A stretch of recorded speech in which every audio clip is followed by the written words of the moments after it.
live. This is so random. It's super late, but I was just laying here like, you know what? I'm not doing anything anyway. Might as well do an investigation. And I'm trying to figure out today why 50 Cent and Ja Rule have beef because there's a lot of speculations. I've been watching videos on TikTok and things. I'll put those as like regular videos, but I'm just trying to figure out why the heck do 50 Cent and Ja Rule have beef. So, without further ado, let's jump immediately into it. So 50 Cent and Ja Rule's beef is officially old enough to vote. So they've had beef for a long time, okay? Few hip hop feuds are as bitter as this rivalry between Queen's music legends, which has spanned nearly 2 decades, powered by savage diss tracks, spiteful interviews that stoke the fires, social media bashing, and physical altercations. So they got physical, all right? Prior to becoming one of hip hop's biggest successful stories with his debut album, Get Rich or Die Trying, 50 Cent was an up and coming rapper looking to make his way in the game. He quickly became known for calling rappers out by name on songs like his infamous 1999 single, How to Rob. We went through that one in my first live, by the way. That was a pretty intense. Actually, that song wasn't as bad as his one where it was like Hood Quran. That song was pretty wild. So How to Rob, which includes jabs at heavyweights like Jay-Z, Mace, DMX, and Big Pun. While 50 Cent was considered a buzzworthy prospect at the time, he was a relative unknown in comparison to Ja Rule, who owned whose own debut album, Veni Vedi Vici? What? Veni Vedi Vici? All right. Was certified platinum off the strength of the lead singer, Ola Ola, making him one of New York's leaders of the new school. What is Ola Ola? Oh, thank you for the like. Welcome. Although the circumstances are murky, somewhere along the line, the two artists bumped heads, resulting in 50 Cent throwing down the gauntlet and waging war on Ja Rule and Murder Inc. as a staff, record label, and as a crew. That's like, isn't that what Tupac said in his song, Biggie? Tupac as a staff, a record label, and a crew. So this, I think that was like a ode to Tupac. What ensued was one of hip hop's longest lasting, most heated beefs, a conflict that's still simmering to this day.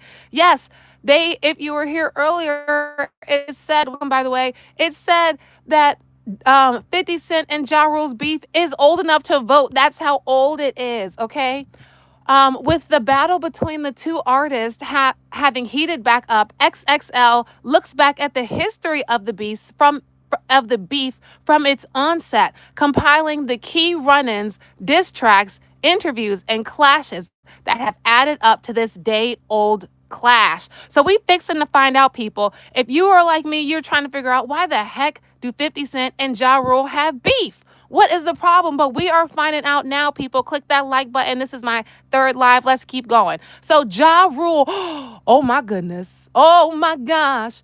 Ja Rule was robbed at gunpoint in Queens. Okay, I could see being upset if I believe someone set me up to be robbed. All right, in 1999, Ja Rule was robbed at gunpoint.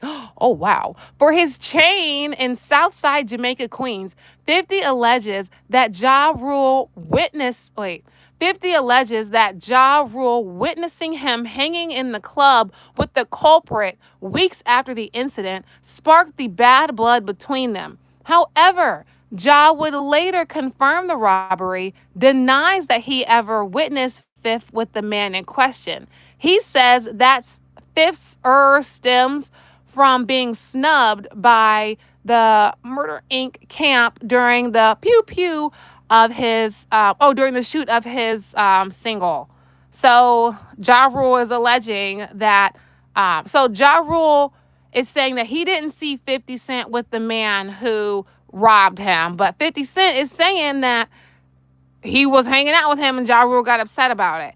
And what is up with stealing chains? Stealing chains.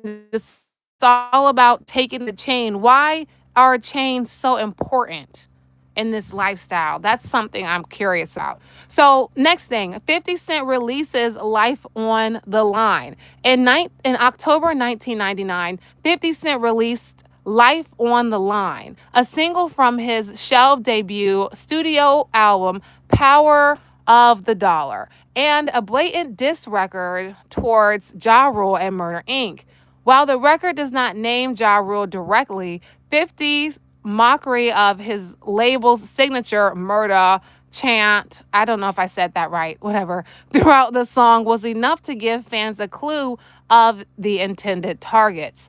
Life's on the Line would be a minor street hit, peaking at number 37 on the Billboard Hot Rap Singles chart, but ultimately a blip on the radar in comparison to Ja Rule's debut album Veni Vici, which would sell more than 1 million units and establish Ja as one of rap's biggest young stars. So it's interesting. Thank you for the like. Welcome, guys. This is my third live, by the way. But anyway, it's interesting how originally Ja Rule was that dude. It just shows don't rest on your laurels. Don't ever get too comfortable. Because at first, Ja Rule was that man. But then 50 Cent came in like a wrecking. I'm not a singer. He came in like a wrecking ball. Point blank, period. So, it's important to stay on your P's and Q's. 50 Cent and Ja Rule fight in Atlanta. I didn't know anything about this. Okay, following the release of Life's on the Line, 50 Cent and Ja bumped heads while at an Atlanta nightclub, at which the two were booked to perform. Okay, so they're both going to perform at the same nightclub. They got into a heated argument that turned into a physical altercation during which the two rappers' necklaces popped. A member of 50's crew recovered Ja's pendant. According to Fifth, a deal was brokered for Ja Rule to receive his pendant back in exchange for a Moldova watch, a claim that Ja Rule vehemently denies. This is crazy. The incident escalated the beef between the two artists and was the catalyst for a chain of events to come. So one of them is a liar because you can't, this is two things back to back that Ja Rule is saying didn't happen and 50 Cent is saying did happen. Either 50 Cent is a big troll and a liar, or Ja Rule is a big troll and a liar, because you literally can't have both of these things happening at the same time. So one of them is a liar. Anyway, 50 Cent gets, stabbed at Hit Factory. So the G Unit and Murder Inc. crews cross paths once again in March 2000 at the Hit Factory Studios in New York City. After getting word that 50 Cent was, listen to that. After getting word that 50 Cent was there recording, Ja and his crew paid the rapper a visit, leading to an altercation during which 50 was, you can see that word there on your own, and he suffered that type of wound, which led to the arrest of Ja Rule and Murder Inc. rapper Black Child, who has taken credit for the on record. Still, 50 Cent would later downplay the attack in interviews. This is insane. They actually had real beef. This isn't like beef for play. They were actually in the streets scrapping with each other. Did you know that? Because I certainly did not know that. So then 50 Cent releases Wanksta. What is this one with what up, blood? What up, blood? What up, blood? What up, gangsta? Is that this song? I might be confused.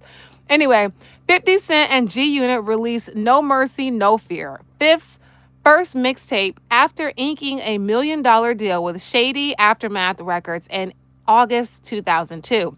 One of the more popular songs from the tape was Wanksta, a track 50 credited as being inspired by Ja Rule. Oh my gosh, now we're gonna have to look into what Wanksta mean, what the lyrics of Wankster is, because 50 Cent is saying that basically it was inspired by Ja Rule. Okay, it became Fifth's first hit single, peaking at number 13 on the Billboard Hot 100 and beginning to level the playing field between him and his Murder Inc. counterpart. Well, we know how this story likely ended, but you know what? With Ja Rule's name coming back into the social world right now, who knows? He might make a comeback. Welcome everyone, by the way. All right, so let's keep going. So 50 Cent accused of filing for an order of protection. All right, so in November 20, excuse me, I said 20. In November 2002, Irv Gotti alleged that 50 Cent had signed an order of protection against him and Ja Rule in the aftermath of the brawl at the Hit Factory. Gotti, who made the claims during the visit to Star and Buck Wild Morning Show, that's an interesting name, revealed the information to put 50's street credibility in question and paint him as an informant. Yet, Fifth denied the allegations, which did little to temper his buzz. While the validity of the order of protection was initially questioned, it has since been confirmed and it does exist, but was issued on 50's behalf as a formality by the NYPD. Hi. Thank you for the like, guys. Welcome, Ernest. Thank you for saying hi, by the way. We are diving in and trying to investigate to see why Ja Rule and 50 Cent have beef, okay? Because this has been long standing. So, following Irv Gotti's claims of 50 Cent being a snitch and signing an order of protection against him and Ja Rule, the G Unit General returned fire quickly on the mixtape G Unit, The Future Is Now, which contained multiple attacks on Murder Inc., including a series of hilarious skits and satirized Ja singings. On one track in particular, the Sam Snead produced, I don't know who that is I Smell Punani, okay? Was especially scathing, with 50 calling out Ja Rule, Irv Gotti, Black Child, and Cadillac Ty by name. On yet another verbal assault against his rivals.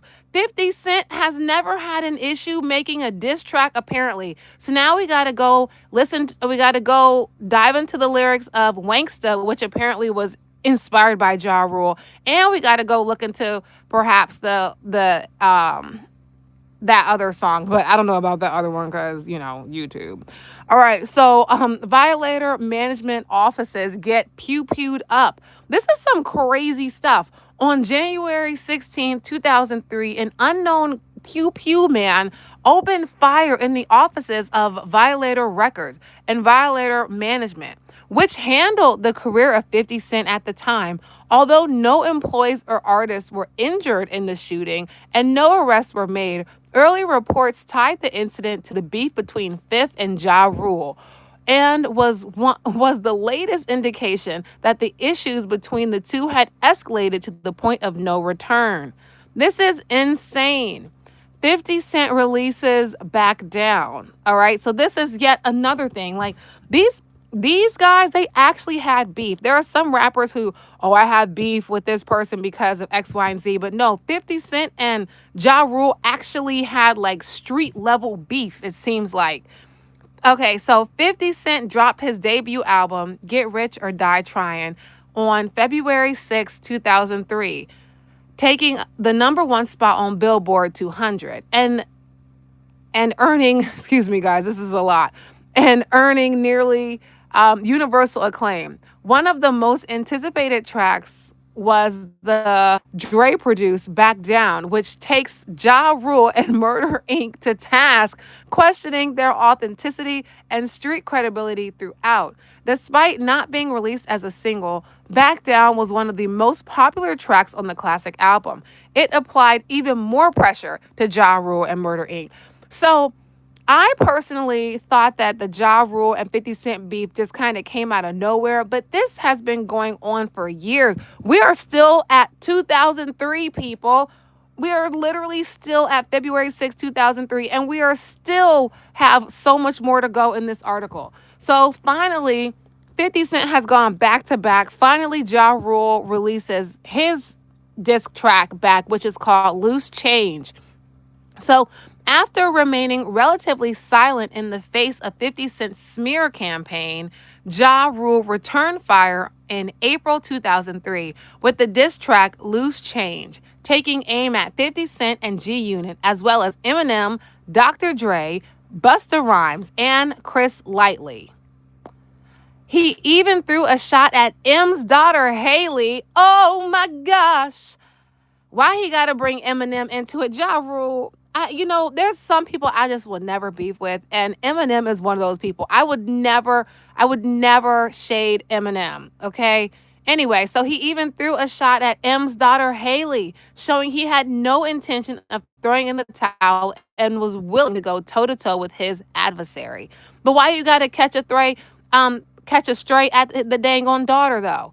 Okay, so I know I've never heard this song, Hail Mary. I didn't know anything about any of this, to be honest. I was still a child when this beef was going on. But I'm sure Hail Mary by 50 Cent, Eminem, and Busta Rhymes probably obliterated Ja Rule. Okay. I didn't even think Ja Rule was a battle rapper, to be honest. So this is all news to me. All right, 1 week after Ja Rule. So 1 week, they didn't even let up. They said, oh, really? You want to play with the bad boys? Let me show you what's up. Oh, whoops, not bad boy. Yikes. All right, no Diddy. So 1 week after Ja Rule's Loose Change diss, 50 Cent, Eminem, and Busta Rhymes' response, Hail Mary, dropped via DJ K Slay. All right.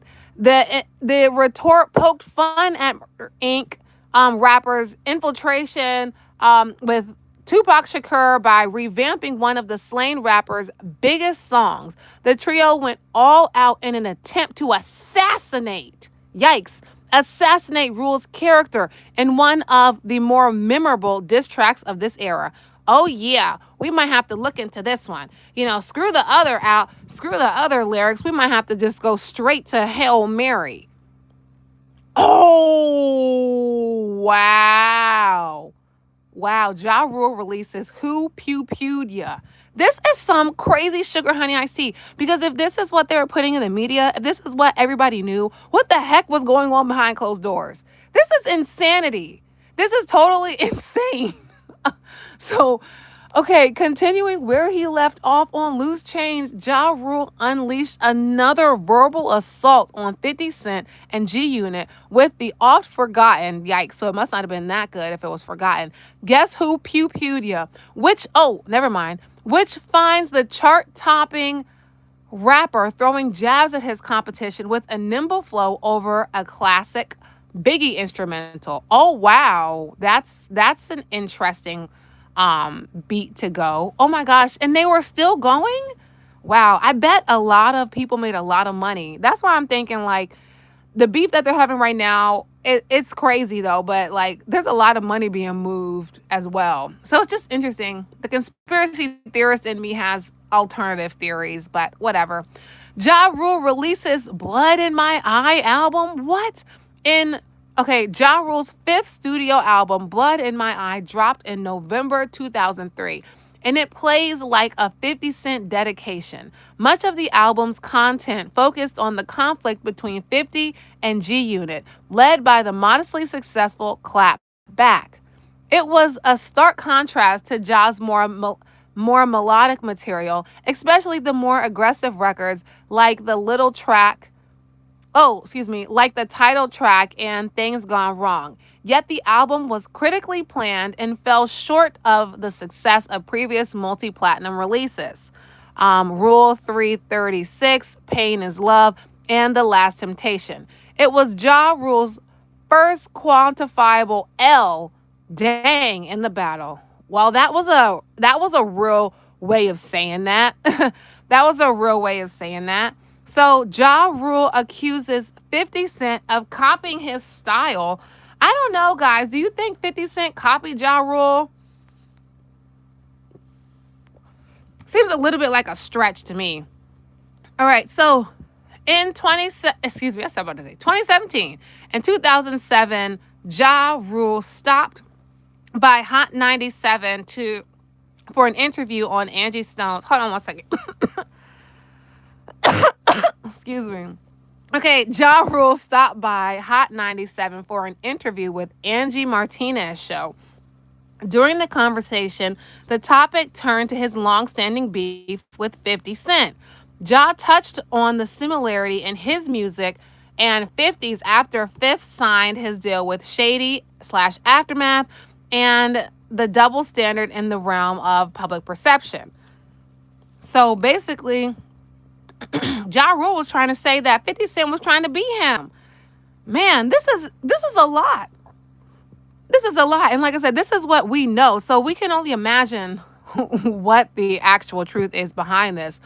So 50 Cent and Ja Rule diss each other on Twitter, back when it was Twitter, I guess, and not X. In 2011, Ja Rule pleaded guilty to federal tax evasion, a charge that would cause him to serve 2 years in prison. 50 Cent found it a perfect opportunity to poke fun at his arch nemesis on Twitter. Ja didn't find Fifth's comment humorous at all, so he quickly fired back with posts disparaging the G Unit boss, who continued to go on the offense, deeming Ja Rule irrelevant and making light of his impending prison sentence. Yikes, that's a low blow. Later, Ja declared that he would not engage in social media beef with 50, and their beef was over in his eyes, or so he thought. If himself today, thank you for the like, by the way, if his self today could see, if his self back when he made this comment could see him today, he's definitely going toe to toe on social media with 50 Cent right now. So that's an interesting thing he said. So Ja Rule admits defeat. Oh wow, in 50 Cent battle. In 2013, Ja Rule and Irv Gotti stopped by Hot 97 for an interview with Angie Martinez about the recent endeavors and future projects. When the conversation turned to the feud between Murder Inc. and G Unit, Ja Rule admitted that he felt that he and Murder Inc. had lost the war for a myriad of reasons, including the federal investigation into their label. See, I said after the Diddy documentary came out, I was like, what if 50 is with the feds whole time? But that's none of my business. But I thought about it. 50 Cent and Ja Rule crossed paths. In November 2013, Ja Rule and 50 Cent crossed paths for the first in years while the two were taking a flight. Ja Rule, who shared the experience with his fans on social media, noted there were no issues between the two and no altercations were chiding fans for egging and no altercations while chiding fans for egging on the bitter feud between the two. But that's what people are going to do. People are going to egg it on. So these are TikToks. Oh, not TikTok. These are Twitter tweets from Ja Rule. He said, "What are the chances me and 50 on the same flight? Row, no problems. Hashtag grown man sugar honey iced tea." Sure it is. For all those who know nothing, for all those who want nothing more than for two black successful men to unalive each other, unalive yourself. In we off that. But apparently it was over for Ja Rule, but 50 Cent wasn't done yet. 50 Cent wasn't done yet. 50 Cent said, "Bring that here, boy." So 50 Cent disses Ja Rule Hot 97 Summer Jam. Okay, so 50 Cent was one of the headliners of Hot 97's annual Summer Jam concert in 2014 and took the opportunity to mock Murder Inc. once again, performing the diss track "I Smell Punani" during his set.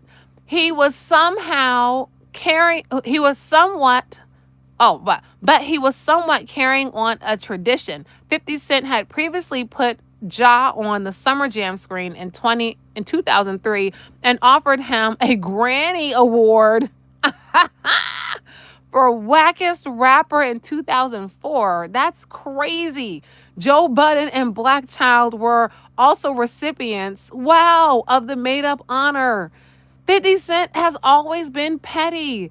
After Ja Rule got wind of the 2014 performance, he hopped on social media. Again, he said he's not going to go on social media, but he's on social media to speak his piece, deeming his longtime rival obsessed and thinking fit for free publicity. Wow, this is crazy. Ja Rule accuses 50 of helping the feds. I kind of think all this is alleged, but it kind of gives that 50 Cent works for the feds because, like, how did he get that document, all that footage, all that hours and hours and hours? Granted, I know he wasn't in charge of the documentary, but I'm just saying, like, it kind of gives that. So in July 2014, Ja Rule released the memoir Unruly: The Highs and Lows of Becoming a Man, who chronicled his rise to fame and the peaks and valleys of his career and personal life. In one passage, Ja claims that 50's information helped lead to the federal investigation into Murder Inc. and their ties to Kenneth Supreme McGriff, a charge which 50 has denied in the past. That's interesting. We did a whole deep dive into this particular person a few days ago. So if you want to see that, it's the first live here.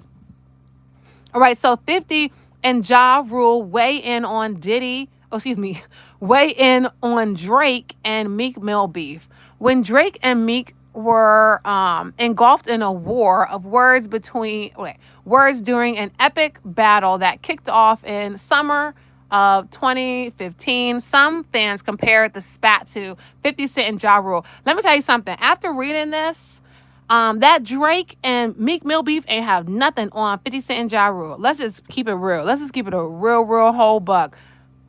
Drake and Meek Mill had absolutely nothing on 50 Cent and Ja Rule, like at all. 50 Cent and Ja Rule was like real street beef. Drake and Meek Mill, I don't know what their beef was about, so it probably wasn't even about anything. It was probably just publicity. All right, both rappers chimed in with their thoughts on social media, seemingly agreeing for once that the two beefs are incomparable. Exactly. That didn't stop 50 from taking a shot at Ja Rule via Instagram. 50 gonna take his shots, bro. But yeah, that's what I'm saying. Like, there's absolutely no comparison. So Ja Rule said, if y'all want to compare Meek versus Drake to 50 versus Rule, I'm gonna need y'all ends to get. Oh wow, that's interesting. All right, all jokes aside, I don't want to see you guys get hurt. I like both of them. Keep it on the wax, but stop comparing it to other beefs because it definitely wasn't. 50 Cent, wow, this is crazy. And when you think about it, these are two grown men. This is like Real Housewives of Hollywood or something. And these are two grown behind men. 50 Cent and Ja Rule gets new life via Twitter. No one could have predicted that Ja Rule would have let his Twitter fingers get to click-clacking at 50 Cent on January 19th, 2018. But his were heard near and far. His ire apparently stemmed from an interview that 50 said that 50 and his Den of Thieves co-star O'Shea Jackson Jr. did that same week. In the interview, 50 poked fun at Ja Rule and joked about the effect that their battle had on his popularity. After getting wind of the comments, Ja shared a few views of his own. When will it end? Apparently never. Apparently this is what old men do now. They beef. Also, he called him a punani. He said, so somebody asked him, are you sure you want this? Remember what happened last time? Ja Rule was like, yeah, I do. At 50, got beat up and pew-pewed. What do you remember? That's insane. That's a really insane thing to say on the internet. That's wild. That's wild. Especially if you think someone's a fed. Why are you like going to threaten them? Anyway, let's be clear. I mind my business, but for some reason, 50 keeps my name in his mouth. I think he'd rather have... Oh, okay. Let's keep moving. All right. Come on. Let's keep it a buck. 50 is my son, my student, young Pawbone. I don't know what that is. LOL, you owe me your life, boy. I own you. Oh, wow. I own your soul, 50, and everyone sees it. Now you're my B. I can only imagine what 50 Cent did after this. So Ja Rule shouts 50's son out. Oh, wow. Marquise Jackson. In a since deleted Instagram post, 50 Cent 50 slighted Ja Rule with a power meme and captioned the photo, Ja Rule's kids asking him for the 100th time if they could watch Power.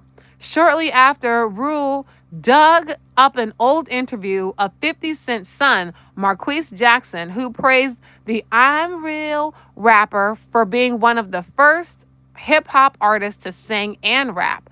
I was glad I was able to inspire your dad at 50 Cent, Ja wrote. That is crazy. Hello, Lena Crawford. Welcome. Welcome, everybody. So, Ja Rule was probably one of the first to sing and rap, and I listened to a lot of Ja Rule because of that. And apparently, that is what 50 Cent's estranged son said about Ja Rule. That's interesting. So, Ja Rule brings up 50 Cent's diss track during Pusha T and Drake beef. After Pusha T released the story of Aiden, nearly every rapper hopped on social media to give their take of his diss against Drake. Ja Rule tweeted out, Drake, push, I'ma let y'all finish, but Loose Change was one of the most disrespectful diss records of all time, referencing one of the many diss tracks he made aimed at 50 Cent. In response, the Southside Bully reposted a photo of Ja's chaotic fire festival. Oh, in 2017. Wow. This is what you get from going to anything with this bum involved, 50 tweeted. Yikes. Ja Rule, that's what we're saying right now. Sit this one out, Ja Rule. Sit this one out, 50 tweeted. Ja laughed it off and followed up with a few more tweets of his own. Wow. That's what 50 posted, so y'all can see that up close. Wow. This is still going on. My battle was like LeBron versus Golden State ends. Y'all was teaming up on me. I don't think there's ever gonna be a rap beef when four of the top rappers go at one guy. 50 M, Busta, DMX, LMAO. The more I think about it, hashtag GOAT rule. If you a 50 fan, you don't love yourself. Okay. 50 taunts Ja Rule after a canceled concert. This, like, when you really think about it, these are two grown men. Like, this is crazy. This is crazy. Okay, so anyway, 50 Cent taunts Ja Rule after a canceled show. After one of Ja Rule's shows in Syracuse, New York was canceled, 50 took the opportunity to jab at his nemesis once again. In a tweet, 50 wrote, only 10 tickets sold. Don't nobody want to see that S you talking about. Wait, we get a lot of people on the walk up. A few hours later, Ja Rule tweeted event promotion company Live Nation and asked them to set up the Ja Rule versus 50 Cent tour so he could tear his A up on stage every effing night. 50, you're my son. I own your soul. That's what he said. Oh, wow. We got an interesting commenter down there. All right, so he says, sorry. So this is from Ja Rule. Sorry from the cancellation. My flight was delayed and I couldn't make it to the show in time, but I will be back to tear it down. Love y'all, Syracuse. So 50 Cent is basically alleging, like, dude, your flight wasn't canceled. Like, you just didn't want to go. That's what he's saying. That's what it sounds like he's saying. That's when 50 Cent put this other tweet up, which we already read, which is just, it's some crazy stuff, man. And we are still not done. Like, look at where the line is right there. We are still not done yet. 30 minutes of straight beef. Okay, so 50 Cent allegedly buys 200 tickets to a Ja Rule show. Now, this is where I started becoming aware of this beef because I was totally astonished.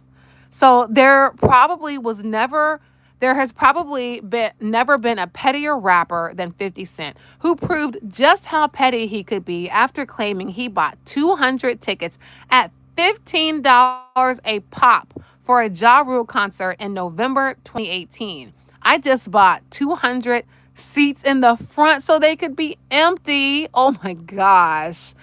Get the strap rapper wrote in his Instagram comments. That is so crazy. 50 Cent is so unhinged.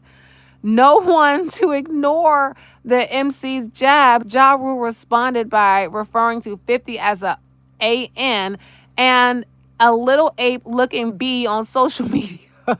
I would be mad too. Like, no matter how great the concert is, if the first 200 seats are empty, like, what do you do? I would tell everyone just get up and come to the front. Screw sitting down in your spot. Come sit up in the front.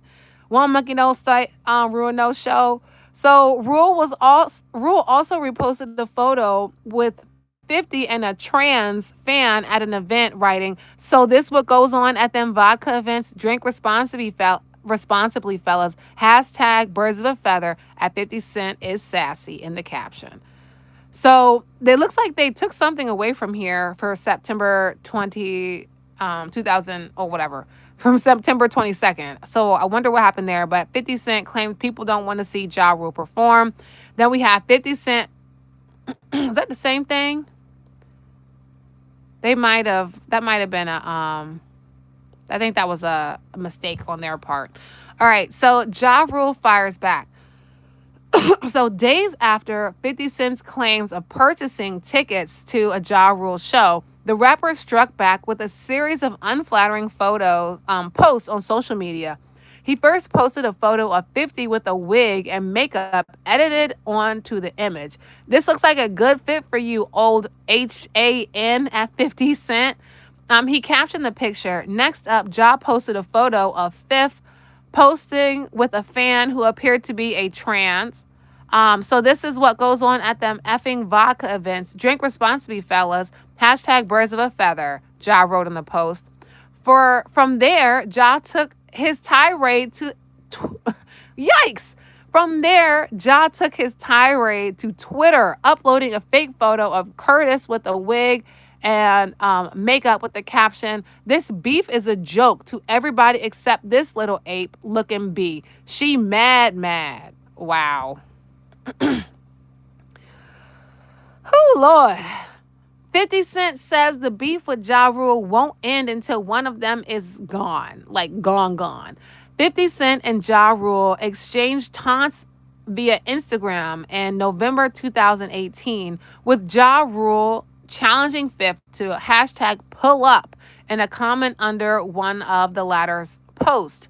The G Unit General responded with his own retort, commenting, "Southside rules apply. It's never over. We may take a break, but it ain't over until one of us is gone." Mind you, again, these are two grown behind men. This is crazy. Ja Rule accuses 50 Cent of tearing down people of color. So this is a little bit more recent. In the aftermath of the crossfires between himself and 50 on Instagram the day before, Ja Rule voiced his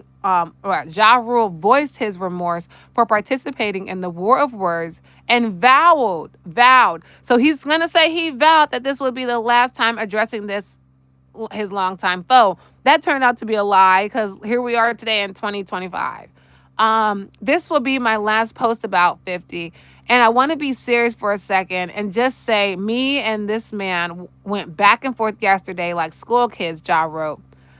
But not once did I see him use his platform of, 20 million followers for anything uplifting. I'm not sure he didn't vote, but didn't encourage everyone to vote. Only Tom effing foolery, tearing down other people of color, always talking ass with your stank A breath. He capped off his tirade, adding, "Everyone is tired of you. Let's stop supporting people who don't support their own. You boot-looking, ring-kissing coon." Wow. Wow. I always feel like it's always the easy thing to go back and they say, "Oh, you're bringing down the community." Like, I'm not saying that they're not, but like, Ja Rule, you participated in this. Like, where's the accountability? It takes two to tango. Where's the accountability? Ja Rule calls 50 Cent a parasite. In 2019, Ja Rule uploaded a fiery speech from the Nation of Islam's Minister Louis Farrakhan with a caption airing his grievances with 50 Cent, dubbing his rivalry a parasite and more. This is why me and 50 will never coexist. He is a parasite, a cancer to the culture and our people, Ja wrote in a caption of the post. He comes out with music, takes shots at me, Kanye, etc. Comes out with liquor, takes shots at Diddy. That didn't age well. Comes out with his shows, takes shots at Taraji. Always tearing his own people down, he continues. Always running his effing yuck mouth until the smoke gets thick. Then you want to make anonymous calls to the feds. Oh, wow. And NYPD talking about you scared for your life. LMAO, SMH. Then, when the minister called for both of us to sit down with him for hip hop unity, you gave that man your A to kiss. Complete definition of a sucker, he continued. I'm saying all that to say I will not be engaging in any more back and forth with this goofy A.N. Curtis Ratson. But you did, Ja Rule. You absolutely did. All right, so 50 Cent roasts Ja Rule and Irv Gotti. 50 Cent took yet another verbal swipe at Ja Rule after footage surfaced online of Ja Rule and Irv Gotti arguing with security during Murder Inc. Yikes showcase at New York venue SOBs or SOBs. Look at this BAN DJ. He can't even breathe and ish. 50 says in an Instagram clip relaying the altercation. Sobs denied, access denied. Look at these ends, yo. OS, Ja Rule would quickly respond, posting a video of a shouting rat, all along with the paperwork Fifth allegedly filed against Rule and Gotti following their brawl at the Hit Factory. Curtis, is this you? Of all people, you know what it feels like to get your A whooped by me and LOL. Oh, wow. Scared for your life and, oh, I know this paperwork fake too. LMAO. I challenged any blogger, any news outlet, see if those officers on the paperwork exist. Find them, interview them, 50 UP, sitting down, BAN. Hashtag Little Curtis, hashtag I want smoke. Ja Rule wrote in the caption. So again, this beef is, this has been years. We've literally gone a whole decade in this reading, and they're still beefing. Ja Rule once proved 50 Cent bought tickets. Following multiple claims by 50 Cent that he bought hundreds of tickets to a Ja Rule show in 2018, Rule challenged someone to provide proof that the purchase was actually made. This clown, 50 Cent is a pathological liar, Ja tweeted. I'll cash app 10 bands to anyone who has pics or footage of the show Bozo bought 200 tickets to, so it would be empty. I'll wait. Y'all believe anything Goofy tell y'all. As of press time, no one has taken Rule up on his offer. Wow. Ja Rule verbally attacks 50 Cent's 6ix9ine comment. Following an appearance on The Breakfast Club, during which 50 Cent disassociates himself with rapper 6ix9ine in light of his cooperation with the federal government. Ja Rule accused the rapper of being a hypocrite. Pot calling the kettle black, Ja wrote with a rat emoji in the comments of the clip of 50's remark. He later added, here come all the riders in response to fans coming to his rival's defense. I love making you in guzzlers big mad. Wow. Your hero 50 Cent a H. I would at him, but I'm blocked. Punk MFer can dish it, but he can't take it. Charlemagne, get your mans. Wow. Ja Rule calls 50 Cent a bad father. During his appearance on Watch What Happens Live with Andy Cohen, one of the conversations was Ja Rule's long-term feud with 50, which the rapper initially admitted to downplay, saying, when you entertain clowns, you become part of the circus. Because when asked to say 3 nice things about 50, Ja Rule decided to go for the jugular. He's a bad father, the murder rapper began. He he got like big square like head. And one more thing, what else can I say nice about him? Nice about him. My country accent came out just then. What else can I say nice about him? He looks like his breath stinks all the time. Yikes. Thanks for the like. 50 Cent jokingly says he's afraid of Ja Rule. We've been here. I've been reading the same article for 45 minutes and we're still at 2019, by the way, guys. Thank you, whoever XXL, for this really in-depth article. 50 Cent jokingly says he's afraid of Ja Rule. 50 Cent trolls Ja Rule as well as Jim Jones and Freaky Zeke. Who is that? Via Instagram. I'm so afraid of Ja Rule, Jim Jones, and Freaky that I'm hiding out in Texas, says the Many Men rapper in a video he posted on his account. Please, whatever you do, don't tell them I'm staying in San Antonio. Don't tell them I'm staying at the Four Seasons. Oh my gosh, don't tell them. Please don't tell them. So much pressure on me right now. I don't know what to do. I'm afraid, man. Thank you for the like. Oh my goodness. 50 Cent is such a clown. Oh my gosh. Ja Rule, please. Please exit stage left. You don't want this work. 50 Cent's recent shot at Murder Inc. artist came days after saying his longtime rivalry looks like his breath stinks all the time, among other things. Wow. Oh, was that it? I thought that was going to continue. Wow. Okay, so that was that for that article. Look at how long this is. Now, I have some more articles to read and some videos as well. So, Tony Yayo recalled 50 Cent beating up Ja Rule and snatching his chain. So, before that, Ja Rule also mentioned that he beat up 50 Cent. And Tony Yayo is also saying that 50 Cent beat up Ja Rule. So, they have been fighting for years. Tony Yayo shared his perspective on the time 50 Cent and Ja Rule got physical at the height of their feud. While the incident is confirmed to have taken place, exactly what went down has been contested, with Ja's previously claiming he got the better of 50. So Ja Rule says he won, 50 Cent says he won. And Yayo, however, sees it differently. Appearing on $1 Million Worth of Game, he said 50 beat Ja Rule up in Atlanta. 50 KO'd that in. We at the same hotel. I was in the building and tried to front on 50. Bow. He like, bow. 50 caught him stone cold. He's southpaw. That's how 50 always knocked out ends in the hood, because he's left-handed. The G-Unit rapper continued. Ja yells at murder. That end's eye swells up. So we get into the elevator, and that's when 50 shows us the chain that's in Wangsta. Oh, wow.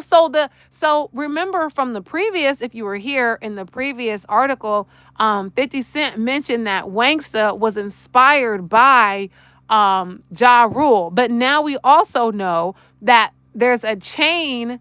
Wait, so let me read that again. So we get in the elevator, and that's when 50 shows us the chain that's in Wangsta.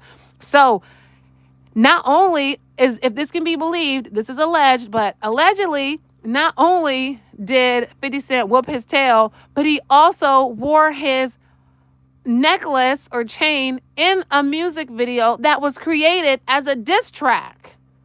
That's insane. 50 Cent is next level. He goes, look what I got. So I snuffed him and yanked him. Wow. The fight is believed to have taken place in 2000, with Ja Rule giving his version of events in the autobiography, Unruly. He wrote, 50 tried to swing on me, but I dipped. Then I hit him with the baby Louisville slugger. Bam! I dropped the bat. I pulled the shirt over his head. I started catching him. Left, right, uppercut. I hit him with the clutch. We proceeded to whoop his tail. I was putting in the work. 50 was crunched in the corner. I slammed my big Tony speaker down on him. This is insanity. Last year, Ja Rule revisited the event during an interview with Piers Morgan. Morgan asked the former Murder Inc. rapper who would win in a fight between him and 50, to which he replied, that happened already, Piers. You got to do your research. Asked who came on top, Ja answered, I did, Pierce. I'm not trying to be rude, Ja Rule, because that's possible, but Ja Rule doesn't seem like he's a very big dude. 50 Cent just seems like 50 Cent is built like a whole linebacker. Like 50 Cent's neck is combined with his shoulder. Like that's a big dude right there. So I'm having a hard time believing that Ja Rule beat up 50 Cent. I'm just gonna be honest. I'm leaning more towards believing Tony Yayo. Okay, so the incident was also detailed by Chris Gotti, the co-founder of Murder Inc. Records, who said in 2016, "We seen him in Atlanta. Ja and Fifth walked off talking. Rule got big words. You hear him. I don't know you. Why are you taking these? Why are you making these records?" 50 snuffed him. You want to hear the real story? Ja took that snuff, takes him. He has his shirt over his head, hitting him right back, gets out of his shirts, and he starts running, gets away. That's what happened that day. 50 himself has never commented on the claim that he lost a fight to Ja Rule. Oh, Lord. Remember, guys, these are grown men. These are grown men. So this is a 2 decades. I don't know if I'm going to read all this because, like, there was something. Okay, so let's go to more recent. So it's today. You see it says December 13th, and it is December 13th. So they must have got this article out like right before I started recording. So Ja Rule, this is brand new. Ja Rule mocks 50's Street Fighter movie look, calls him a bullfrog. That's kind of funny.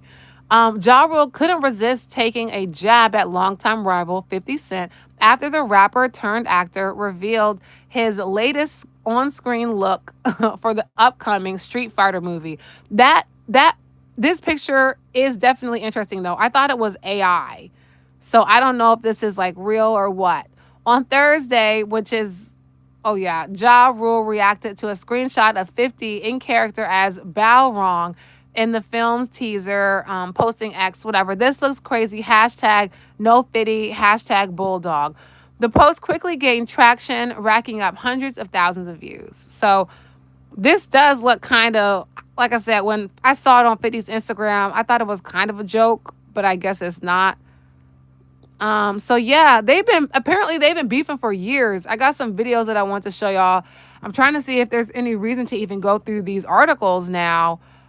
Because yeah, the last one was so in depth. I don't want to just like say, just reading stuff for no reason. Because let's see. Yeah, no. Now what I'm gonna do, I got these videos that I wanted to show you guys.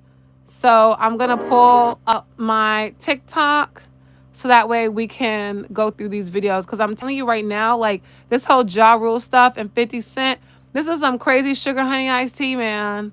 Some crazy sugar honey iced tea. Listen, 50 is not just posting cute pictures. He's speaking in Kodakin. And if you blink, you're gonna miss the whole message. Break down what this man is actually telling us. So first he drops this moody get rich or die trying picture with the caption, "You took my heart from me. I'll never be the same." Baby, that's not just nostalgia. That's a reminder of where his mindset came from. That is 50 replaying his original story. Hurt, loss, betrayal. That's what made him dangerous. That's his way of saying, I didn't come this far to play with y'all. And then, like clockwork, he posts this. Sitting like the final boss of a gangster movie. Yeah. I got motion over here. Motion picture vibes. Sir, motion picture. Because here's the thing. Do you guys think that there's a possibility that Ja Rule's on them tapes? Because wasn't there a video where Gene Deal says that he walked in on Diddy and Ja Rule getting busy? Like, didn't that happen? Maybe I'm confused and I'm saying totally alleged, but I'm pretty sure that happened. And 50 Cent, if he got that other footage, Lord only knows what other footage he has. They said okay, so it did happen. Thank you, Jarrell. I figured it happened. They said that 50 has like 150 hours of footage. So that's pretty wild. Hello. That's pretty wild. We really don't know what is going on. Hello, PNW guy. Yes, I think you're right. I think I am too. This is some crazy stuff. And then after we go through these videos, I want to then go through the lyrics of Wanksta and figure out how that all happened. But yeah, so there's a chance that 50 Cent has footage of Ja Rule with at them places. There's a chance. We don't know. Not content, not biz, not promo, motion picture. That is documentary talk. That is, I'm cooking something big talk. That is everybody shaking right now because I know too much. 50 is telling the whole industry, y'all think I'm joking on Instagram? Meanwhile, I'm making moves. He's hinting at deals behind the scenes. Cameras rolling. People calling him in the middle of the night. Like, Curtis, please don't do this. And he's posting like a man who knows he got leverage now. He got momentum, receipts, and the public is watching every post. That's why he said, vibes don't lie. So yeah, these aren't just random selfies. This is chess. And 50 Cent is letting everybody know checkmate is coming. Listen, 50. Yep, and he went on, I think it's Sherry Shepherd, and he mentioned he might just drop the videos on YouTube. Like, please, 50, drop the videos on YouTube. Granted, not all of them, because if they're traumatizing, I don't want to see those things. But some of that footage, man, and the leverage, like she mentioned, that he would now have on so many people if he does have footage on them would be totally insane. This is crazy.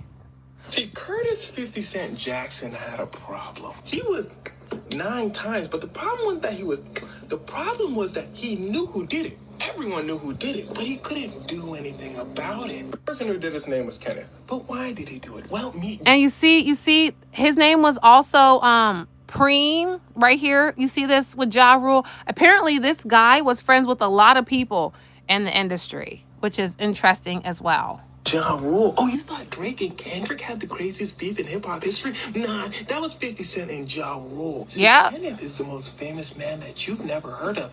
See, Kenneth was the godfather of the street. Sorry to out. He looks scary, don't he? He don't look like the type of person you want to get too angry. He looks like, you get like, he tell you to sit down just by looking at you. Everyone looked up to him, and a lot of people sold stuff for him. But Kenneth gets locked up. But when he gets out, he meets a guy named Irv Gotti. Irv Gotti says, I got a kid named Ja Rule. He could really spit. He says, we're doing rap stuff, forget the street stuff. Kenneth says, cool. Let's see, there was a kid named Curtis who didn't like that very much. See, Curtis was rapping too. Remember when I told you people sold stuff for Kenneth? He was one of those people. He didn't understand why they didn't have his back. But he said, you know what? I'm doing too much. Let me go meet Ja Rule first. So he goes to a video shoot for Ja Rule. He says, hey, I'm 50. Nice to meet you. I rap. Ja Rule says, no pictures. 50 says, no, I'm just saying hi. Ja Rule goes, no pictures. Not no 50 pictures. 50 Cent didn't like that very much. He goes home. He comes back. Kenneth watches him. He says, 50, come here. 50 goes, yes, sir. Kenneth says, look, kid, chill out. 50 says, he's disrespectful. Kenneth says, he's with me. Just chill out, please. 50 says, cool. He can't go over Kenneth's head. Everyone still respects him too much. So 50 makes a song about Ja Rule. He shows Kenneth before he releases it, though. Kenneth says, kid, he says, it's a good song. Just take out Ja Rule's name. You're doing too much. 50 says, okay.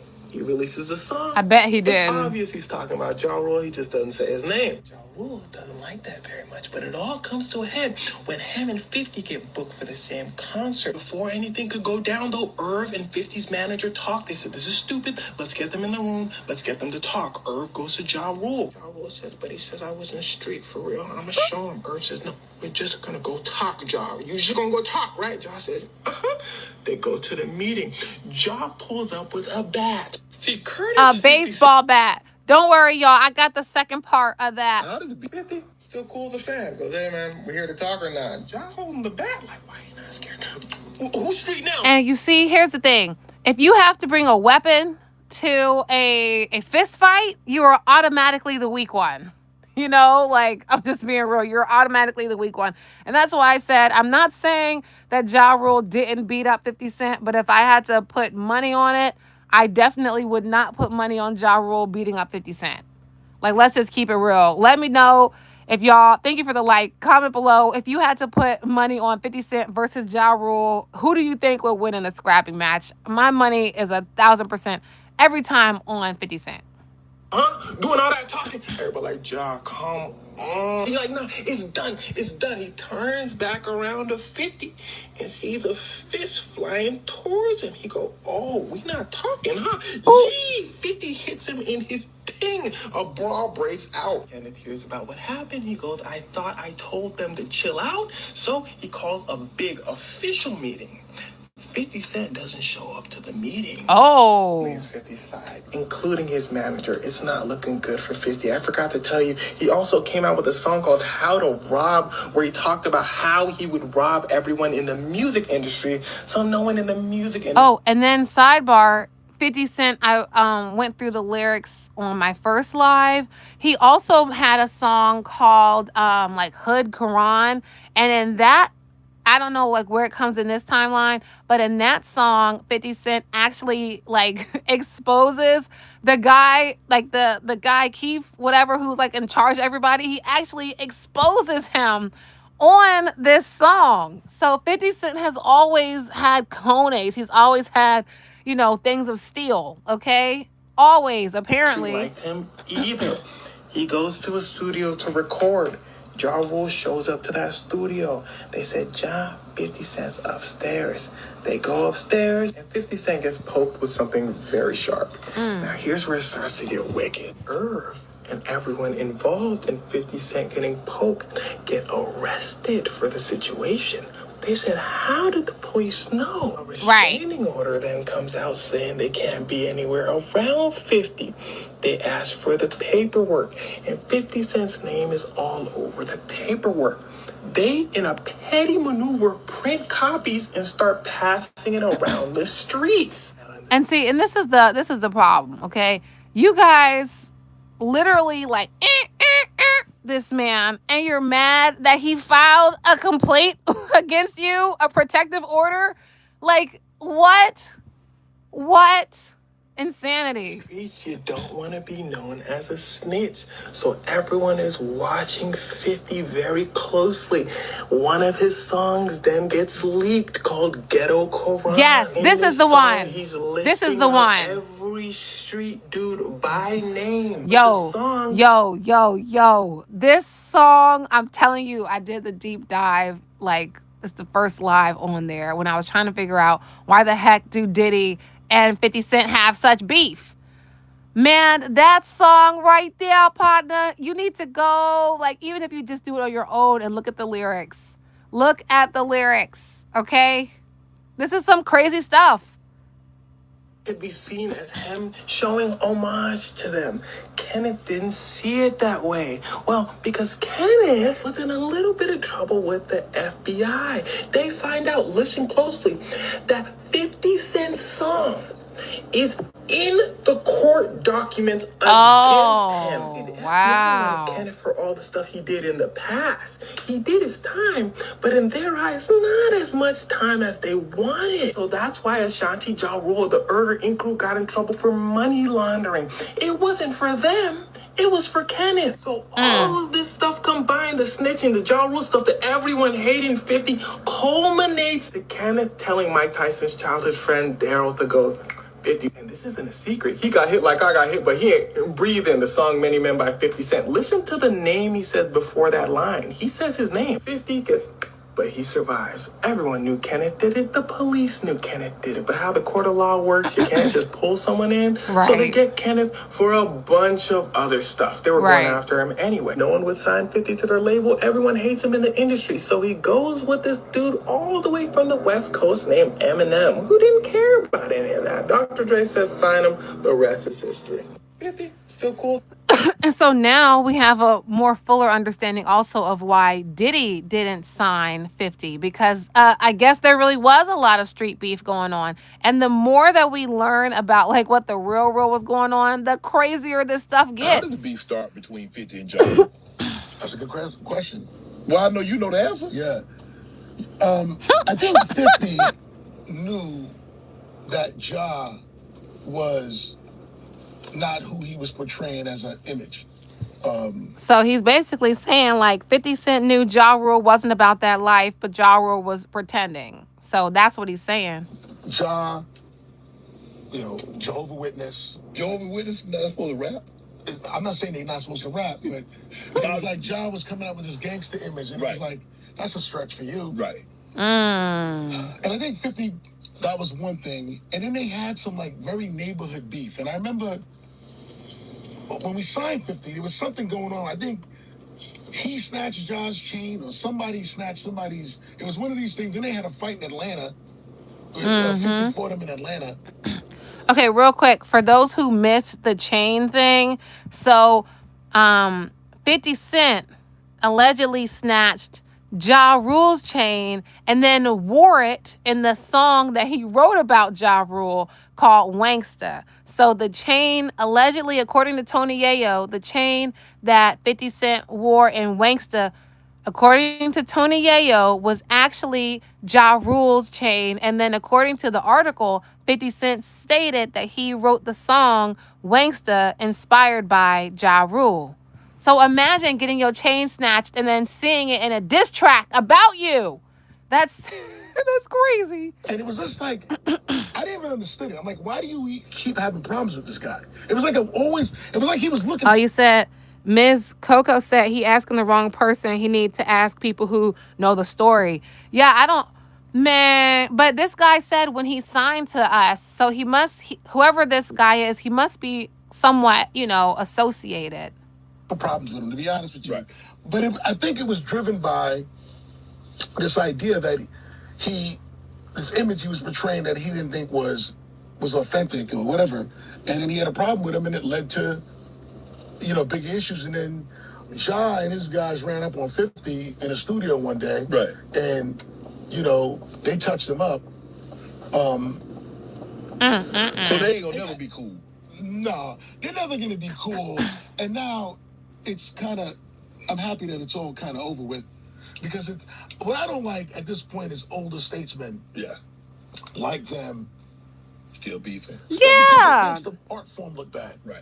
Thank you for the these like. guys are made men now. I Right. love what Fat Joe's persona is today, and I love. Okay, well, I don't know about Fat Joe, because didn't he make a song about how he was attracted to 16-year-old? So I'm not going to agree with Fat Joe, and I got to make sure I, highlight that I am not agreeing with that particular statement. Obviously, what Jay represents and what Nas represents, and the art form, the leaders of the art form, doing well, being positive, representing sort of as not role models, but representing the movement and the culture of hip hop. Well, Right. for guys still to be beefing and still associating that and dragging that back in, and not on the older statesman level. The younger guys should be doing that. That's cool. But like Fair. the older guys, man, you Sorry, in your guys, I'm 40s, just man. moving. I mean, what are you talking about? You got kids at home, you got wives, you got. Okay, I do agree with that, because I do kind of feel like, okay, y'all are like, like, what is the beef for? I feel like for 50, it's more of like a publicity thing. I feel like for Ja Rule, I feel like Rule is really in this beef. Like, ever since Firefest, I've been looking at Ja Rule a little bit cockeyed sideways, if I'm being honest. So I'm feeling like, and you know what? For real, the conspiracy theorist in me is like, what if they're both in on it and we're the idiots, like we're the public and they're both. But, based on what we learned already, I don't think that that's right at all, because they've had beef for a long time and it's impacted a lot of lives. We already know this is not what it is, so why are you doing that? I don't like that. But look, it's also none of my business. That's but I real. do always feel like hip hop, the business of hip hop culture is something that I carry with me. So I do have an opinion on it. Where some people would say, Steve, it's not your business. Keep doing your thing. Do you remember when 50 crashed the stage with Hov? What? T.I.? I didn't know that. 50's Whoa. a wild boy, man.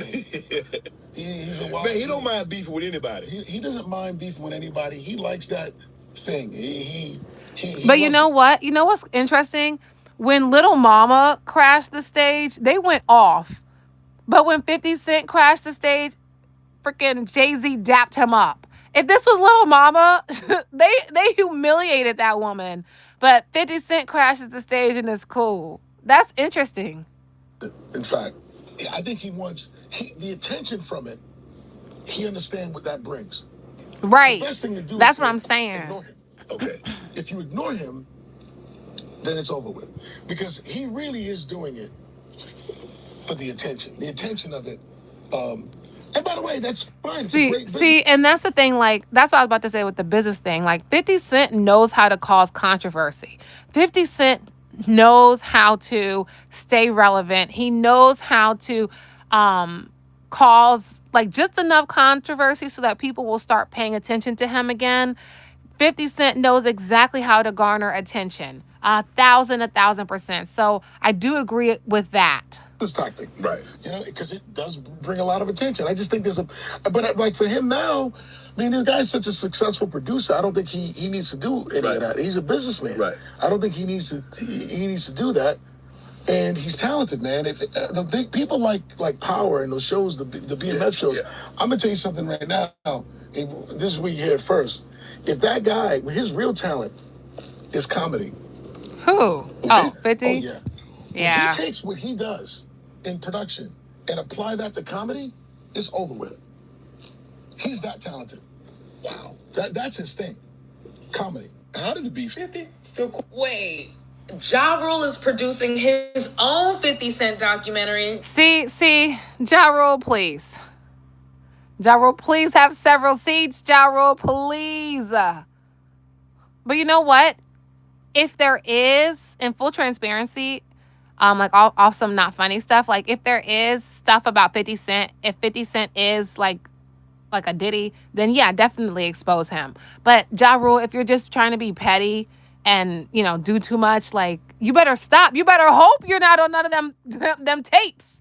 Because it seemed like 50 Cent might have access to a lot more footage. He said he had access to about like 150 hours of footage. And Gene Deal alleged that he caught Ja Rule in, you know, the boudoir with 50 Cent. In the boudoir with Diddy. So if I was Ja Rule, I would not be poking the 50 Cent bear if 50 Cent had footage, potentially. However, just like we saw in that documentary, when Diddy called Kalina and Diddy was calling X, Y, and Z, maybe Ja Rule got a phone call and Ja Rule has to answer the phone call. Perhaps that's what happened. Yikes. Ja was on the clapback yesterday and took that as an opportunity to call out 50 Cent and his hypocrisy. We all know that they have a long-standing feud over all the years. While on the clapback, Ja Rule called out the fact that 50 has his own goddamn allegations. He also jumped to Twitter to call out the hypocrisy as well. Good morning. Let's not be selective with our outrage. If you support Curtis, you support domestic violence. And he tagged a Bloomberg article. He also tweeted asking, Curtis called out Diddy for being an abuser. Now I'm calling out 50 Cent for being one. What's the problem? Well, if we are just being fair, now Ja Rule said some other stuff, but if Ja was only doing these things, I think we would be on his side.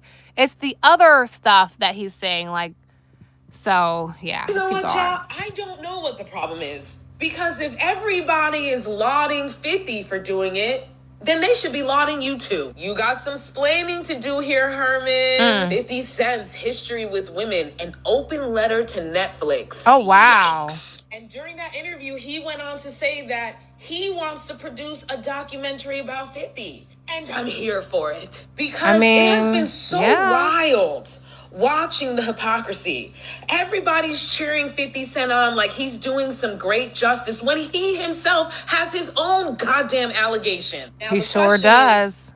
Ja, do you have any allegations? That's the main thing. It seems like it's the battle of the pots and the kettles calling each other black. It's the battle of the pots and the kettles. Because we don't know what's happening behind closed doors. We really don't know. And that's why it's important that we stay vigilant and keep the critical thinking. Because we really don't know what's going on over there. Somebody took their like back. You don't like that we're calling out all the predators? Good.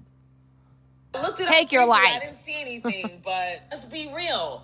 All of these motherfuckers have allegations. And I think that's something that we have to reconcile as a society. It's not just one or two of them. It's the whole lot of them. Right. But I do hope that Ja Rule doesn't have any allegations that come out. But if they do, shit, Make that 50 Cent documentary before then. As someone said in the comments, let the trash take the trash out. Period. I love that. Let the trash take the trash out. Okay, you said Ocho, LMAO, even if it's true, Ja ain't the one to bring it up. I mean, yeah, I do feel like if 50 Cent does get a documentary on him, Ja Rule should not be the face of it, because I feel like people, I'm not trying to be rude, but I feel like people wouldn't take it seriously, because how many Fire Festival things can you have before people just don't trust what you got going on? So I think, like, if Ja Rule actually does feel this strongly about protecting victims, he should fund perhaps a documentary and talk about it, but he should not be the one spearheading it, because I feel like nobody's taking Ja Rule seriously right now. It's just, he's going out sad. You said exactly. Yeah, I'm totally in agreement with you on that. It should be someone else. Now, I love Ja Rule as much as the next person, y'all. Y'all know I said this. Like, I love, where is Ja? We want to know. But Ja need to shut his ass up, okay? We all Now, agree, I don't girl. agree with 50 Cent. I don't like 50 Cent most And see, and that's the thing. Like, nobody out here is thinking that 50 Cent is like some godsend for doing this documentary. This is just opening the cans that everybody has been theorizing anyway. So that's what is throwing me off about Ja Rule. We're not Team 50. You know, we're not Team Ja Rule either. We're a team save the victims, period. You said you need somebody big in the industry to do that. Exactly. Otherwise, it's going to go right over people's head. Exactly. If, like, it would need to be somebody like as big or bigger than 50 Cent to really bring this out, if that's, true. Because, we weren't there. The time. But God damn it, I'm with him when he right. Okay? All this stuff needed to be aired out. And if it takes a man that hates you, a man that got so much vendetta in his chest for you, a man that just feels some type of way just because you exist, a man, 50 Cent don't need a reason. He is the reason. Yep. To dislike you. If it take that level of venom, somebody got to do it. What Kendra say? I don't know, girl. Somebody got to do it. Somebody got to do it. Okay? 50 Cent got to do it. Because somebody got to do it. If it takes that level of venom to bring out exposure. Exactly. Oh, okay. Point blank, period. Okay? If you hate him that much that you're willing to tell the world about his petty ways, okay. God damn it, if it take that much hatred for you to come out and tell the truth, I don't give a damn. These niggas, they should have had enough hatred. If you ask me, they should have had 50 Cent hatred. That's the problem now. They don't got 50 Cent hatred. Yep. And I think, like, to add to what she's saying, for me, it sounds like she's basically like this guy, like Marlon Wayans, when he said, oh, don't kick someone while they're down. But it's like, what about when Diddy was kicking Cassie? Like, why don't we start protecting the victims when they're down instead of trying to say, oh, don't bring down the black man? Like, Dame Dash came on the freaking internet talking about I made a video about that already too. He talked about I feel like 50 Cent went against the code, and they're trying to bring a black man down and blah blah blah blah blah. Like we're nobody's. Oh, God, don't got 50 Cent getting triggered. And he did everything that earned them hating him that much. Right. 50 Cent hatred is what got us here. These niggas should have hated him a little bit more. Right. 50 Cent has called out Ja Rule's latest post after the feud between them suddenly got serious. It started when Ja shared a long post on Twitter bringing up a past incident involving 50 and Daphne. He highlighted old details about their situation and wrote them out in a way that instantly got a lot of attention online. Ja's tone made it clear he wanted people to remember everything, especially with 50 speaking on other people's situations lately. In the post, Ja claimed that this was not about choosing sides. He said, I'm not condoning Puff's behavior, I'm showcasing Herman's character. That line alone brought a huge reaction. People were surprised to see him bring up an event from years ago, especially with such direct words. Exactly. And then, like, also, I'm not excusing 50's stuff, but a case of DV and whatever else 50 has going on is very different from being accused of like putting stuff in people's drink and violating them on camera without their consent or knowledge, and then them waking up the next day sore.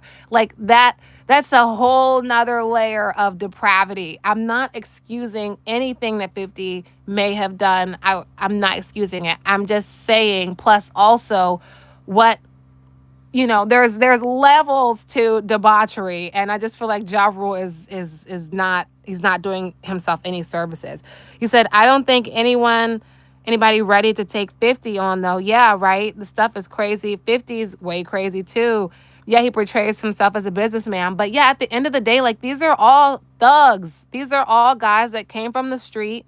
These are all guys that grew up in like tough environments, and they made it out, but they also took that with them. Hi, Terry. They took that thug lifestyle with them. Now they just have more money and more space. So we're gonna see what happens. There's clearly a power shift going on in Hollywood, but like, what side is 50 on? Is he on the side of exposing these cretins and owning up to what he's done, perhaps, and, exposing, or is he just trying to replace Diddy because of some personal vendetta that they had a long time ago? We don't know. This moment has also reopened Know conversations what, about old Elroy? drama between the two of them. Their history has always been well known, but Ja putting this out now has made everything feel new again. The way he listed events, dates, and facts about serious tone to the situation. During all this, 50 has spoken out about Ja bringing up old things to paint him in a bad light. Underneath the post about it, 50 left a comment. In his comment, he wrote, he talking out of his, you could say 50 feels the whole situation is being twisted to start drama again.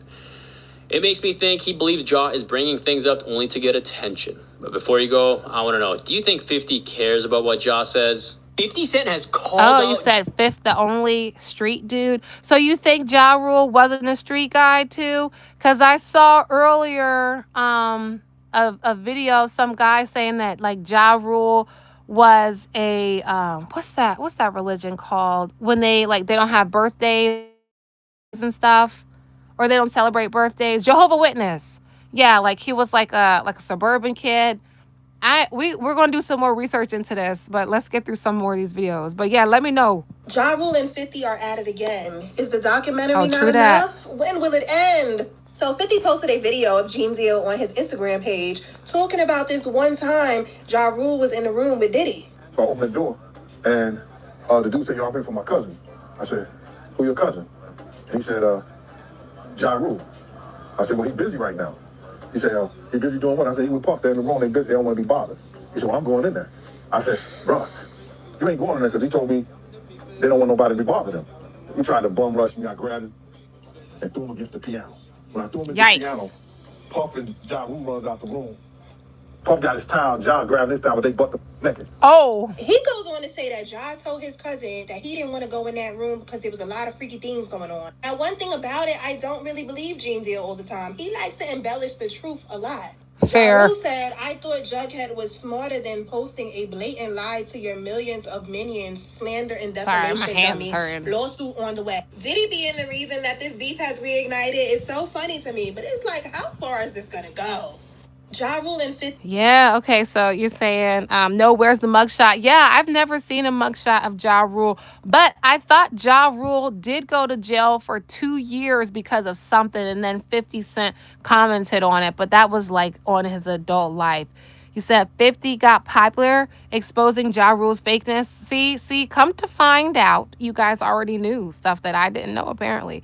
Oh, stuff. So, yeah, this is crazy. This is totally insane. Ja Rule calls out 50 Cent for dry snitching on P. Diddy. So you got Ja Rule putting up a couple posts flaming 50 Cent or whatever, man. Ja Rule was like, man, 50 Cent, stay telling on somebody, right? Then he went on to say... I'm sorry. The way this guy talks is sending me over the edge.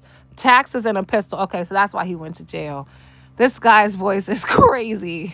He doesn't condone what P. Diddy did, but 50 ain't no better, right? Then Ja Rule went on to say how 50 got caught up for a DV situation against his baby's mom, Daphne, the same baby mama that was running around with P. Diddy and these FOs. Now, And that also was not necessarily touched on in the documentary. So I wonder if they're going to do like a part 2, 3, 4, 5, yada yada, because there's a lot of nuance that goes into this whole Ja Rule, 50 Cent, and P Diddy thing. And so after we get off of Ja Rule, I got some clips that I just been like collecting, so that we can look at this stuff. But oh, what do you guys think is the main cause? Because it seems like they've had beef so long that it's just like a part of who they are at this point. it's making sense because Ja Rule alleged that 50 her in the stomach and like destroyed furniture and things like that for infidelity. Maybe 50 found out she was running around with Diddy, right? But you had Ja Rule basically saying he ain't agree with 50 dry snitching on P. Diddy with this documentary or whatever. I'm still looking at 50 side eye about that, not defending Diddy. I'm just like, hey, I thought 50 was supposed to be this gangster, this real nigga, right? But you sitting on ABC News, cheesing the ear to ear, talking about what Diddy got going on. But it looks like Ja Rule believes 50's out here dry snitching. It's interesting. It seems like there's a lot of like men who feel like 50 Cent is like dry snitching. And I feel like there are some like the Dame Dash, for example, he was like applying like, oh, they're trying to bring a black man down to the whole Diddy thing. But for me, it's like that I understand what you're saying, but that doesn't apply here. You know, this whole bringing a black man thing down does not apply to this Diddy situation. I'm not gonna go down there with you. It doesn't apply to this. Yeah, 50 Cent. Yeah, I heard he had like 150 more hours of footage. Probably started with Diddy trying to take Fifth shopping. Oh yeah, that happened too. That happened too. This is some crazy stuff. Nothing to do with music, hip hop, rap, none of that. Murder. A friend of mine's robbed Ja Rule. So if you can't hear him, he said a friend of his robbed Ja Rule. Me kicking it with the nigga that robbed him. And he feel like, oh shit, I shouldn't speak to this dude because I know the kid robbed him. But I know this kid, I grew up with him. The gun won, you know what I'm saying? All right, yeah, you got the gun out here, nigga. Take that, hold on to that, nigga. Ja Rule got robbed by Troy from Daisley, this nigga from the project, and 50 was cool with him, and that's how it kind of like all started. Yeah, they had a little fight in Atlanta. We got to Atlanta, nigga wanted to talk. So it was Black Child, it was Ja Rule. Chaz is like, yo, it's cool, let's talk it out, it's nothing. He's like, yo, Ja, 50 just want to talk to you about the, situation that's going on. Will you talk to him? I was like, Chaz, I ain't got no problem talking to homeboy. Ja had a conversation with him and it escalated to a fight. I think, he raised his voice or something. Ja Rule, murder! And then 50 swung on him. Yeah. When I ran outside, Ja Rule, I was black already. His shit was like this. 50 his shit was like this. Bro, look at Tony Yayo is a nut, bro. This is crazy, but already, nigga. But I thought blood to fuck ass, you just eat it. You just accept it. Cause you ain't shit, nigga. Had nothing to do. wow. So, ooh, Lord. Ja Rule is mad because 50 Cent put his 2 cents in plus 48. And if you did not know the feud between these two, 50 Cent is so petty. He bought out Ja Rule's concert, like the first 4 rows, so no one else could attend, like in the front. Like literally, Ja Rule had a concert and 50 Cent spent a few $1,000s for the tickets, and he was like, well, they weren't that expensive anyways. Getting to some of the tweets. But Ja Rule actually vehemently denies that this happened. So Ja Rule is like 50 Cent never bought tickets. Like he's like, prove it. And 50 Cent has never like proven it. So Ja Rule is like saying that 50 Cent lied about this. Whether he did or not, this is crazy. Like we gotta remember, these are grown men. Yesterday said bleep always telling on someone. Old dry snitch bleep. You rat, always have been, always will be a bleep rat. Used car salesman suit wearing field gold nose having. You can read it. And it's like, Ja Rule, while you're talking, do you remember the Fire Festival? The Right. disaster Fire Festival. Exactly. Kind of scammed everyone, right? Allegedly. So it's like, I don't think that people really want to hear from Ja Rule. And they definitely don't want to hear from Ja Rule because here are the tweets from some folks. Someone said he definitely took you shopping. Are you mad that Fitty ruined your rap career? No way you're calling anyone a used car salesman when you sold people a luxury experience. Exactly. And gave them cheese sandwiches and disaster relief tents. Exactly. Other people said he's past the age of 30, so there's no snitching. But Ja Rule is friends with P. Diddy, so of course he's going to... Yeah, and oh, I touched the wrong screen. Hold on. Sorry, I was trying to pause it. I'm touching my phone, not this thing. But like, that's the whole point of it. Like, don't be in a glass house throwing stones. And like, we already know that Ja Rule and Diddy are friends. So anything that Ja Rule says, I'm already like kind of skeptical over. And it just seems like he's talking out of two sides of his neck. Like, he has not once that I've seen come out and say, hey, I feel for the alleged victims or anything like that. It's just, oh, don't bring a black man down, or, oh, let's do this. Oh, let's do that. Like, when is it going to be black men stop hurting people? Because listen, it's not about black men hurting people, because the black men that I know are protectors. So I want to be very clear when I say that.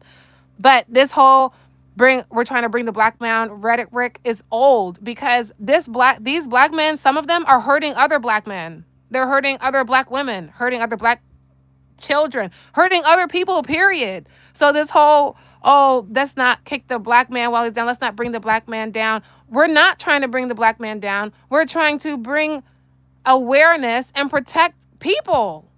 Because what about the black men that are being victimized? They don't matter? That's ridiculous. He's iconic. I'll never get over the concert, him buying out the first 4 rows of the whole stadium, just so no one can sit there, so it looks more empty. Ja Rule... Don't mess with 50 Cent, because not only I think this is he the, funny, oh no, I got which is another already one. dangerous, he's so funny that you can tell he a natural bully. Right. You ever been bullied by somebody and then went and tell people what they did, and the people you told were like, that is funny though, like that is...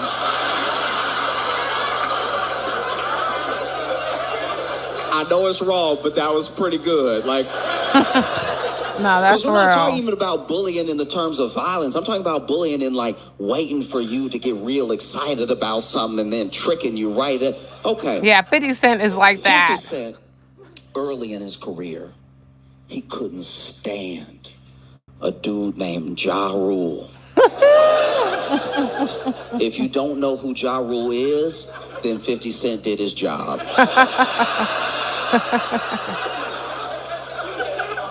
That's real though.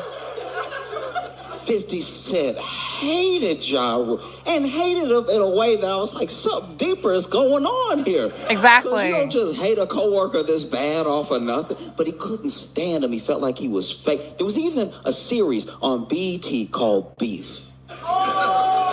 Oh, I didn't know was that. Amazing. I'm gonna have to watch that. Make these many documentaries about different beefs that were happening in all of hip hop throughout history and currently. And at the time, one of the current ones was 50 Cent and Ja Rule. And they had interviewed both of them, because what they would do with the show that was brilliant was that they wouldn't just like give you this like faceless voiceover David Attenborough documentary style. Like, they really got interviews from everybody, you know? And so then they interviewed Ja Rule. One point, he was on the couch with some of his buddies, and they asked him about 50 Cent, and he was just, who? Who? Oh, goodness. Who? And they interviewed 50 Cent, and 50 Cent was ready. See, I knew Ja Rule done effed up. Thank you for the like. I knew Ja Rule done effed up with that one. I don't know where 50 Cent was, but I think he made the smart decision to go ahead and be on a balcony or somewhere outside in case he got loud.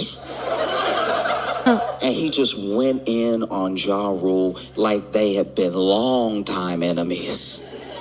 These are two dudes who I'm pretty sure don't know each other at all.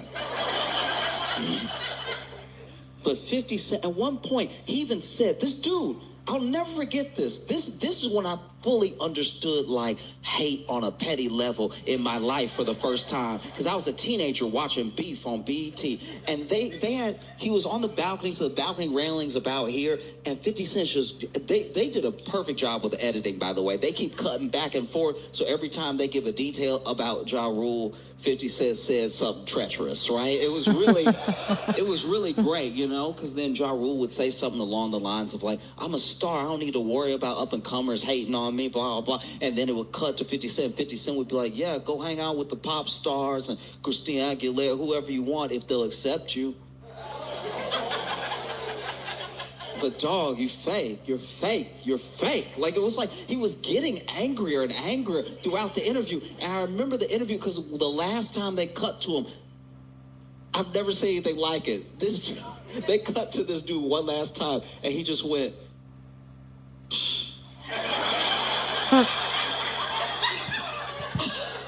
50 Cent, like, really was not rocking with Ja Rule, like, at all. But, you know, it seems like they're both equally at fault for this Did beef. you really buy Ja Rule's tickets, like seats at his concert? I did. Cheap ticket. The tickets were very affordable. It was on like StubHub. Yeah, I bought the first 4 rows. How many did you buy? If you say you bought the first 4 rows, is that a couple hundred? Yeah, it was cheap though. It was cheap tickets, so it was something to do. Like if you don't look at me like He's so petty. He's so petty. It's just I looked at it. I said, "Yo, this is the. I just want you to feel like you gotta reach the people." Like wow, 4 or 5 rows back. That's so embarrassing. What is this? That 2 decades later, it's still this. Right. I mean, it's not that big of a sacrifice for me. Now, I've bought things that mean less to me. Right. That was fun. That was like watching. Oh man, 50 Cent is so petty. They are reserved for someone else. They're not supposed to be sitting. That's brutal. That's so brutal.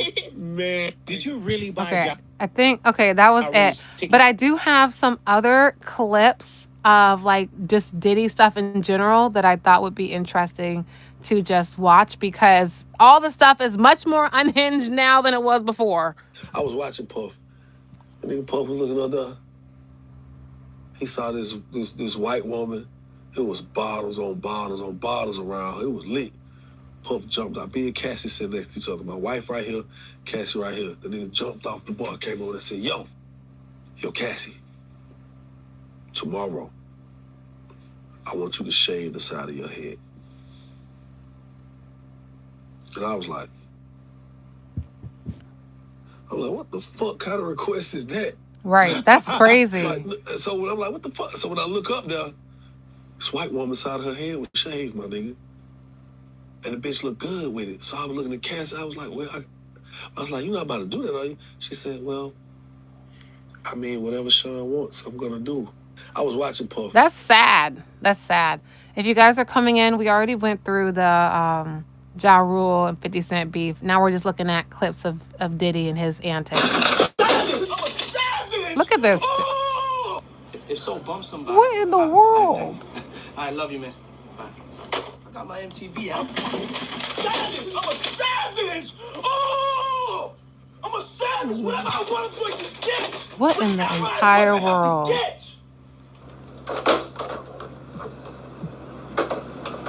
Yes! What's next? What's next? I gotta get it. I'm not gonna stay fucking down. Look at this guy, I'm not gonna stay man. fucking lying down. He's crazy. I can't do that. He's What's crazy. Next? Give me something else. What can't you do? I can do it. I can do anything. Oh, thank you for the hearts. We're gonna watch this again, because what in the world? If so, bump somebody. Look at this guy. I love you, man. Bye. I got my MTV out. Savage! I'm a savage! Oh! This is I'm a insane. savage! Whatever I want, I'm going to get! Whatever I want, I have to get!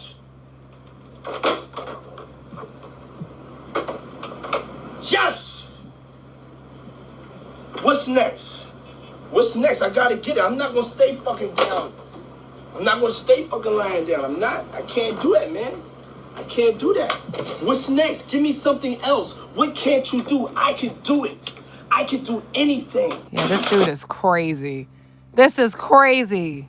And you know what's crazy? I had seen this footage a long time ago growing up, but seeing everything now, it's like suddenly the veil is like lifted. You can see stuff for real, for real.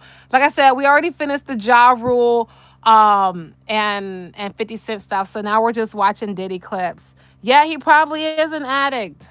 This is some crazy stuff. But yeah, you're right. It's no excuse. Oh, let's go back. Okay, look at this one. Then they bring me to the back room. And in the back room, they have this long table with a white sheet set out. I mean, beautiful thing. Look like the damn Last Supper. On one end is Derek Jeter, there's Stephon Marbury. It's not that the rapper. That's not it. That's a misconception. What it is, it's about control. See, that's what makes it. That's why you see, like, wow, Jamie Foxx, you would say that? Because they're in a bind. Because, see, Jay-Z's not. But once you reach a certain level, you have to give something up. Allegedly. Everything this guy is saying, allegedly. There's something that you're going to give up because you got to be down with that crew. And how do I know? Because it happened to me. That is why I'm standing here talking right now. I reached a certain level in that station. What I'm saying, what's happened is it was passed down to to everyone in the urban industry. So now you have a rapper who will get turned out by a high-ranking label exec because, what you gonna do? I mean, if I want to be a rapper and I walk in and the label exec tells me that this is what I need to do for him because, hey, he put my album on when I really wasn't that talented. But they pushed me because they saw that I was something that they could sell. So when you bring me in a room and there's my favorite rapper right there who's in the same room, so that must mean he must have committed the same act as I did. So at the end of the day, depending on where your level is within yourself, you're gonna do it. And it's easy for those of us to sit back and say we wouldn't do it. But the majority of us will never fulfill our dreams. So we'll never be in a position to say what we would or would not do.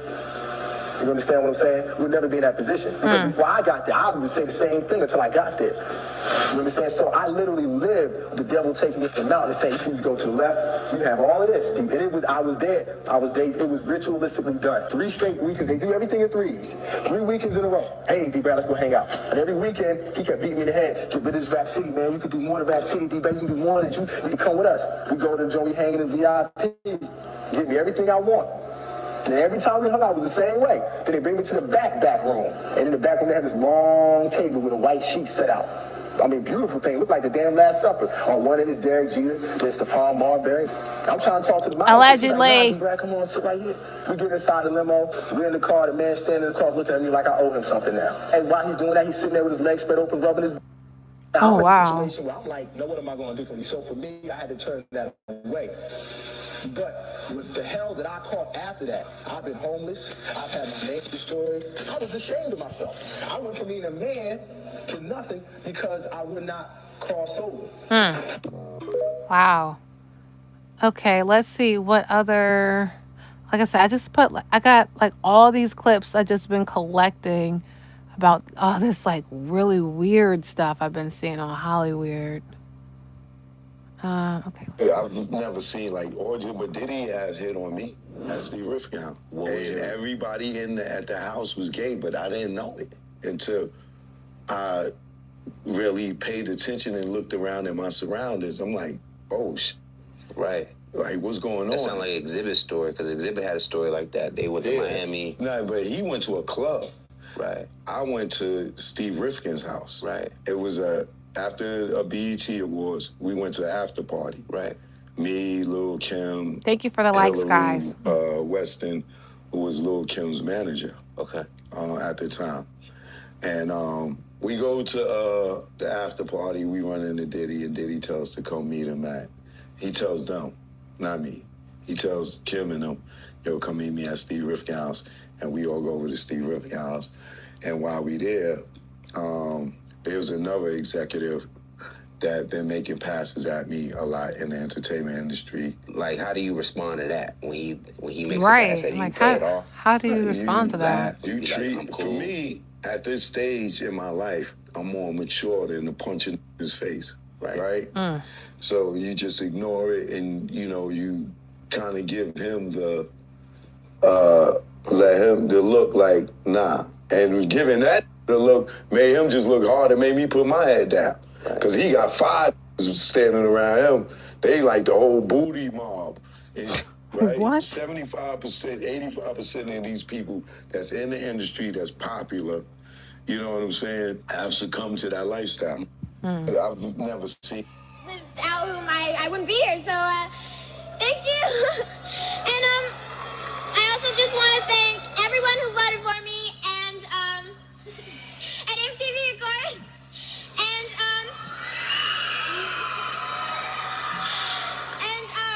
to all the ringworms out there. Yeah. I just want to say You're doing so good. You're doing so good. I just want to say everyone will suffer. What? Maybe that was from like the movie or something. You said, Blink said, that's a hard pill to swallow. It is. It is. It is.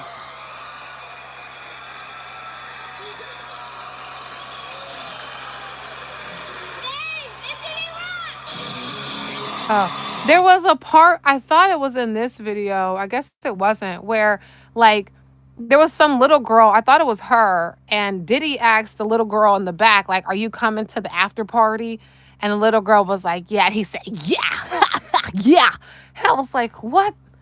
You're talking to a child. Why are you asking the child to go to your after party? Like, regardless if it was a joke, I didn't think it was very funny. Jaguar Wright told us that Bashir Gray's downfall happened because of Will Smith and Diddy, and now look at Bashir Gray's X account. This is absolutely crazy. Jaguar Wright called this out Okay, months thank you. I ago, know it wasn't and crazy. now look what we're witnessing in real time. Jaguar Wright literally told us that Bashir Gray was abused by Diddy and She Will sure Smith, and did. he went running away She from sure them. And we did. saw his downfall happen in real time. He suffered with addiction issues, and then he was putting his hands on his girlfriend, which ended him up in jail. Jaguar Wright proves herself time and time again with what she's saying. And now look, we have Bashir Gray posting this type of content on his X account. And honestly, it's so much worse than this. I actually had to edit this photo just for it to be able to stay up on TikTok. So if you are someone that believes in what Jaguar Wright is saying, I would definitely head over yourself to Bashir Gray's X account. No thanks. And take a look for yourself. I'll take your word but for it. Trigger warning before you do that, because No it thanks. is very showing. Jaguar Wright hit the nail on the head again with this one, because you cannot tell me something did not happen to Hakeem. Exactly. This is not the Hakeem that we had on Empire. And then fast forward, because you see she made this video in 2024. Fast forward to today where Will Smith's ex-best friend, Belial, I made a video about that.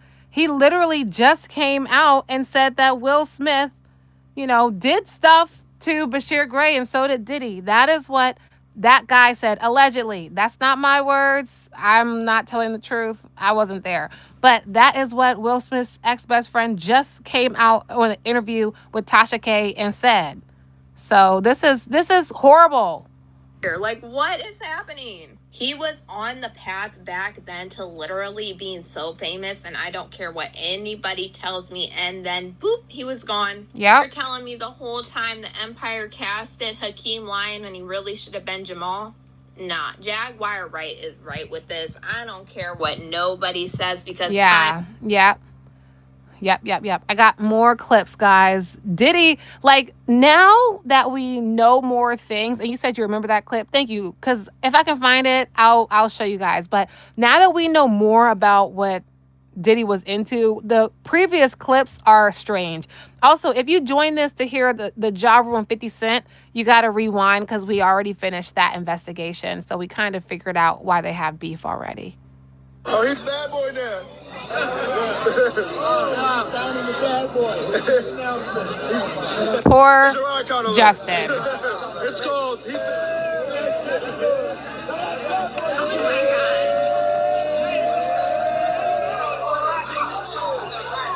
No, Justin, no.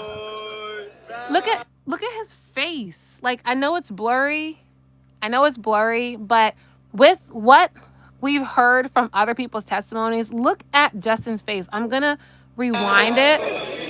Oh, hold on. Sorry. I'm gonna rewind it so you can really look. Look at his face. Oh, he's bad boy now. Signing the bad boy. Here's your icon alert. It's called.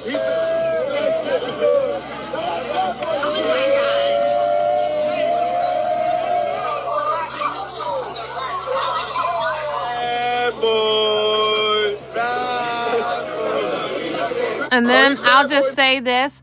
It's always a red flag. If everybody is watching you drink, it's a problem. You shouldn't be drinking it. That's like, look at this real quick.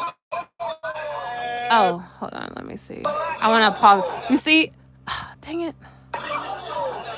Well, you saw because it keeps moving, but everybody's focused to make sure Justin drinks that stuff.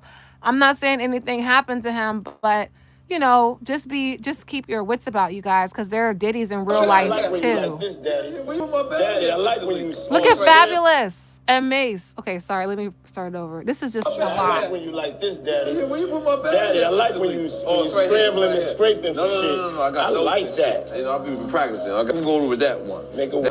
Just blow it out. It's your birthday every day. Every day's a birthday on Drink Champs, goddammit. I'm in. They're all so uncomfortable. Like, this is so sadistic, especially now that we know more about, you know, what was happening. Look back on where I became. Did you miss me though? For real? Because I'm saying it seems like a thing. I miss his birthday with party, Puff, man. Man, but I'm talking about for your birthday. Huh? Why won't you party with me for your birthday, man? We partied for my birthday before. You came to my party. Oh, me and you ain't never really party. You know what I'm saying? Eyes. So check this out. It's me, Tyrese, Ray J, and F. Gary Gray. You know. And you know what? It's interesting he mentioned Tyrese, because Will Smith's ex-best friend, Bilal, who came out and made those accusations on Will Smith, he also put some accusations out about Tyrese. And then we all know that there's accusations about Ray J. So Diddy just said it was him, Tyrese, Ray J, and somebody else. Who was that last person? And all of those people have allegations out right now. Tyrese, Ray J, and F. Gary Gray. You know, I'm a type of nigga, I like variety, man. I like people that's acceptable. You know what I'm saying? I like different personalities. So I was like, I never knew they would become what they are today. But you know what I'm saying? They're like, you know. Fabulous is not even engaging. Like the type of night I want to have in Vegas. That sounds like the type of night he wants to have in Vegas. Oh, he's bad boy there. Oh. I like when you like this, Daddy. Daddy, I like when you scrambling and scraping for shit. That was you. Scrambling. What? You said, I like when you do it like that, Daddy. When you scrambling and scraping for shit. Hey, man. I can't play the whole clip because of the background music, but this just shows like this has been in our faces this whole time, and we like didn't even peep. Like, this is some crazy stuff. This is a dream come true for me. Turn this up. Let me see if these niggas flirting with each other. Is there any flirtations that's going on? You trying to talk my shorty bop? Nah, nigga. Nah, no. I see it, nigga. Because I had been to one of your shows. Why would you ever go to that nigga's shows? Why you smiling like that? Bro. This is a dream come true for me. Bro, what is going on, bro? What is going on, bro? Let's watch that again, because the short ones sometimes, like, because this is important, because we're seeing his raw way he is. Like, this is weird. This is a dream come true for me. Turn this up. Let me see if these niggas flirting with each other. Bro, you cannot tell me this is normal. You trying to talk my shorty bop? Nah, nigga. Nah, no. I see it, nigga. Because I had been to one of your shows. Why would you ever go to that nigga's shows? Why you smiling like that? Bro. Like, you can't tell me that this is normal. What is up with this guy, man? Hold on. Let's get both of y'all. Ain't no dick riding going on. You know what I'm saying? Ain't no dick riding going on at all. You niggas talk about balling and just this and that. I'm thinking watch, rollie race. Yeah, it ain't no watch. No. This is Bro, what is happening? What is happening? Is he trying? Why is he making the Q dog symbol? What is going on? This is crazy. Like, oh my gosh. Shout out to Diddy. So me and Diddy was in the bathroom, right? Look at Young Berg. Bro. Yo, look, bro. I'm gonna tell y'all another story too, cause that's crazy. I ended up somehow in a nigga bathroom too. Pause. You was in the bathroom with Diddy too? No. Talk about your bathroom experience. Pause. So we're having an exclusive interview with Hitmaker. Ray J is so lit. He can't even he's so lit. He can't even pretend to be sober. That's crazy. To break down his bathroom experience with Diddy, and I'm gonna break down mine after. I'm gonna tell you about mine. Mine was deep. Oh, Lord, we're sure. That's nasty work. I'm sorry. This is a reality check. Yo, so long story short, I was at Atlantic Records and I was a little frustrated at the time because LA Reid offered me a label deal and I went back to Atlantic and I was like, yo, y'all gotta let me get this $2 million. LA wanna give me $2 million to my pocket as an advance. But Atlantic ended up making it right and they ended up giving me more money and blah, blah, blah. That's how that shit happened. But I was a little frustrated because I felt like I did a lot of good work and they wasn't giving me my just due. So I called Diddy and I'm like, bro, you been in this situation before? I remember reading documentaries and seeing shit where you was at your wit's end with Andre Harrell, then you went and got your deal with Clive Davis and shit like that, blah, blah, blah. He like, come to my house, talk to me. I'm like, all right, bet. So I was in Mexico at the time. I come back to LA. I get there. I'm just chilling, waiting for this nigga to talk to him or whatever. I'm at the house, Cirocked up, De Leon'd up, going crazy. And then they like, he ready to talk to you. So I'm thinking we going in the studio, you know, outside the crib at the Beverly Hills crib. Yeah, for sure. Yeah. Or the back house crazy. They take me to the bathroom. They take me to the bathroom. Now, mind you, we have to really pause. It's a big bathroom. Pause. But I know, but it's a big bathroom. Yeah, his bathroom is like a living room, guys. It's a big one. So, so look. Yikes. You not. I'm in there like, he like, man, play me some shit. So I'm like, all right, bet. I played him some shit. And then I'm like giving him my grievances about the label and like talking about it. He like. Giving your grievances, meaning like condolences? Nah, just like my frustrations. I was venting to him. Okay. And that nigga was like, you know what? I heard this about you. Nigga, you talk too fucking much. Damn. That's Diddy telling Hitmaker he's talking too much inside the bathroom. Inside of Diddy's bathroom. Mentor, I'm thinking this nigga finna give me some game and show me how to do it. And he told me I talk too much. And then shit, I was at the meeting. And he said that's it and he walked away? Or it was... I got up out of there. It was too... Yo, hold on. My favorite Diddy story, I will say this. I was talking about this. We had left Mean Streets, me and Christian, and went back. And that's when we went back to the Ritz-Carlton. Shout out to Christian Combs. Diddy opened the door. And I'm like, man, we just went crazy, bro. I gave your son a crazy. He like, nigga, fuck that nigga. Where my head at? I was like, yo. Diddy tells Hitmaker fuck his own sons because he wants his hit. Meaning that he's very competitive and that he loves his family, but he wants to win. And that's a sign of a champion. I mean, it might be a sign of a champion or a jealous narcissist because most people that have children want their children to be better than they were. So it could also just mean that Diddy is a jealous narcissist. That is also possible. Oh, wait, hold on. Let's go. Everybody's talking about how Lil Rod said that he would wake up sore and sometimes Diddy would also be in the bed with him in that documentary, but nobody's connected the dots of when Deshae Frost also said that he woke up sore after their sleepover with Ray J. Do y'all see the pattern or am I crazy? Everybody's talking about how... So I tried to look into this more, but I couldn't really find too much to back up what she said. But still, like, this stuff is crazy. If you guys came to hear, like, about the Ja Rule and 50 Cent stuff, we already ended that. So you're going to want to catch the recap. Now we're just looking at crazy clips of Diddy and stuff that I've just been like stockpiling. Mary J. Blige is allegedly on a freak-off tape with Diddy. It's been going around all over TikTok that Mary J. Blige is in a freak-off tape with Diddy, and she's saying that this was her rite of passage. And a lot of people have always wondered about Mary J. Blige, and they feel like she is in on some shit because she has never opened her mouth, and she has been with Diddy since the very beginning. And there are a lot of photos on the internet with Mary J. Blige with Cassie, and as you can see, during these photos, Cassie has visible bruises on her body. Now, oh, really? Let's zoom in. I don't particularly see any, but it doesn't mean that they're not there because this might not be the original footage. With Mary J. Blige allegedly being in a freak off tape with Diddy instantly made me think of Danny Boy. Mary J. Blige slept with a 15-year-old Danny Boy when she was 24 years old, and Danny Boy admitted that Mary J. Blige would fly him out to New York multiple different times.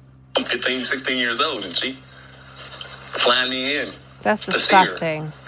And you know what it is when a girl back up on you, you young and shit, and I'm trying to show her that she ain't phasing me. I'm hard as goddamn. She's backing up against me. This Mary J. Blige. And quite naturally, I mean, you know, I don't even know if you're supposed to say you had. Okay, because he's going to say something else. But, you know, this is just so sick. It's like how high up does The Rock go? How high up does The Rock actually go? Now, this one I have been meaning to watch, and I'm actually going to make a reaction to this. But this woman is actually claiming to be Diddy's real mom. I haven't seen this one yet. I mean, she's claiming to know Diddy's real mom because they say Janice is not his mama. It's your girl, Jackie the Q. So remember I told y'all I had a story to tell about Diddy's mama, right? About 30 years ago, close to 30, right? I don't know if it was 95, 96. It was 95 or 96, right? I'm going to say it might have been 96. I'm not sure. I think it was 95, right? 95, I went to the federal camp in Alderson, West Virginia, right?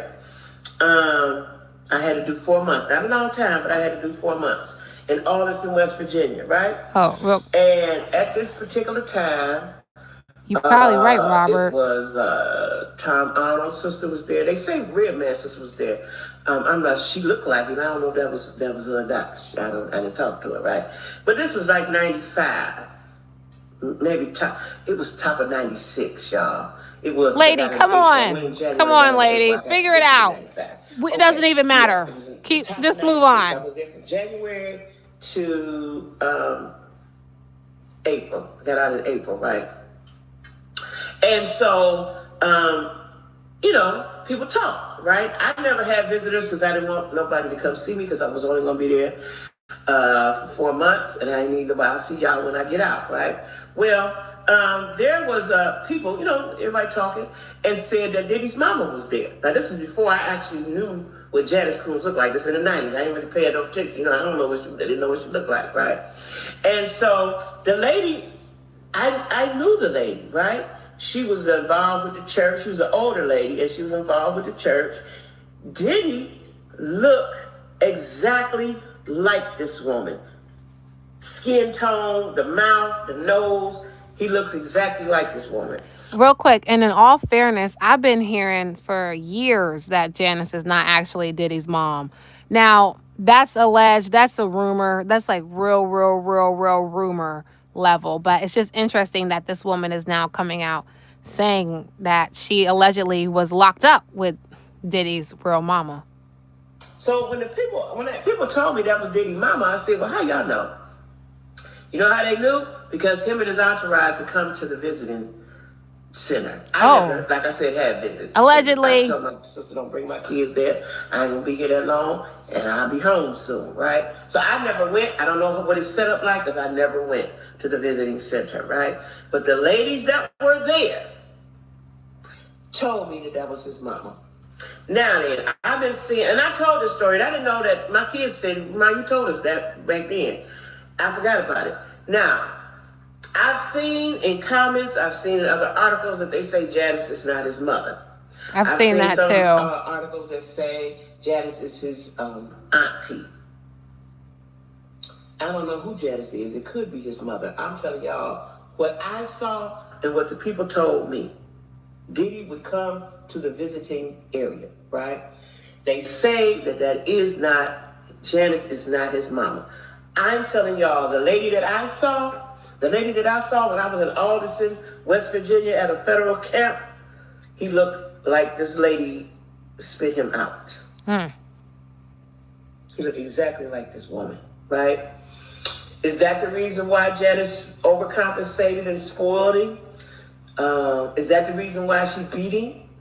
Is that the reason why he disrespected and slapped her? Is Allegedly. something going on there? And then where is the sister, Keisha Combs? See, and that's what I was also trying to figure out. You look up Keisha Combs. First of all, I didn't even know Diddy had a sister until I started doing these lives, and this is only the third one, so that shows you how recent I found that out. But if you look up Keisha Combs, you can't really find anything on her. So it's interesting that you cannot find anything on You her. don't never talk. They don't never show her. She ain't never show anybody, right? I guess I don't know, but I'm telling y'all, the people told me this ain't nothing I'm making up. This is what was told to me, and I saw this lady every day for 120 days. I went to church. She was involved with the church, right? I saw this lady every day. I never asked her because I was young at the time. Had it been now, I'd be like, girl, this for your son. I would ask her, but I was young. And I didn't know how to go about doing that, right? Fair. Because again, this is 30 years ago. This is 30 years ago. Thanks for the likes, so anybody guys. that was in August when I was there, I'm gonna tell you who else was there. I'm gonna tell you who else was there when Tell I was us, there. girl. What's that boy name from DC? He just passed. His mom and all his sisters was there. I don't know why I can't remember his name. Let me tell y'all who else was there. This was the time that I was there. I'm gonna speed through this part. Rayful Edmond. Rayful Edmond's mama was there, and his sisters. And his sisters up there. He had three of them. One of them was like a dude, and the other two, and his mama, right? They were there at the time. When I left, they were still there. Okay, right? she's not. I don't know if this has anything This else was to do with 96. Diddy. Okay, that doesn't have anything else to do. But yeah, she's saying, and more people have said that, Janice is not actually Diddy's mom. I don't know because we don't know for sure, but it's just interesting. Now everybody's talking about, where the heck is Farnsworth at? I have some more clips that I wanted to go through, but actually, I think that might be. Oh, here we go. Here is some stuff about Ja Rule and 50, which brings us back to, what brought us here in the first place. And I'm just being honest, Ja Rule, if I was you, I would stay out of this. Please. So as you know, 50 Cent dropped a documentary on Diddy. Ja Rule decided he wanted to give his 2 cents. If you don't know, 50 Cent bought out 200 of Ja Rule's front row seats for a concert. 50 Cent is petty, so I'm not too sure why he's deciding to insert himself into this whole Diddy documentary thing, calling 50 a snitch. That's what I'm saying. I don't think it's a wise move, but that's just me. Right. And we all know when 50 Cent responds, it's gonna be 110 times more petty than him buying them 200 seats. Yeah. Like, you should be the one when anything comes about 50 Cent, just be quiet. I don't have to learn my lesson, but one time. Exactly. Ja Rule, please. It's time to give it up. Exactly. At this point, I'm really looking at Ja Rule's side. Oh, hold on. Okay, I think I might have a few more clips. If not, because it's already low-key late. It's already like 2 a.m. I do have some other clips, though. Let's see. Because I kind of want to save some of those. Okay, what is this one? I feel like I was the better rapper. I felt like I made the better records. I feel like my records aged better still. You know what I'm saying? So that's how I feel inside. I don't know how everybody else feels. My man, I gotta agree with Ja Rule when he said he was a better rapper than 50 Cent. Like, Ja Rule said on 7 p.m. in Brooklyn that beef was never good for hip hop. I think Clap Back was actually one of his hardest records. I'm not a fan of the. Wasn't whack, yeah. I actually thought Clap Back really got. I've never listened to any of these songs. Then what? Honestly. So I think I gotta listen to them to really understand, which one is best. I thought it was a better record. Then what? I'm getting sleepy now, I think. Wait, all of whose record? Because I'm confused. What the fuck are you talking about? I'm not trying to be rude, but I don't really know very many Ja Rule songs. So in my mind, 50 Cent was a better rapper, but it might just also be because I grew up when 50 Cent was popping, and Ja Rule had kind of already been removed from relevance. The girls are fighting. Now you know how 50 Cent came out with that Day documentary, right? Well, Ja Rule came out and said, "Hold my beer," because Ja Rule's Not calling do a 50 Cent a kickflip. hypocrite, saying he's got allegations against himself too, which is true. Like Daphne Joy, 50 Cent's baby mama, filed a police report on him back in 2013 for domestic violence. Anyways, Ja Rule is talking about how he's gonna create a documentary about all of 50's allegations. And you know what? I'm here for it. Right. What happens in the dark must We don't come to light. discriminate. So, Ja, I hope you don't have any allegations, but it ain't my problem if you do. They're just exposing themselves at this point, and I'm here for it. Right. Like everybody's coming out the woodwork. Let's see what this lady's saying. So now Ja Rule is trying to say that 50 Cent was wrong for doing the documentary on Diddy. Ja Rule, you better leave 50 Cent alone. Remember when he bought all those tickets to your front row of your concert so nobody would fucking be there? Literally, though. He's petty. You better leave him alone. Right. Now, on top of that, you probably was at them Diddy parties back in the day. You know some shit. Exactly. And my thing is, like, if 50 Cent has 150 hours of additional footage and Gene Deal alleged that, you know, Diddy and Ja Rule was in the room together, I would think that there's a chance that Ja Rule might be on some of them tapes. But maybe Diddy called him, like when he called Khalid and was like, you better speak up. You better speak up on my behalf. Like, maybe that's what happened. If I were you. Okay, why is all these men trying to protect this monster? Right. Diddy is exactly where he needs to be. Right. That man is a narcissist, egotistical, manipulative, envious person who's dangerous. Okay? Thank you Very for the dangerous. likes, guys. This is my third live. So, yeah, expose him. Expose him and anybody else like him. We need to know. Exactly. As a matter of fact, 50, if you can get your hands on the Epstein file stuff, we would like for you to do a documentary on that as well. Get those damn victims and get the talking. We want to know what's up. Right. And Sage Woody said, Ja looking for notoriety. Yeah, it's seeming like that, yo. It's definitely seeming like that. If you guys want to see the whole investigation, we've been on live for like a long time right now. Okay, let's see. Then we got what else we got up here? I got like all this footage. Okay, look at this fool right here. What are your thoughts on everything going on with Diddy right now? I think when it comes to that situation, man, I think we shouldn't focus on the individual. We should focus on the issue. Because I think what happens a lot of times is, you know, because of the celebrity, we get lost talking. We get lost in talking about the celebrity and not talking about the actual issue. The issue is domestic violence. Yep. The issue is exactly what I just said about, you know, men not going to do the proper work on themselves, and they're dealing with a lot of pain and a lot of hurt and unhealed trauma, and they're projecting that pain and that hurt on the other people. The issue is patriarchy, right? Because as long as you have a system where men feel superior to women and they're dealing with that pain and they're dealing with that hurt, they're going to project that, you know, we're going to continue to project that. Okay, but what about the men that he hurt? We're just going to gloss over that. What about the men that Diddy allegedly hurt? Are we just not, we're going to act like that doesn't exist and just like say, oh, well, you know, this stuff happened just because he was traumatized. He was hurt. And listen, I'm not saying that your childhood doesn't impact you, but like, you're not going to gloss over that, Charlamagne. We're not going to gloss over that.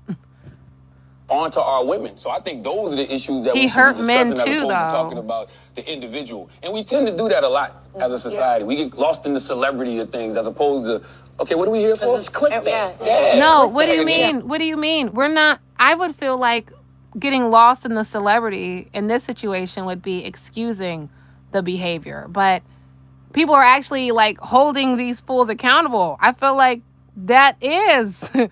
I feel like that's what we're supposed to be doing. You know, that's why I'm looking at Charlamagne sideways, for real. Diddy brings the engagement, but right now, as I'm talking, there's a woman out there getting beat up by a man. We should say the name of Cassie, the survivor of the domestic violence. Yes. Let's talk more about her. Absolutely. Let's talk about the issue, Priya. Let's talk about the actual issue and not the individual. No, let's talk about the individual as an example to understand the issue. Like, what... industry plant. It doesn't seem to be the thing we think. Yeah, amplified is the right word. What is this one? I think this one. You have something huge coming up, which is a documentary Yes, about I agree. Charlemagne is a bozo. I totally agree. P. Diddy, Puff Daddy, P. Diddy. Yeah. Did he do it, right? Yes, yes, he did, apparently. No, he did it. And I'm the only one who's been vocal about this long before it actually. Oh, you've been saying this for a long time now. And then no one was, they're just, why is he saying this? And now it's coming out like crazy. I mean, But I also didn't participate. I also didn't go to those parties. So 50 is coming out early because this was out in 24. He's saying like, look, I wasn't at them parties. I didn't have nothing to do with that stuff. The celebrity culture that you don't hear saying anything is because they participated. But was there a reason you never went to those parties back in the day? Obviously, I know what was going on there, but is there a reason you never did? I'm just not with all that freaky shit. Like all of the stuff that he's doing. Right. I'm not into that type of stuff. I'm just a little more, maybe you could say basic or normal. You go to the 90s and Kiki D said he paid him to kill Tupac. Yeah. Oh, my. So, like, you get the craziest accusations. You're one of the first persons in entertainment. And you know what I'll also say? Like some of the accusations against like these people are so egregious that it's even hard for people to even believe it. Like when those jurors were saying that they didn't believe Capricorn Clark was kidnapped by him because she was emotional. It's like some of the stuff that he may have done is so out there that people seem to like just not even want to believe it. To really call out people and kind of have that authority in that to be able to call people out. I mean, which is pretty amazing. You're kind of, in some ways, draining the swamp of Hollywood. Yeah, I don't have a support system. I don't have a support system of a peer group of artists that I require to do what I'm doing. I've had to be on my own from the beginning. So I don't necessarily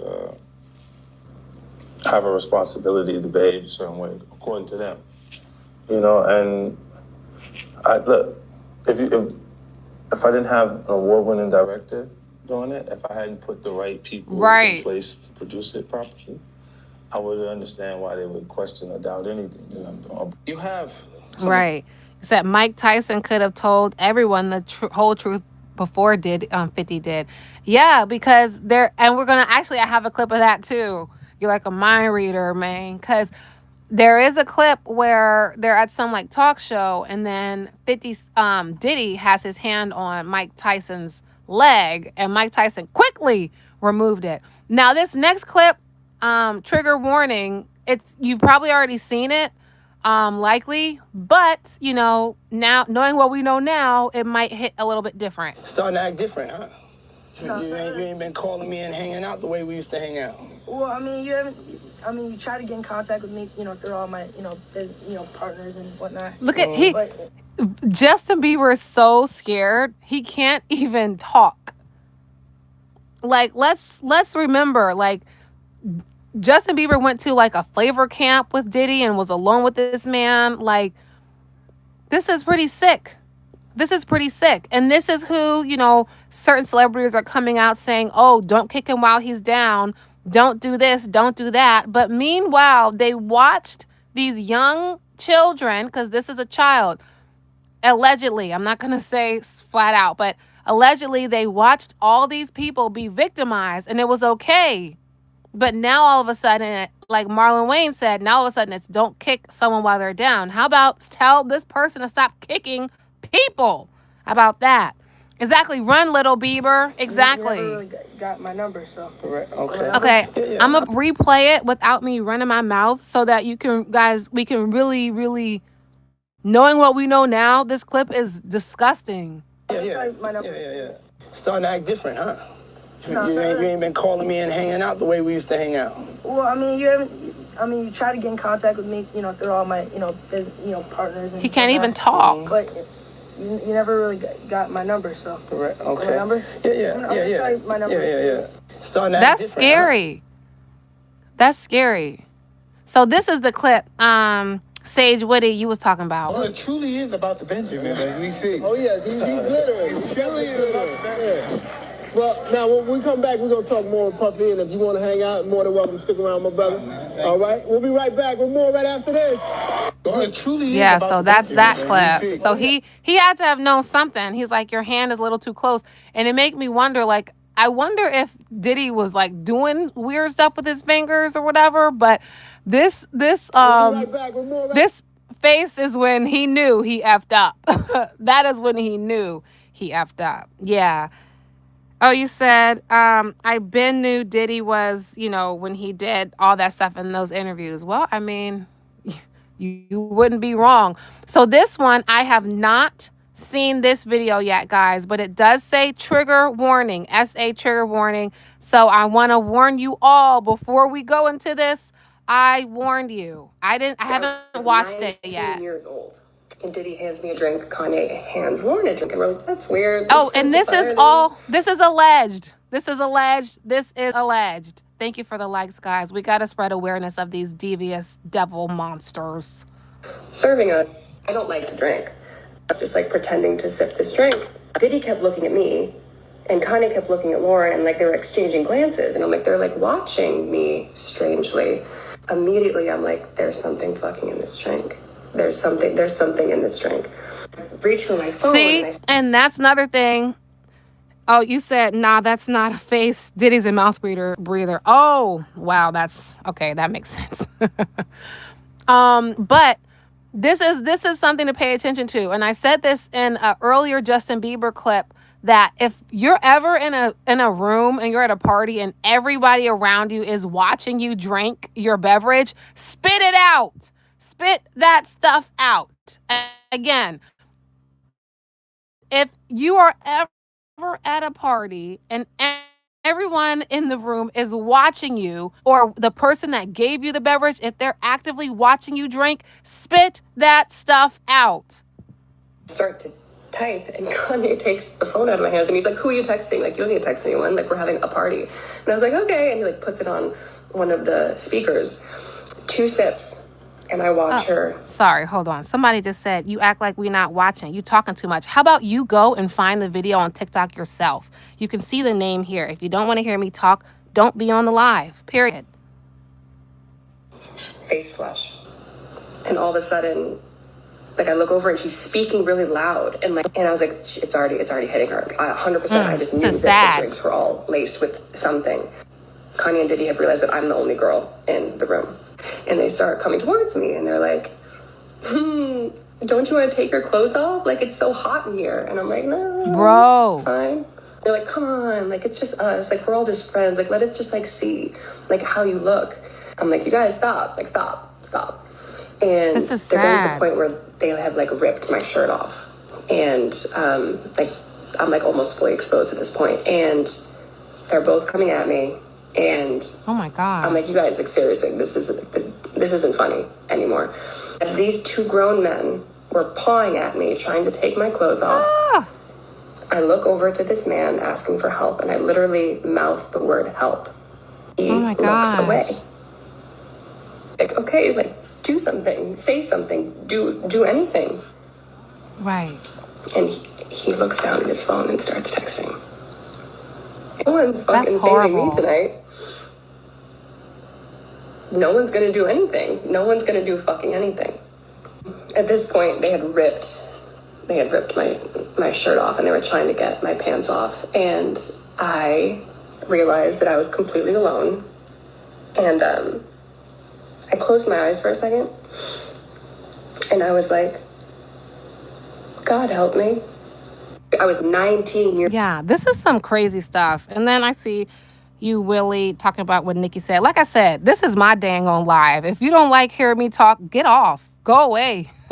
Shoot, I don't care. But the real issue is, though, that if this is true, how many other people have the same or similar stories as this? This is sick. This is sad, and this is sick. Like, seriously, this, like, Diddy, allegedly, if this can be believed, he was in this industry for years and years and years and years. So he had so much space and opportunity to victimize people. This is sad. Like, regardless of all the ha ha he he, no, this is horrible.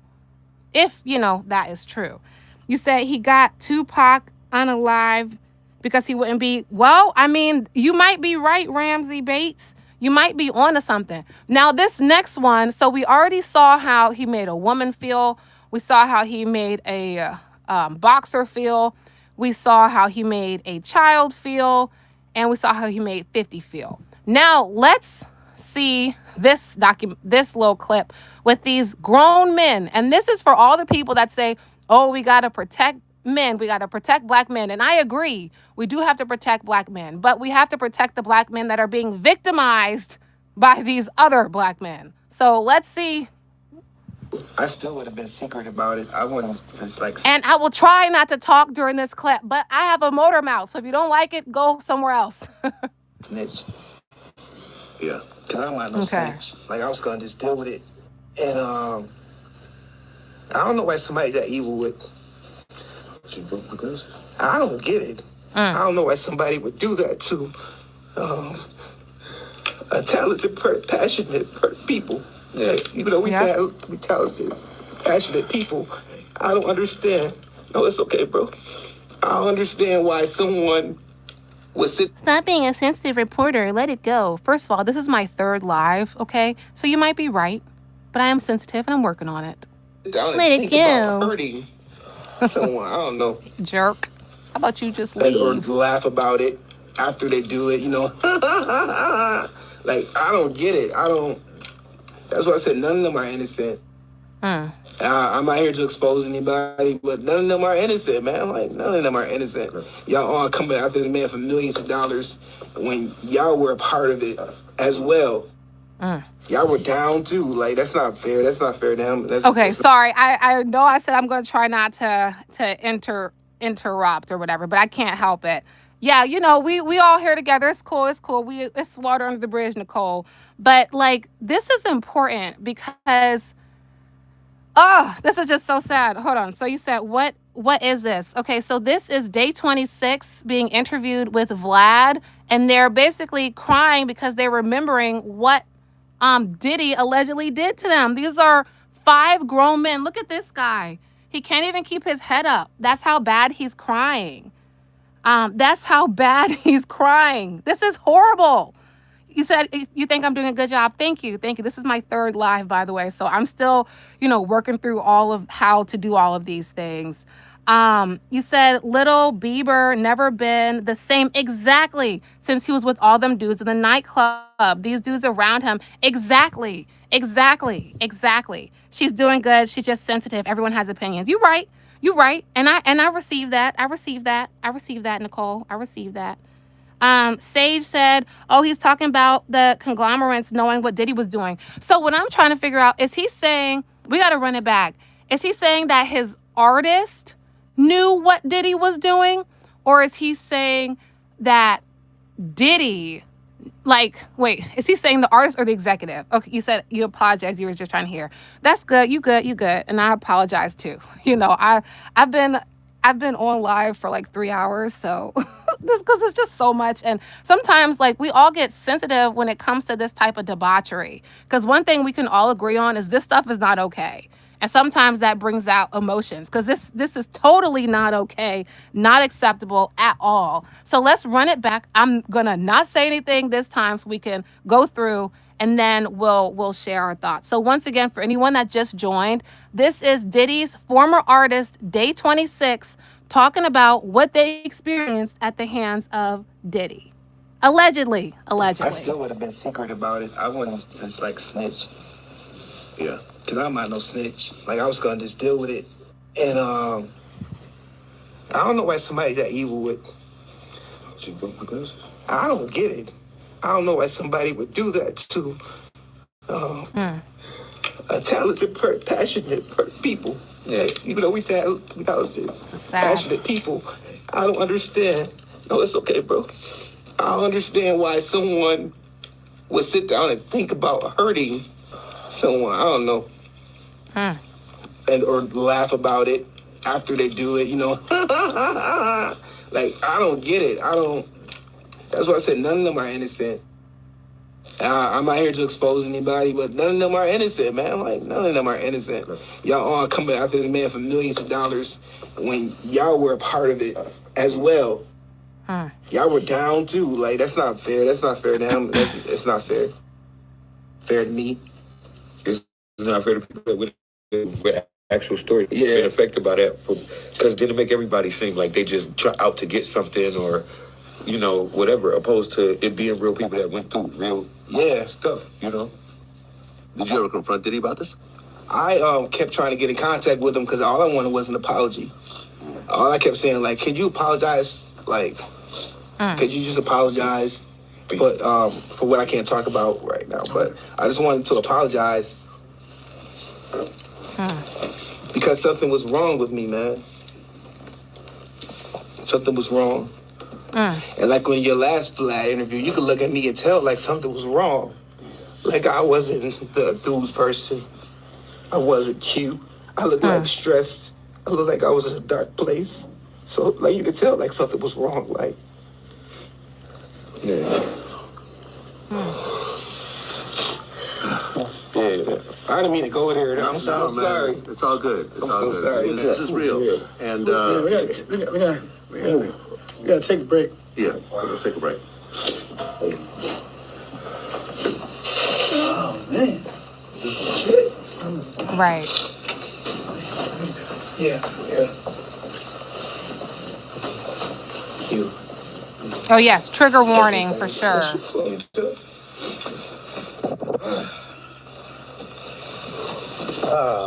Okay. Man, I just broke my glasses, so I can't even cover my face. I can't even. I just broke. Okay. So let's go through the comments and then I'm going to share what I had to say. So he's saying everyone in the artist room, executives knew, higher ups knew everything, and Diddy, Shade, he wanted to sue him. He said, correct, none of them are innocent. He said, I'm a victim and it's not okay. Exactly, it's not okay. Just upset. Yeah, exactly. It takes a celebrity to bring it to light when it's happening to ordinary people every day. Exactly. Because how many of us know alleged Diddies? How many of us know them in real life? How many uncles and aunts are perpetrators? Like that lady, there was a rapper. She made like a freestyle. She said something like, why y'all protecting the demons but letting the angels fend for themselves? Something like that. She was like, what's the point of doing this? What's the point of that? Like, what's the point? And that's real, And then this is the type of really, really ticks me off when people say, oh, like Dame Dash, when he made that video, when he was talking about how we need to protect the black man. These are the black men that need protecting. These are the black men that need protecting. We absolutely do need to protect the black men. These black men. And all the other victims. This is disgusting. Yeah, that's horrible. Exactly. Juror 1. Oh, yeah. The jury oh, Lord, don't get me started on the jury, child. Don't get me started on the jury. Diddy is a monster. I know one Diddy that abuses power. Exactly. It's like when they get those type of men, when they get into positions of power, they start doing this wild stuff. Oh, Keith Jenkins, you have a check mark next to your name. Are you famous or something? You said it's wild. Yeah, it is wild. It's absolutely wild. And at the end of the day, like, we need to be protecting these men, these women, and these children from these predators. You said chemicals involved. Yep. Wasn't just the money. Exactly. This is sick. And he had all these grown men crying just at the remembrance, the idea of what he did to them. That's what we really have to. We're not going to watch it again. But I just want you guys to see. I don't know. Hold on. I just want us to look at $6 when you get something. The body language here. This man cannot even keep his head up. Just look at them. This is terrible. He said Jag been telling about them. Exactly. Jag been saying it, and people were saying she was crazy. Everything is a conspiracy until it's true. Exactly, Nicole. Thank you. Thank you. Everything is a conspiracy until it turns out to be true. And this is sick. These are grown men that are crying because of memories. And then someone like Dame Dash will get online and say, oh, let's not bring a black man down. Let's not or Marlon Wayans, let's not kick a man while he's down. But this is okay. What about this person? What about these 5 lives? What about the lady that we saw earlier? What about Justin Bieber? What about all allegedly? What about all these other alleged victims? They don't matter? Get out of here. All right, you said Ashanti Zulu. Oh, welcome, Queen. She said, the problem is people get checks to stay. Yep. And checks, so we're outnumbered when bringing awareness. These people are powerful with money. Yeah. Laverne said, it's the baby oil and putting in the drinks. Exactly. Sage said, Bad Boy was ruthless like death. Exactly. Even in that documentary when Diddy said that Andre Harrell told him, like, you basically the artists are nothing. You can do whatever you want to do to those artists. You control their destiny. You're in charge. The fact that that was how he even looked at these artists is sick. It's totally sick. And these are grown men who are crying because of how Diddy treated them. And this is the same man that people are saying not to kick while he's down. Are you crazy? It's sick. I think I have more clips too, guys. Oh, this is B5. I haven't watched this one yet. But this is one of the guys from B5. Allegedly, like I said, I haven't watched it yet, so I don't know. But allegedly, that is him talking about what happened with Diddy and B5. Because if you are anything like me, you're wondering. Oh, you said, yes, appreciate your channel, sis. Oh my gosh, thank you for speaking up and spreading awareness. Thank you, girl. Because you know what? This is how these villains have been able to persist and do this. And like this content, yes, talking about Diddy, but this is also for all of the victims that I know personally. Because there are people that I know for a fact have Diddy-like-esque vibes. And we have to expose all of them. This doesn't stop with just Diddy. This goes on to our communities. This is our schools. These are the people. We need to be protecting our children, our youth, ourselves from these evil people. Point blank, period. Point blank, period. Can I ask a question? Yeah, go ahead, Bridge Anderson. We can get it popping. Stevie J somewhere hiding. Exactly. Asian Go has 10K. I don't know what that means. Imagine what smokers went through. I mean, yeah, you never know. Yes, professional victim, but yes, they evil. Who is that? Yep, since the beginning of time. Exactly. What are you talking about, dude? I don't know. Maybe, because I was sensitive earlier, so I'm not going to read into this comment because I might be tripping. So let's just go into the B5 stuff because this is some sicko stuff. I'm speaking my experience on my situation, on how I was dealing with dude. And he was a menace, bro. He's a monster. That's it. That's it. Thank you, girl. He ain't do right by nobody. He ain't do right by us. Like, honestly, y'all, we should have been at that time. We should have been the biggest group in the nation. But I mean, looking back at it now, you can see why the artists at Bad Boy had the problems that they did because you see who we dealing with. Right. But I ain't salty about it. I ain't what's the word? I ain't like depressed about it. I ain't like sulking and woe is me. I'm like, you know what? Because that shit happened when we were so young. It just gave me like really good insight and taught me a lot on really how to move in this industry and like the real shit of it and what's fake. You know what I mean? It's just a lot of shit that goes into all that, man. Like I could talk for days about that shit. Y'all getting me started back on this puff shit, bro. Stop doing that. I don't want to talk about it no more. But I'm signing all these dope ass artists. I want all my artists. I don't care if they bigger than me. You know what I mean? I'm in a position as a label. I'm a owner of a label. That's basically okay. I'm competing with Sony Records, John, and he had the talent to do it. And he just like would get them here, then let them just. He's like, oh, they getting too big. They gonna be bigger than me. Let me stop that. Oh, they better be bigger than what I am. Oh no, let me stop that. That's how he is. It's cool to be on Bad Boy, and it's cool to be famous, but when you started to get a little more famous and Puff and this and that, and he started, you know what I mean? Talentless ass niggas. I hate that shit. Don't block my talent. Don't block me because I'm talented as fuck. Me and my brothers, and you ain't. You know what I mean? But so you gonna stop my shine? You gonna block me and my brothers? You gonna blackball me, blacklist me? That's why I don't give a fuck what he going through right now. I don't care. I'm glad, honestly. I'm glad, bro. I'm glad. That's what you get, nigga. I don't care. Kanye on there talking and putting Christians posters up on his thing like that. He tripping for that shit. And I don't give a fuck. I don't care, man. And I actually like Kanye, but him doing that, like, bro, you bugging, bro. You bug. Like, I'm speaking my experience. Yikes. Yikes. Where's Farnsworth? Yeah, you caught that one, Nicole. See, I'm learning one step at a time, y'all. So Sage said, where's Farnsworth? Exactly. The people are wondering, where the heck is Farnsworth Bentley?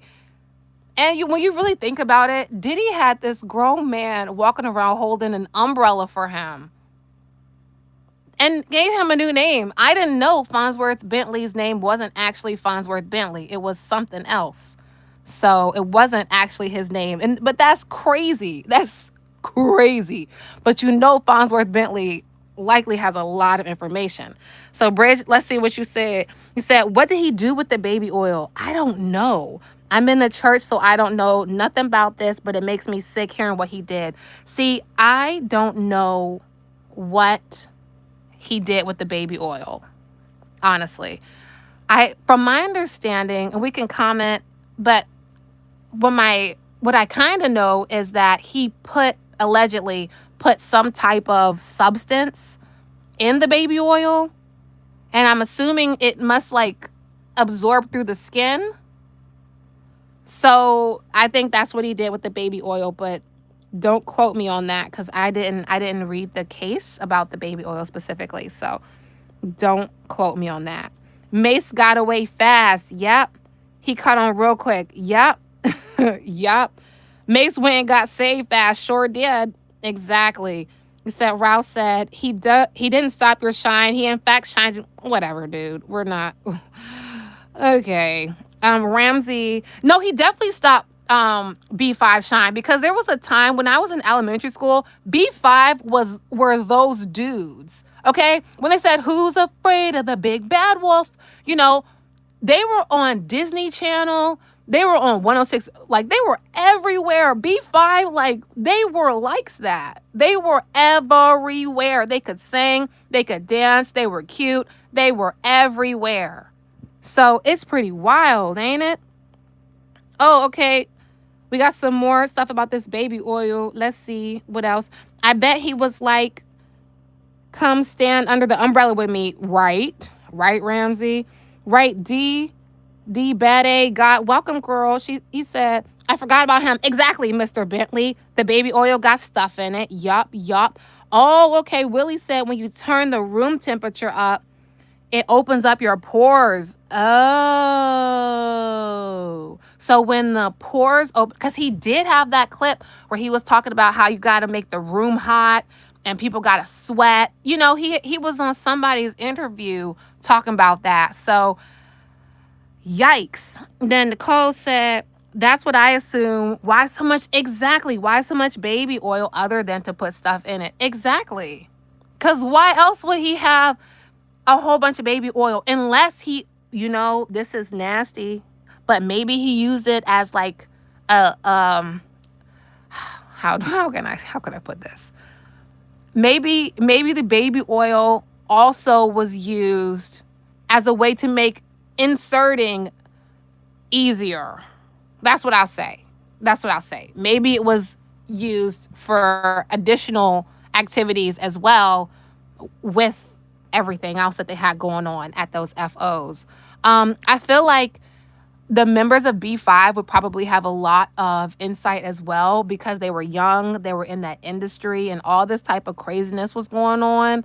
So yeah, Rouse said, Cat Williams said, all you had to do was say no. Why didn't they say no? Well, I don't know. I feel like the adults, one thing, but the children, a whole nother can of worms. Because like B5, they were children. So why didn't potentially children say no, I feel like that's kind of like a crazy thing to ask. But maybe you didn't know they were children, but that's a kind of wild question. Now, the adults, we can have that discussion, but B5 specifically, they were definitely children. Really, Diddy was telling on himself, yes, for years in different interviews. We just didn't know what we know now. Exactly. And like what he was saying was so outrageous that we didn't believe it. Like when he said that in that interview, granted, I wasn't even like alive or aware of what was going on back then. But like when he said it, people would laugh because maybe they thought he was joking. So maybe they thought he was joking. Ralph, but I see what you're saying, but you talking about I thought you were talking about this guy.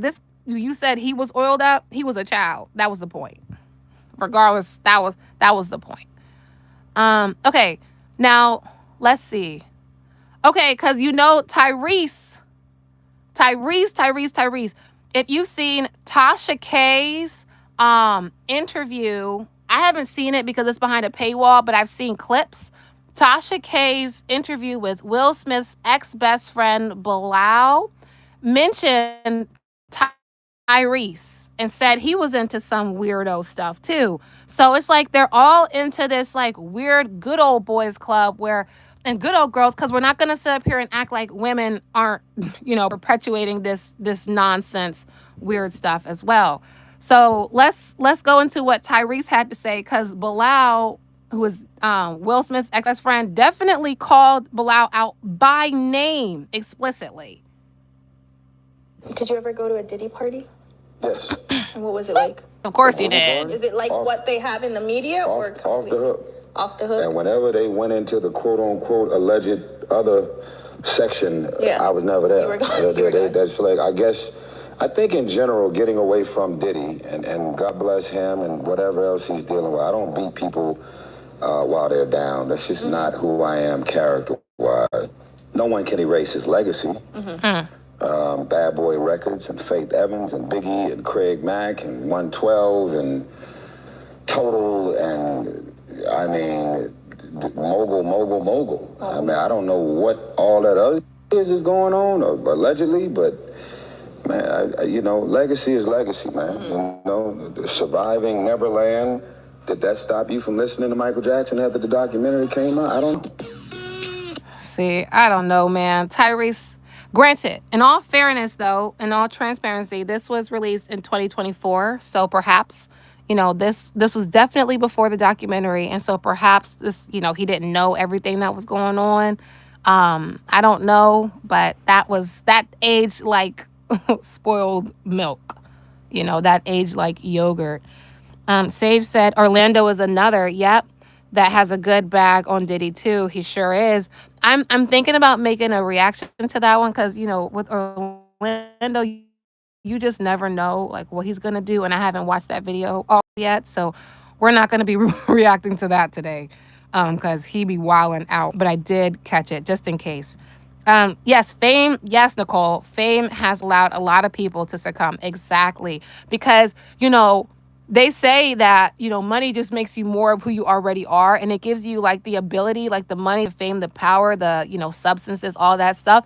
It gives like you the to influence and do horrible things more because you have the money, the power, the fame, or whatever to do those things. And people will look the other way. There are so many people who just because Diddy like participated in music will just like be like, let's leave all of this stuff alone. We'll just act like none of this happened because of music. It's crazy. He probably had remote control locks on his doors. Yep. Actually, Ramses, he did say, Diddy actually in a clip did say that they're like, they put locks on the doors. I'm like 90, don't quote me on that, but I'm like 90% sure that I saw that he put locks on the doors. Nicole said, whatever you was there, but when it goes down, you leave, but keep going back. Exactly. All the celebrities, how come nobody attended the FOs? Everybody was at the party, but nobody knew what happened behind the doors. Nobody knew. Get out of here. Get out of here. Oh, let's see. I'm missing some stuff. It said, OMG, he probably did, right? How dare you compare MJ and Diddy? Exactly. Exactly. That's the first thing. I don't care. I ain't taking no back. That's fair. Why does my ex-girlfriend not want me being with someone else? I don't know, Kyler. You got to ask her, baby. Same. Yeah, right. We all sell what Ralph said, we all sell ourselves for money in one way, form, or another. Yeah, but like selling your time because you have like bills to pay, for your job is definitely not the same as, this. It's definitely not the same. Willie said, if you ever have a drink and your eyes start glitching and your body start tingling uncontrollably, then you're recorded and it's leverage to keep you in line. Exactly.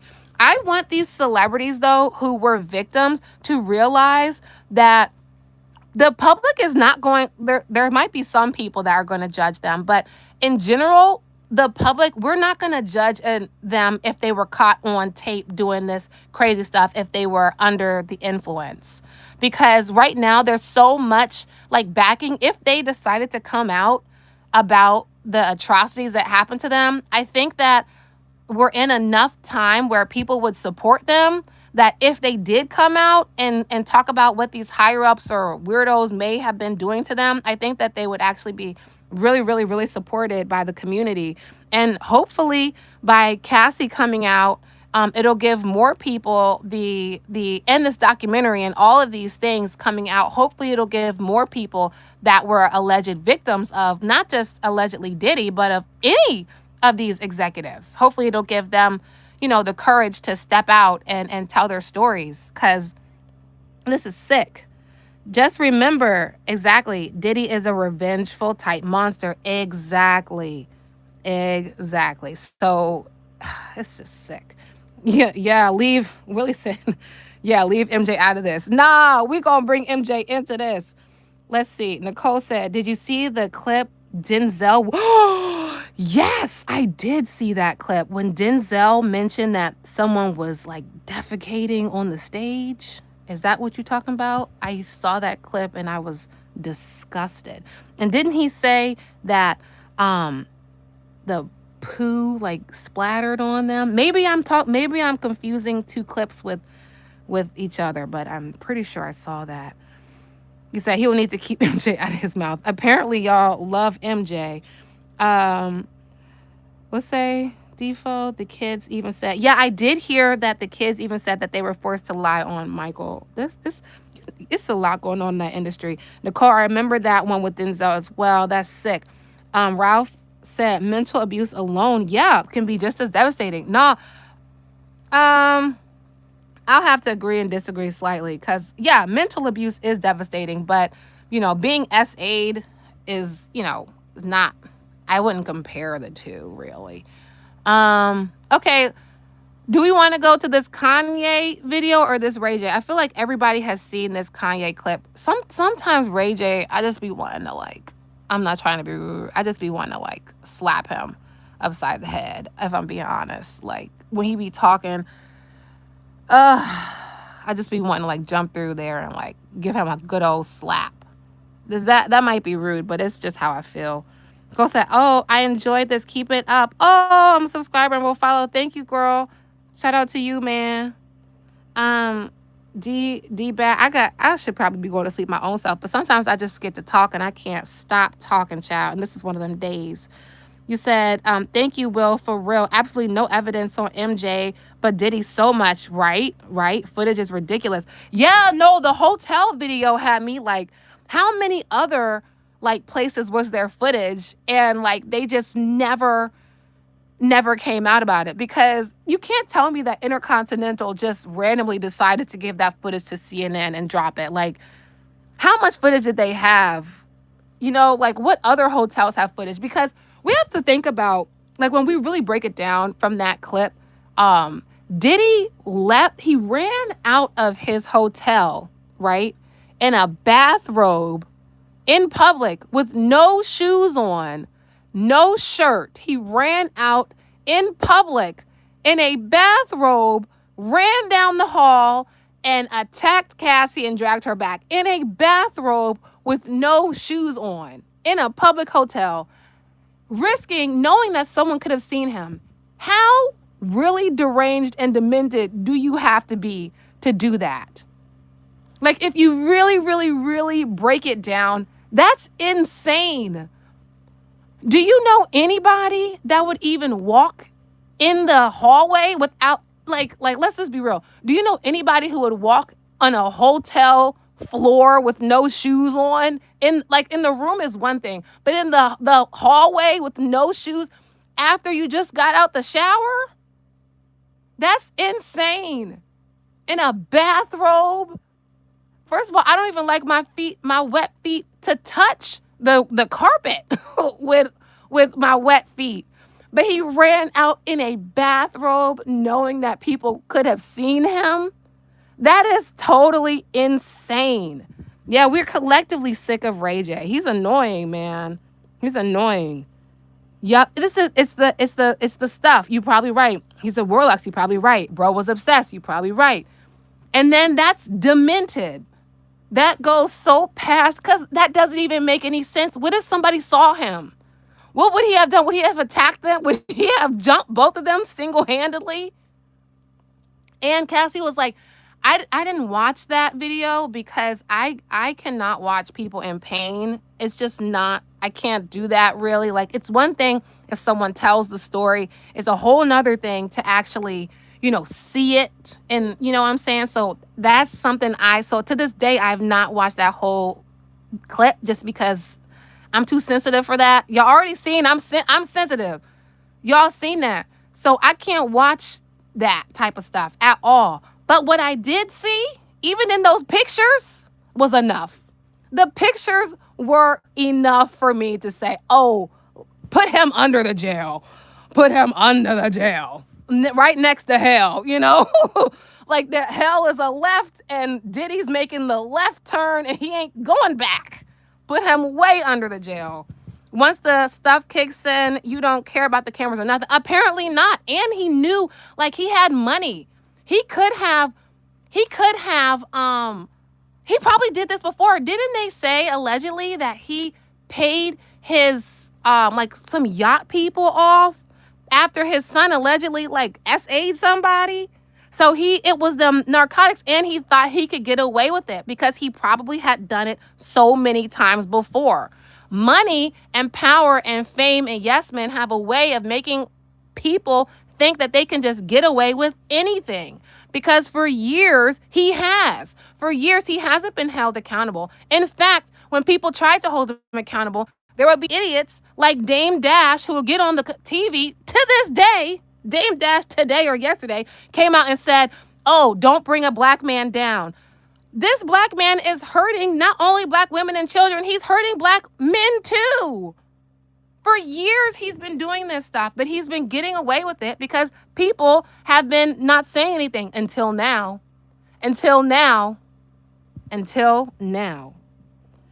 All right, Puffy knew Cassie had no strength, exactly, or her family.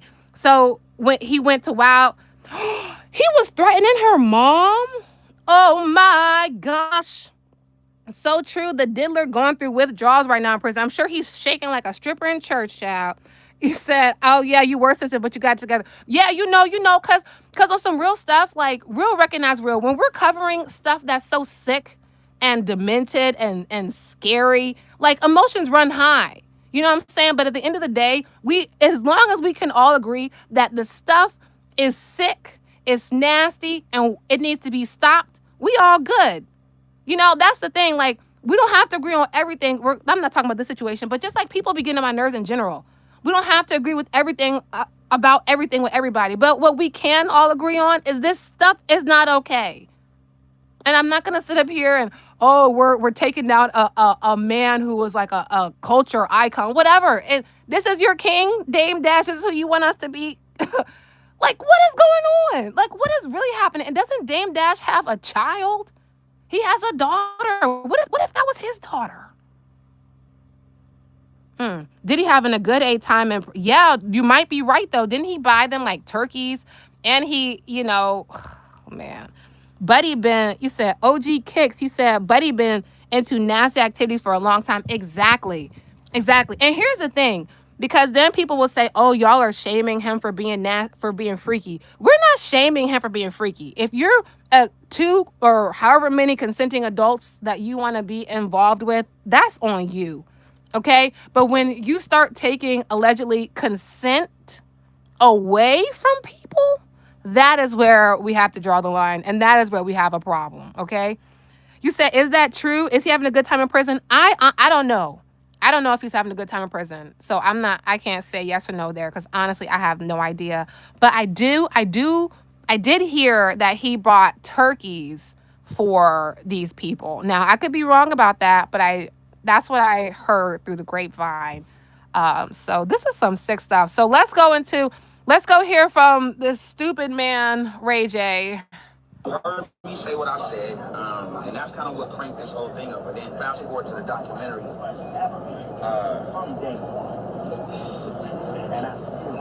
Niggas is saying that they was getting their ass taken, bro.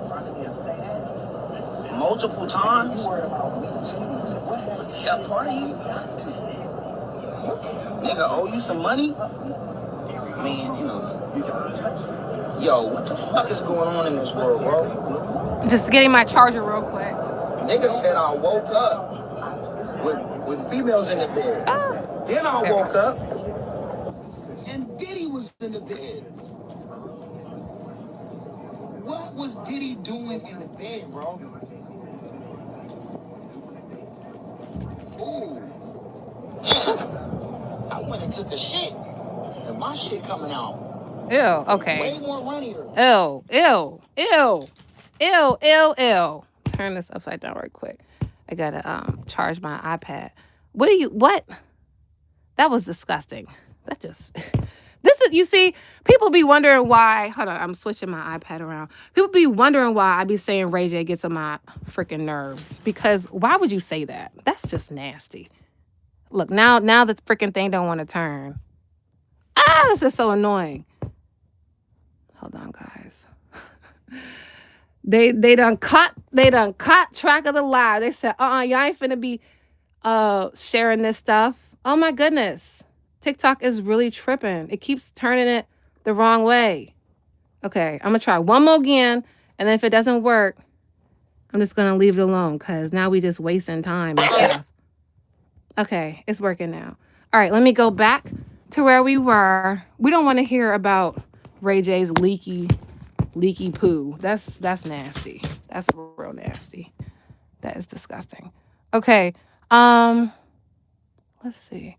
Now, there are some people who are on TikTok saying that they do not believe that Cassie was actually a victim. Now, obviously, I have my own thoughts about this, because I don't know how anyone could even fix their mouth to say that they don't think she is a victim. But apparently quite a few people think that, actually, which is crazy to me. But let's hear what some of these people have to say. Let's start with this lady right here. Oh, hold on. Cassie's 100% innocent when it comes to this whole Diddy situation. Cassie knew the type of man Diddy was. She knew the type of things Diddy was into. She wanted to be Diddy's dream girl. That's why she did half the shit she did. Sorry, guys. Sorry. Everything that she did was consensual. Diddy never forced How do you her know? to do anything. How do you know? She offered to do freak offs. How do you know when Cassie that? was with Diddy, she was financially stable. After leaving Diddy, her financial situation changed. That's why we seen Cassie fall off the radar. She went missing for some years. It was even alleged that she went broke due to the fact that she wasn't with Diddy. She had nothing going on. She wasn't putting out no music, no anything. Due to her being broke, she came back. And when she came back, she filed the lawsuit and won $30 million from Diddy. No, I'm not saying he didn't abuse her. No, I'm not saying she don't have PTSD, trauma, etc., etc., etc. All I'm saying is Cassie is not 100% innocent in the situation. But let's not just point fingers at one person. If we're gonna point fingers at Diddy, let's point fingers at her too, because half that shit she agreed to, and she let that shit go on for 10 years. Those 10 years of being with Diddy, she could have just left. Girl.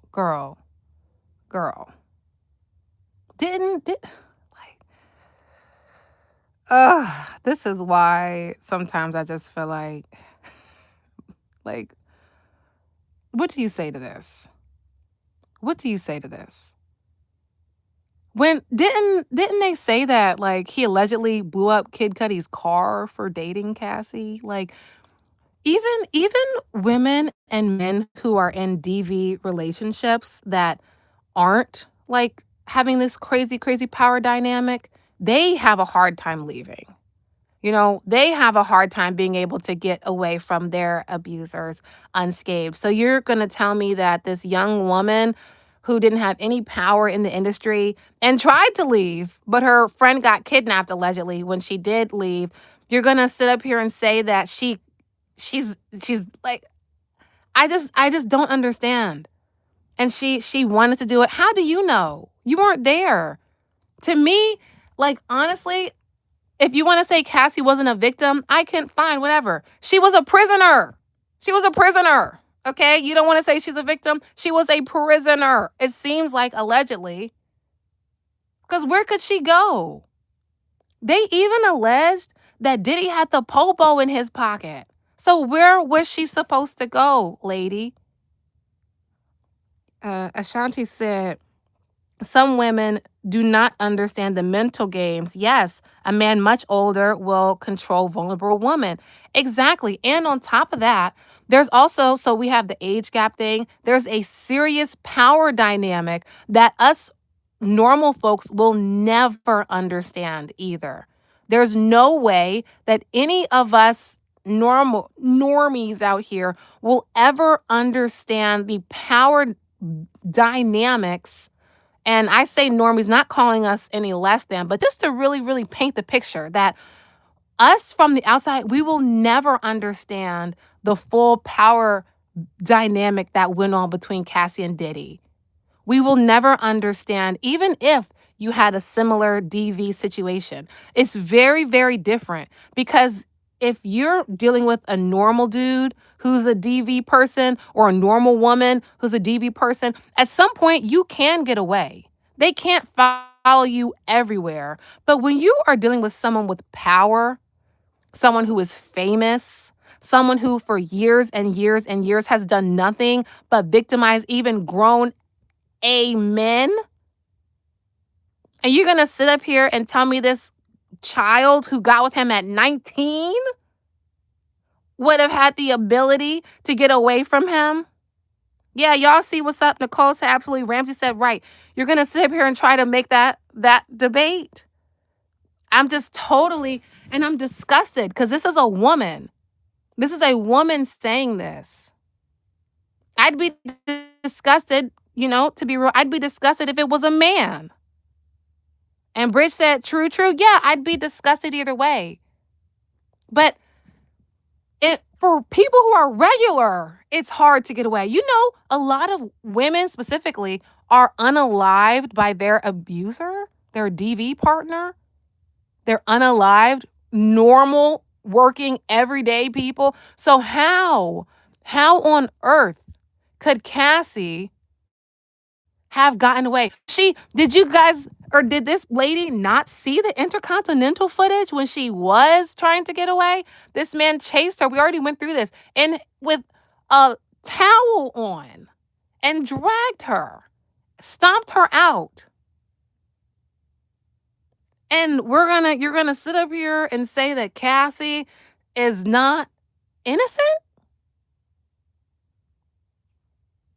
It's sad. And it's distasteful. It's a shame type thing. And likely, what's even more sick?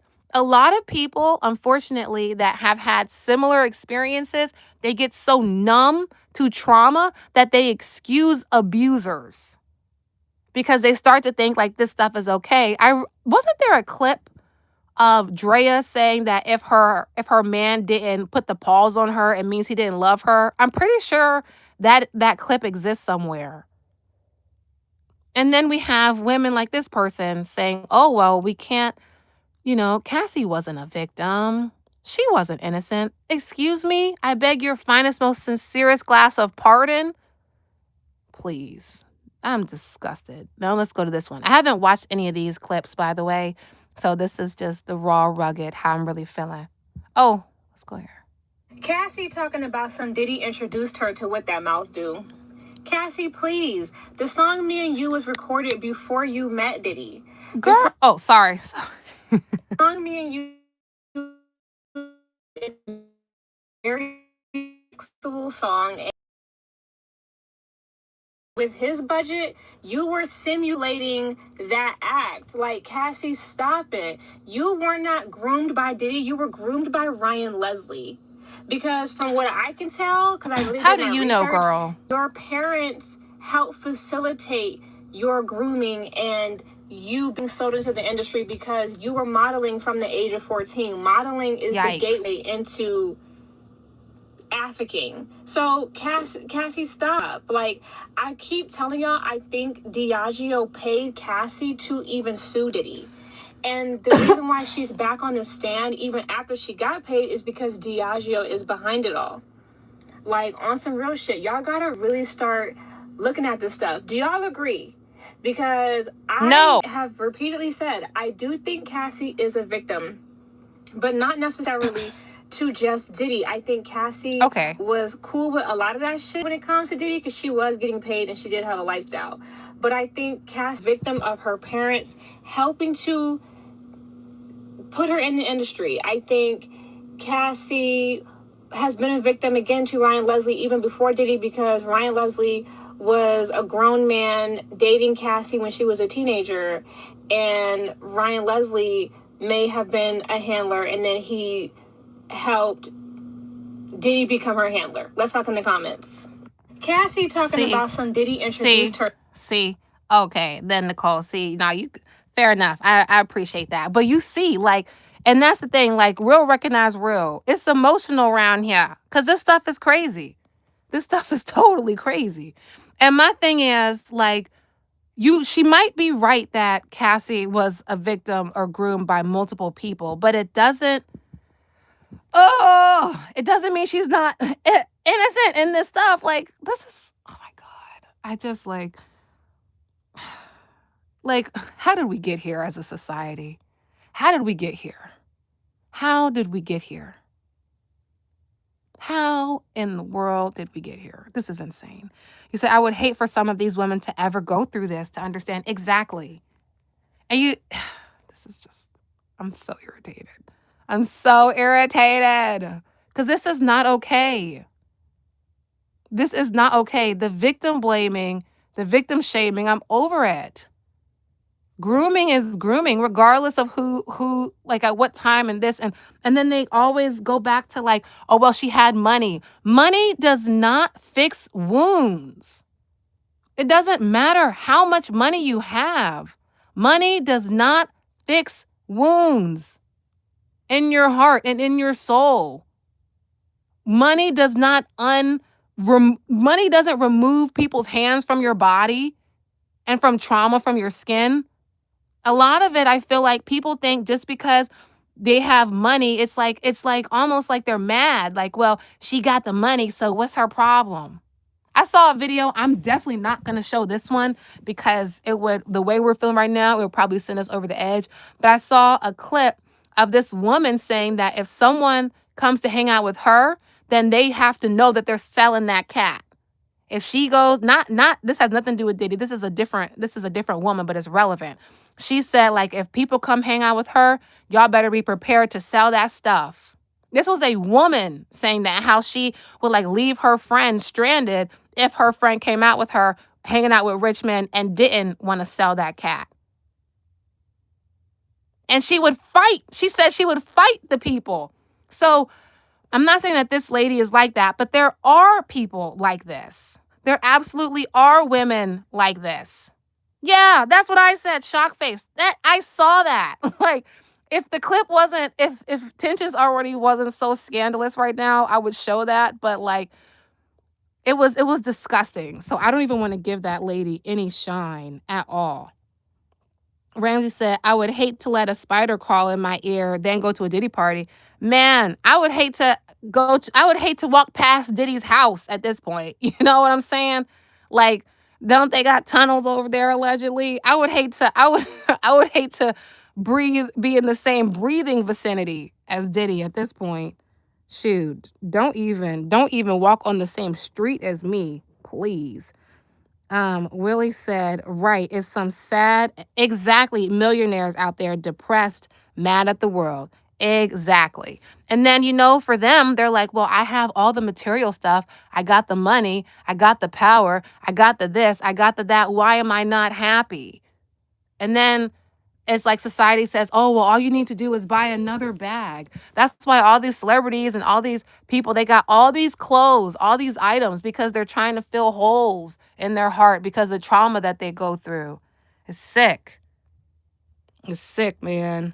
Ralph said everybody was good with Diddy until it started getting exposed. That part too, though, Ralph, because people was there. Somebody knew this was happening. This didn't just, happen overnight. Somebody knew this was going on. And then what was interesting, a few people on the documentary, it sounded like they only came out because Diddy stopped paying them. Now, I'm not going to say who because I might have been reading into it, but it sounded to me like some people were only coming out in the documentary, only reporting it because Diddy either took money from them, didn't pay them, or fired them. Was a running theme for what it sounded like. I'm not saying that was true, but it sounded like that was the example that a few of them gave on that documentary. Willie said, also, narcissistic abuse is a real thing. Exactly. So these people are acting like, oh, Cassie had this money, so, she should just be okay with the fact that he was whooping her tail and, allegedly blew up her friend's car and, and who knows what else he did to her behind closed doors. She should just be okay with it, though, because he gave her money, guys. Come on. And he's a black man, remember. Like, we remember. And we're not happy with it. Period. Don't hate the truth. Keep it 1,000. Said money can't save your soul. Exactly. And they sold their souls. Yes. Bridget said they need Jesus. They sure do. They need jail. Maybe not these people, but the ones in general. Ramsey said, before you know it, his hand gonna be in your pocket. Child. Not I, said the fly. Don't put that on me, Ramses. I rebuke it. Don't put that on me, Ramses. Please. Don't put that on me, child. Please. Cassie Ventura should be in jail. Okay, before we get into this one, this lady has ticked me off more than once. I don't know who she is, but I remember she made a video about how she doesn't want her son to date black women.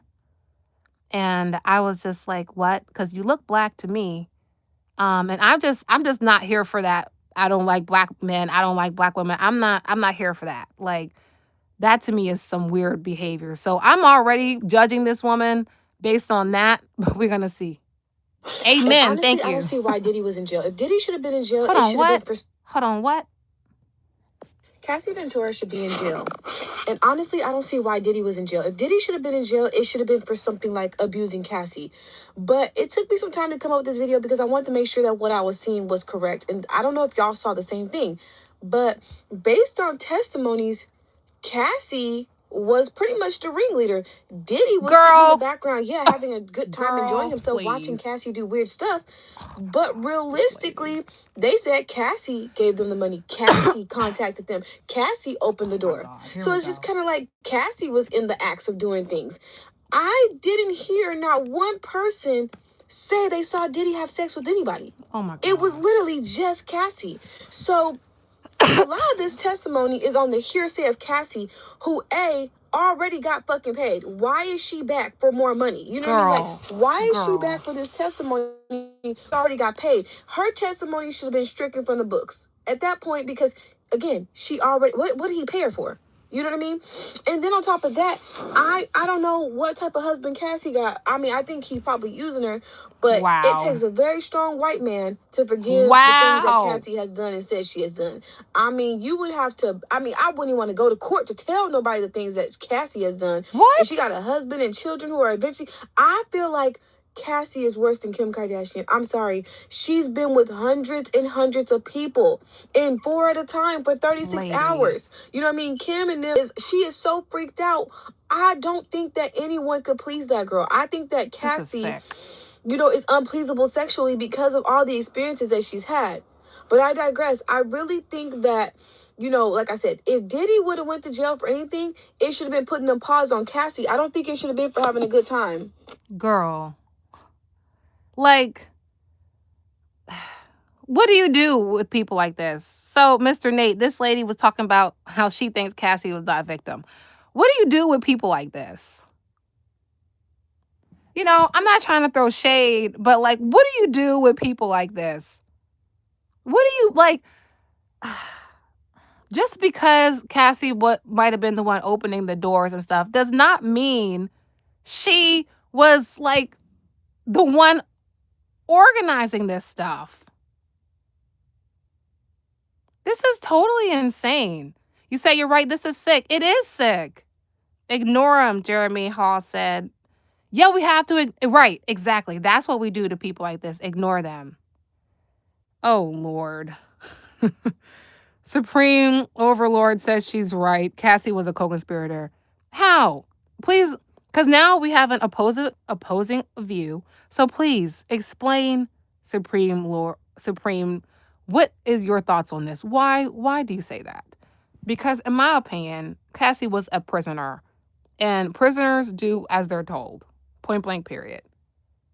You know, I don't know how anyone can see it any other way other than Cassie was a prisoner. Like, that's my thoughts and opinions on it.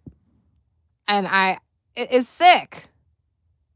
And this is a woman coming on here saying that she doesn't think Diddy should be in jail. This is also, like I said, this is the same woman who said that she doesn't want her son to date black women and made a whole video about how ghetto and dirty and all this type of stuff black women are. So, like I said, I'm already looking at her and her coon behavior sideways, because what would possess you to come out the side of your neck and say that about black women? Number one. Number two, now she's coming on here talking about victim shaming and all this type of stuff. It's weird. It's weird. It is giving Maxwell vibes, TP. It is. Okay, so Supreme, this is an opposing view. So because none of them said that he had with them, she paid them, she ordered them, she was not a prisoner, she was cheating with Kid Cudi. But how do we know that she wasn't a prisoner? Like, we weren't there. Like really though, like if we take away like all the glitters and whatever of celebrity and really break it down, how do we know she was not a prisoner? How do we know that? Because it seems more accurate. I'm not saying she was, because this is all alleged. Like, you know, we're just having conversation, but how do we know she wasn't a prisoner? You know, Overcome Vision said Cassie was no prisoner. I don't know if I'm agreeing with you there. Ramsey said it could have been love too. People be blinded. You're right. You know, she could have loved him, you know, and it's Matt Duke said, Cassie has Stockholm syndrome, the years of grooming. I would agree. I think that it might be Stockholm syndrome. The thing that I also didn't like about this lady's video is when she said it would take a strong white man to, you know, do this with Cassie because he's using her. Something about like the bullying. I'm just not a fan of bullying. I'm not a fan of when people try to like victim blame and, you know, make people feel bad and do mean things. Like, this just felt like a very mean-spirited video. And I don't rock with that bullying stuff at all. And I'm looking at this woman crazy because one minute she's saying how she doesn't want her son dating ghetto, dirty black women. And the next minute, she's talking about how it would only take a strong white man to love Cassie. Like, pick one. Pick one. Anthony said, well, did anybody hear what Cassie said on the stand? Well, what did you want to point out? Go ahead, Anthony. What did you want to share? Y'all do me a favor, like that, click that like button too. Let's keep going. So this is our first time hearing from a man. I don't believe that Cassie was a victim. So let's hear from a man and hear why he said Okay, that. so let me address this Diddy documentary on Netflix again. So when I made the post talking about how evil, conniving, and demonic he is, saying that he should stay in prison, there are people reaching out saying how, oh yeah, well, this is why y'all should believe what he's done to Cassie, and blah, blah, blah. Listen, the Cassie situation is different. I don't care, argue with your mama.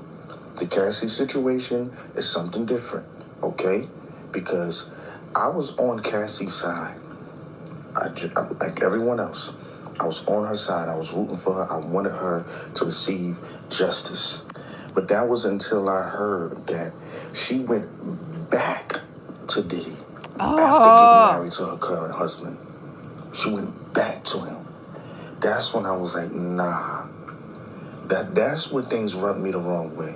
Because to me, it just seems as if she missed the lifestyle. The new husband wasn't providing the lifestyle that Diddy was providing for her. She missed it. She missed being on the wild side. She was bored. So that changed everything. And what I also believe is that her husband found out about the affair, and he was the one that encouraged her to sue Diddy as a money grabber to him and to redeem his to redeem himself reputation-wise. That's what I believe. I believe that Cassie was sitting in the back envious that Diddy was doing all this for Carisha, providing such a good lifestyle for her, and she wasn't getting any of that. She wasn't getting the lifestyle in terms of the money. Like, yeah, he may have been taking her nice places, he may have been dressing her up in nice things or whatever, but like the shit that he was doing for Carisha was way different. And I guess Cassie was looking back like, yo, like, I ain't getting none of this shit. You know what I'm saying? So she went back in the attempt of thinking that she could, and when realizing that she couldn't, she got in her feelings about it. Also, she had gotten caught, and that was the reason for this lawsuit. I'm sorry. Needless to say, that man needs to be in prison for everything else, and he should have been in prison a long time ago. Long time ago. You understand what I'm saying? And, especially the part of the documentary where, when he and Biggie was in L.A. the night that Biggie got killed. You know what I'm saying? And, Biggie has stated that he did not want to be in L.A. because of this whole East Coast, West Coast beef that was going on. He didn't want to be in L.A. He was already all, brought into this bullshit because of Puff. Because Puff set up Pac. Because he set up Pac in the studio, you know what I'm saying? Because he was envious of Pac and Biggie's relationship. Like, all of this shit, the way all of this shit unfold, it was just baffling to me. Because I never knew all these different details. I never knew. But again, I don't want to wander off. I don't believe that Cassie was a victim. I'm sorry. Everyone else, yes. Cassie, no. Okay, so... Man, I don't know how I feel about this video. So let's see what you're saying. So Anthony's saying you agree with him. It looks like the L Mal. Oh, the I'm Van Zant. You said 100. Ralph said nothing was planned. It was just the opportunity presents itself. And then Mac Dean said, who cares? I feel like there are two possibilities here. There's a possibility where, well, there's obviously more than two, but the two that come to my mind is there's a possibility that he's right. And there's also a possibility that he's wrong. There is a possibility because I'm not a psychiatrist, and I'm not going to sit up here and pretend like I am a psychiatrist. But the way that trauma, specifically childhood trauma, impacts children, and youth and things, it's it's easy to say as someone who's not been in a DV relationship, like, why did she go back after X, Y, and Z? And granted, I've never been, thank God, I've never been in a DV relationship personally, but I know people that have been, and it like sucks them in. And it's sad, you know? So it's easy to say, oh, Cassie is the victim. I mean, excuse me, Cassie wasn't a victim because she went back. It's easy to say as people who, thank God, have not experienced that. Because I also hear what you're saying. And in full transparency, there is a possibility that this guy is right and that she does care about the lifestyle more than the other stuff, according to this guy, you know? But because we don't know her, you know, that's the thing. Like, we really don't. We have no idea. We're all speculating. None of us have any idea what's really going on, for real, for real. But you know, Willie said, it's a trauma bond, you know.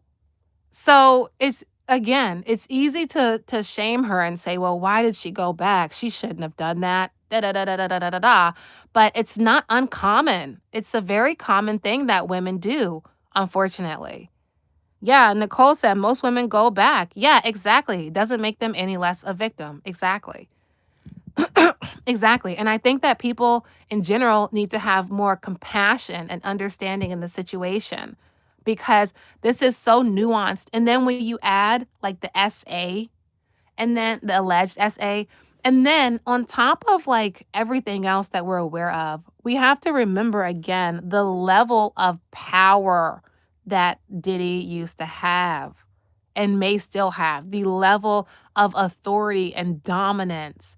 And for a young woman or young man, it was probably very enticing to her. You know, it's like, wow, look at all this stuff. It's probably mesmerizing. So we have to think about it like that too. If these grown men didn't leave Diddy, how are we holding a young woman to a higher standard? Yeah, it's the glamorized, it's the whole thing. Yolanda said she wanted to have Diddy make her a superstar. Yeah, she thought he was making a song. Oh my gosh, guys, I forgot to tell you. So I did a live. So this is my third live, by the way. And so my second live that I did, we deep dived into why Diddy became who he is today. Like we went through his childhood and all this stuff. But I found out, interesting enough. So this is so sidebar, but I just thought this was interesting. So Diddy's father apparently, okay, so there was this guy who told Diddy about his dad, right? Back a long time ago. And remember, Diddy's dad passed when he was young. Diddy's father had a dark-skinned woman who was Janice, who was like his wifey. And he also had a light-skinned girlfriend whose name was Cassandra. And I thought it was very interesting that Diddy, he had a dark-skinned wifey type who was Kim Porter, and he also had a light-skinned girlfriend who was named Cassandra. So part of me theorized that perhaps he was trying to become his father in one way or another. But I just thought that was interesting. All right. Solo Twin said she's grown. She could have left on her own. I disagree with that. Ralph said, how did Jennifer Lopez escape? J-Lo, so I don't know, but I feel like J-Lo was already like at Diddy's status. Like J-Lo wasn't trying to work for Diddy. You know, like they had to have been on the same level. And word on the street, allegedly, is that J-Lo is the one who takes the dudes to the bodega to do those Santeria rituals. Now, I don't know if that's true. I'm not saying that's true at all. You know, I don't know nothing about that. But allegedly, J-Lo is the one who takes the dudes, the rappers, to the bodega and hooks them up with the ritual people. And whether that was true or not, like Yolanda and I said, she was already established. So the Buck fan said she was both a victim and a criminal, but the public only recognized her as a victim because she's a woman. I mean, that might be true too, But personally, I recognize male and female victims, okay? Because men have been hurt as well. Men get hurt too. Young boys get hurt just as much as young girls. So it's sick across the board. All right, let's go to another video. There was one lady. Let's go to this I one. don't care what nobody say. Cassie agreed with that lifestyle. Cassie agreed with that lifestyle. Oh, now you coming against people of DV, domestic violence. Can we even say that? Look, for all the ignoramuses that want to come in my comment section and say, oh, she's the victim, she's this, that, and the third. Let me explain something to you. If a person that's 21 years old gets into a car wreck and somebody dies behind that, it's their fault. It could be because they're drunk or high or under the influence.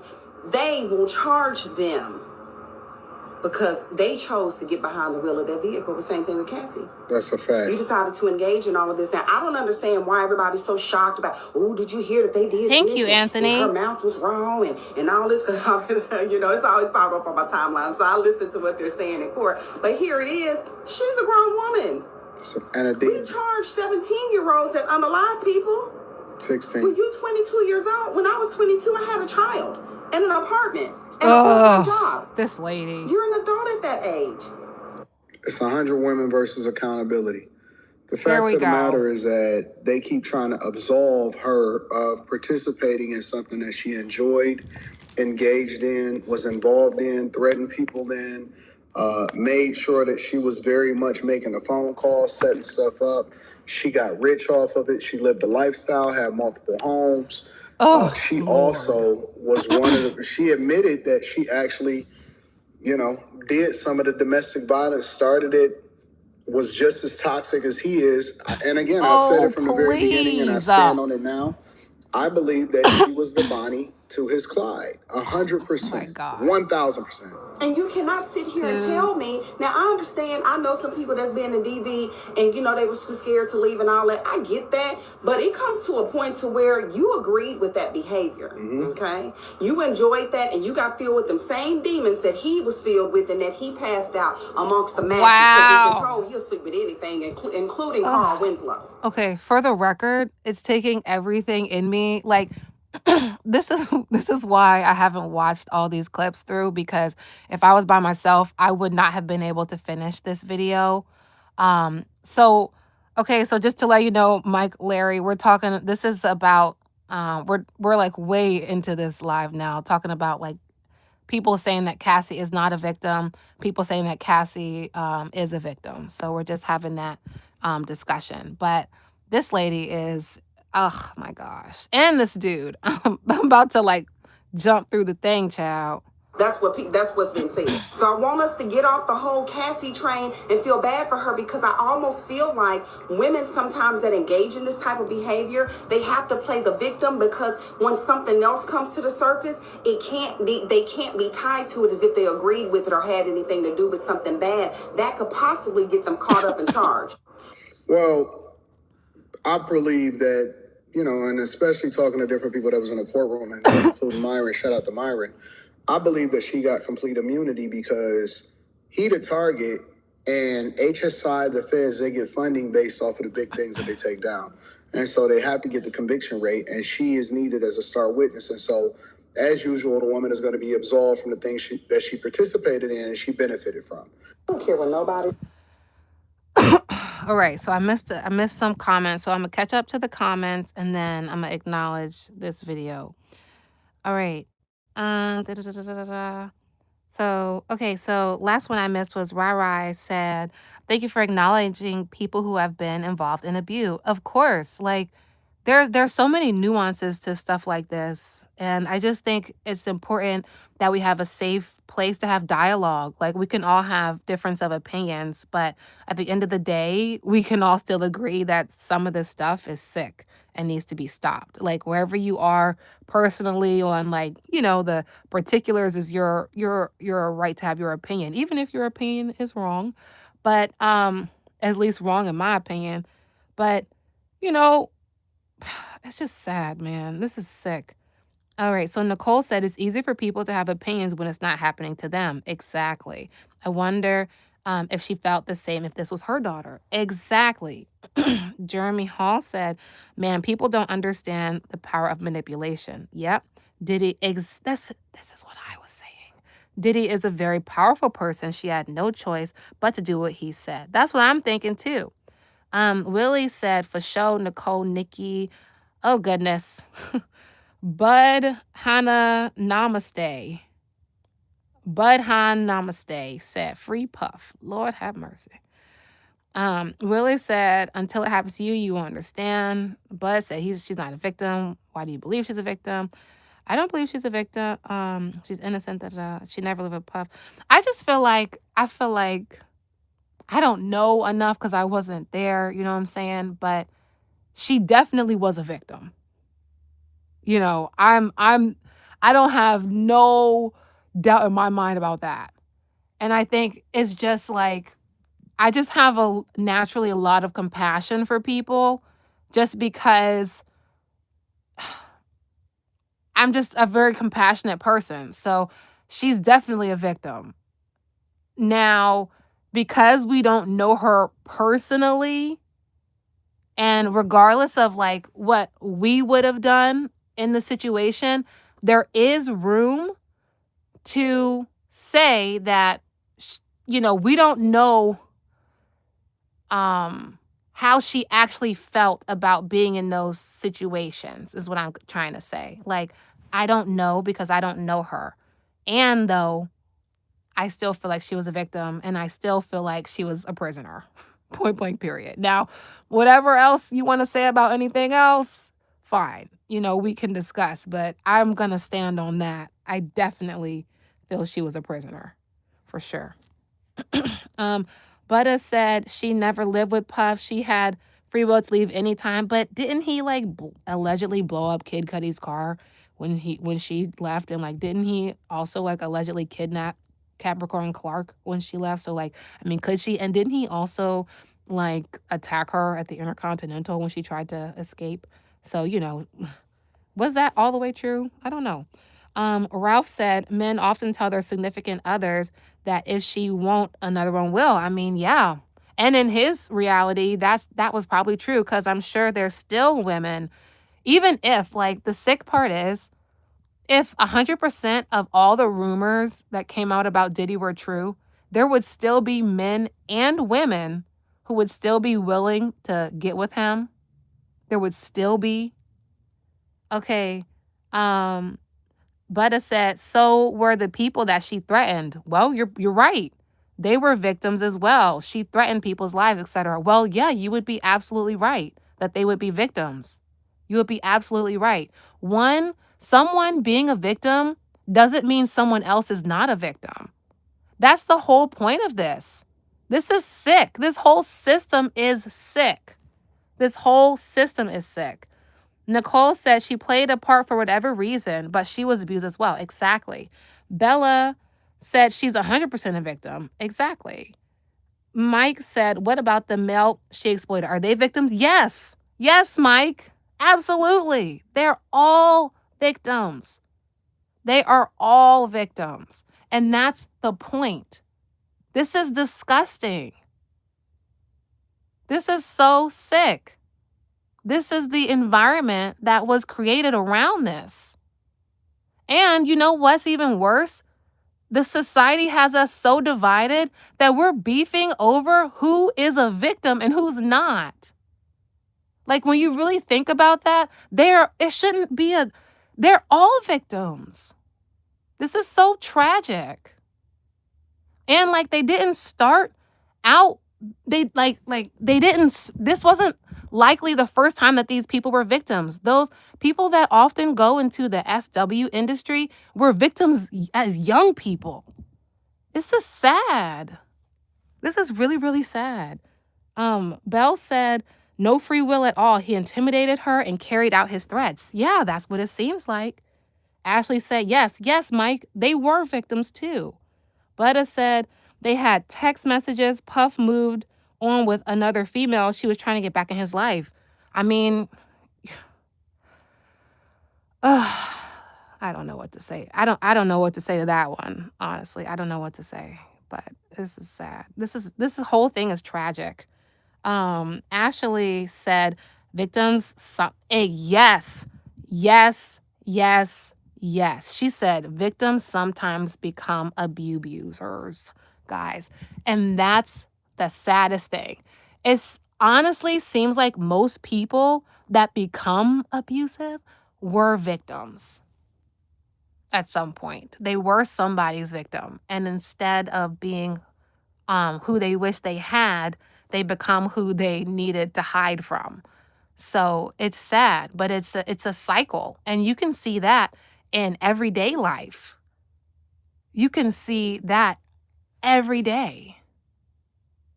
It's totally disgusting. Mike Lowry said, "What do you hold Cassie accountable for as an adult?" You know what? Like, it might be hypocritical of me to say, but at this, like right now at this juncture, I don't know. Because if I believe, like I said before, that she was a prisoner, and because I'm entitled to my belief, so my stance and my argument is coming from the standpoint that I personally believe that she was a prisoner. So I would not hold a prisoner as accountable for something if I believe that they were a prisoner. So I can't say like, oh, she was this evil monster because I believe that she was a prisoner, period. And yeah, if it's hypocritical, I'll own that. If that's hypocritical by your definition, I'll own that. You know, I stand in how I feel about that, and we don't have to agree, you know? But I appreciate you, being respectful about it, but we definitely do not have to agree on that at all. Ridge said, why would she be responsible for what he did? That's insane. Exactly. Ashley said, I blame her for engaging, looking for fame. Yeah, I mean, but you know what? There was a video that we watched earlier where someone said that her parents allegedly like pushed her into that industry. Like apparently, allegedly she was like modeling at 14. So you know what they say about models. So I don't know. Prince, I need some water, guys. Hold on one second. Hold on. All right, Princess Panda said, anyone that hold Cassie responsible for this, I hope that kind of behavior find you in your relationships. Yikes. I wouldn't go that far, Princess, because I disagree. I personally wouldn't want anyone to ever experience this type of trauma. But I can understand your emotional anger about this for sure. Willie said she might have had a handler. Yeah, that Hollywood stuff is next level. Mike Larry said she was the best dressed prisoner I ever saw. Well, I mean, that doesn't mean she wasn't a prisoner, though. And granted, like I said, we all have opinions. Bud said she got rich off this before the trial. Her family got rich, etc. before the trial. Once again, to be a prisoner means you're locked in a person's home. LOL. She had her own place. I don't know about that one. Belle said, this is gross. Victim blame. Yeah, I agree. SMH. Nicole said, we're so trained to make a victim at fault. Right. This is a deeper discourse. Bud said, any male choosing to ignore the facts of the is a simp bottom line. Oh, man. Ashley said, I don't blame the victim, but Stockholm syndrome is real and repetitive behavior is real. Yeah, I mean, I wish I had a degree in psychology so that I could really, break this down, and we could really, have a deep dive discussion. It's just sad. It's very, very sad because, we don't know a lot of Cassies to this level, but there are Cassies and Diddies in our neighborhoods. It's sad. Mike said, I'm sure there were some loving, hardworking men she turned on for Puffy, and you know what? You might be right, but didn't Puffy like also like kind of like attacked the people that she was talking to. But you might be right. You might be right about that. I don't know. Belle said, "Abuse is abuse." Many women, yes, I mentioned that earlier too, Belle. I don't know if you were here for that. A lot of women do end up being unalived because of man. But you know what? This is good that we're having these open dialogue and things because I don't know. I don't know. I feel like perhaps we can come to, find some solutions and maybe implement them in our communities because there's really nothing we can do about this Cassie stuff and, the ditties of it all, but we all have direct impact in our communities, in our people's lives and stuff. Rai Rai said the husband she has now claimed he helped her, helped her plot an escape.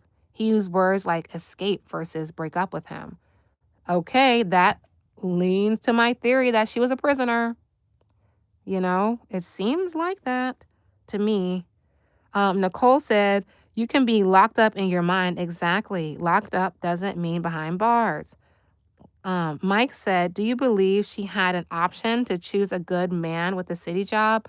I don't believe she did because the video, it was before you got in here. There was a video stating, and this is all alleged because I haven't done my own research on it, but that apparently Cassie's parents put her in the industry as a model at 14. And we all have speculations of what happens to young models, unfortunately, or what can potentially happen. So I think as a child, if, and I'm not saying that's true at all, but if that happens, like look at all of these young Hollywood starlets. They all look at Amanda Bynes. Has anybody checked on Amanda Bynes lately? Like there has to be something going on in that industry. It's more than just this. It has to be. Look at Lindsay Lohan. Like Lindsay Lohan is better now, but all the celebrities that started out as children, they went through. Look at Ariana Grande right now. Something is going on over there. So it's sick. Nicole said, well, okay, perfect. Well, I'm a mental health counselor, and this is deeper than what some may think. Exactly. Thank you, Nicole. Thank you. Ashley said, let's not forget, Diddy likes to turn his victims, oh, yeah, and recorded everything before he got arrested to taunt. This is a narcissistic behavior, but he's being bested by 50. Yep. Rice said Capricorn Clark was reiterating the fact that he would seek her out if he felt she was leaving. And we know about the Kid Cudi situation. Exactly. Mike said, and Mike, you're doing a lot of questioning, but you ain't really doing no explaining your thoughts at all. Mike said, do you believe women like Cassie is the reason why good men finish last? No. I don't think that good men finish last, actually. Um, Granted, that's just my own personal experience. I only like to be around good men. I don't like to be around like this weirdo type energy with the ditty of it all. So just from my own personal experience, um, the people that I'm around champion good men, and would, do whatever to make sure that they didn't finish last. So I can't necessarily relate to that specifically. How old was she when she met Puff? Yeah, she was like 18 or 19. That's a teen still. Yeah, Max said that stuff plays a big part. Yeah, we gotta add that stuff to it too, because then, like, maybe she needed a fix and she went back. When you add, I totally forgot about that because this is already like crazy enough. So when you add um that element of that, that stuff, you can kind of understand why all of this could have happened.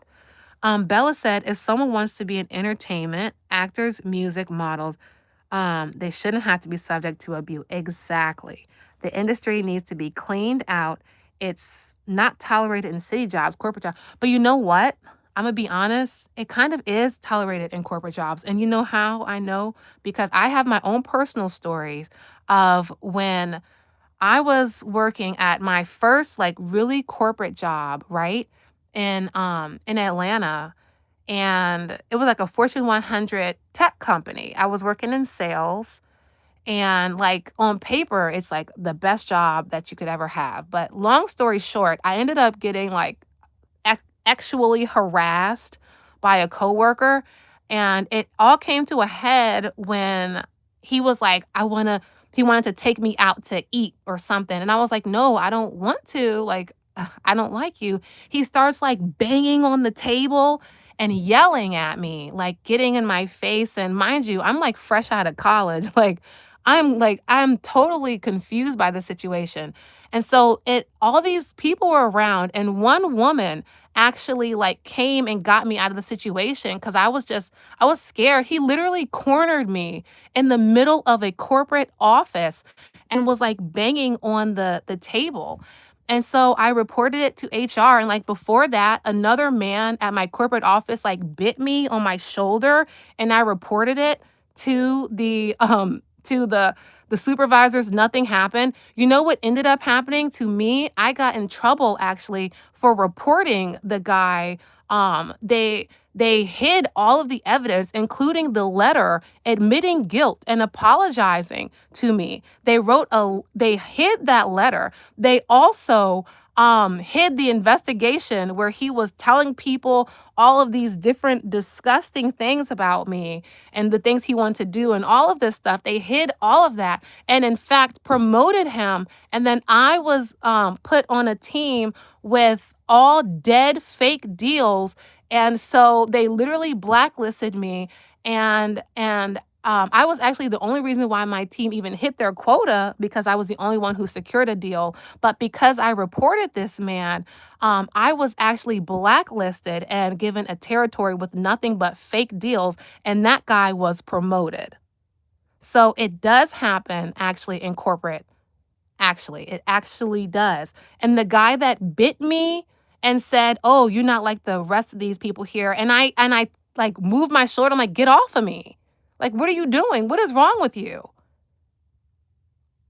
And then I was like, "I'm ready to go." And the girl that I was with was like, "No, let's stay." And I'm like, "Girl, did you not see that? Let's go.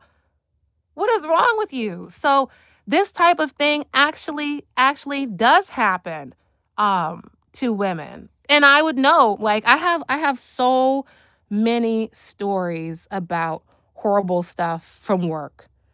So many things. Jeremy said it's not just models. Yeah, it's entertainment, period. It's not a good look for business. Yeah, exactly. Good men don't finish last. Yeah, I don't agree with that. You said, well, I guess the world needs more people like all of us, period, that can have discussions and stay respectful. You know, we might not all agree on everything, but nobody in here is being a turd. And that's what's up. For real, for real. Um, so every day with Bobby said, yeah, that's some nasty work. Exactly. Post said, Diddy HR department. Right, right. If I were to tell you that full story, it was totally disgusting. Totally disgusting. Um, it said Cassie agreed with the lifestyle, but when oh, okay. Interesting. Interesting stance. Oh, Bella said, I stand corrected. It shouldn't be in any part. Yeah, it shouldn't be in any career. This type of abuse like this it's ridiculous, man. I let me stop. Okay. Mike said, what did you think?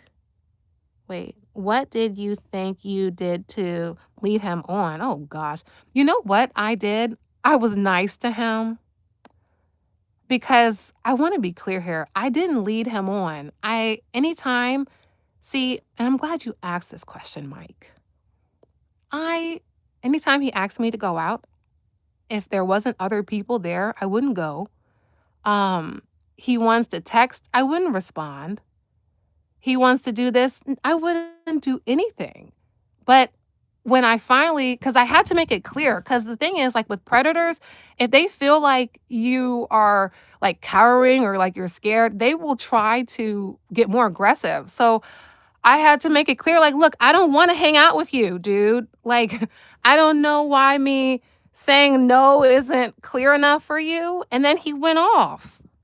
So I don't know, Mike. You tell me what, nothing. Some like I know for men, for real men, it's hard to believe that there are some weirdo cowards out there. For real women, it's hard to believe that there are some weirdo women out there. But the fact of the matter is that there are really devious evil people. Point blank period. There are really devious evil men. There are really devious evil women. Point blank period. Mike, I'm done with this conversation. Did I ever accept gifts from him in the past? No. That's the thing. Like, even if I did accept a gift from him, what does that have to do with him like screaming and beating the table because I said I didn't want to go out with him at work? Come on now. What's up with you, man? We were cool at first, Mike, but now I'm looking at you sideways. All right. Hollywood 3 says she was with the BS. She can't whatever.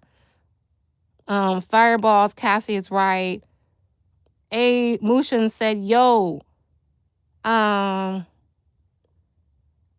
You said A Mushin said, yes, she agrees she wanted him. Oh God. We're being infiltrated. How do we end up on this side? We're being infiltrated, guys. We're being infiltrated. What is going on? Mike said, I'm just asking. Okay, but like that's like what I'm also saying. Like, I know you're just asking, but part of it is like the fact that you're asking. Like, it wasn't enough for me to say that like my real live experience wasn't enough. And that's the problem that women are trying to say. Like, I shouldn't have to go through and explain, oh, I didn't do this, I didn't do that, I didn't do this. It should be enough. And granted, you don't know me, so I get, asking questions like, you don't know me, so fine, whatever. But like, in general, we shouldn't have to say, this is all the reasons why for someone to say, okay, that was wrong. He shouldn't have done that. Oh, goodness. Okay. Ashley said, y'all missing dude was entitled. Exactly. That's the whole point of it. That's the whole point of it. And like, we have to remember that there are people who are just flat out evil.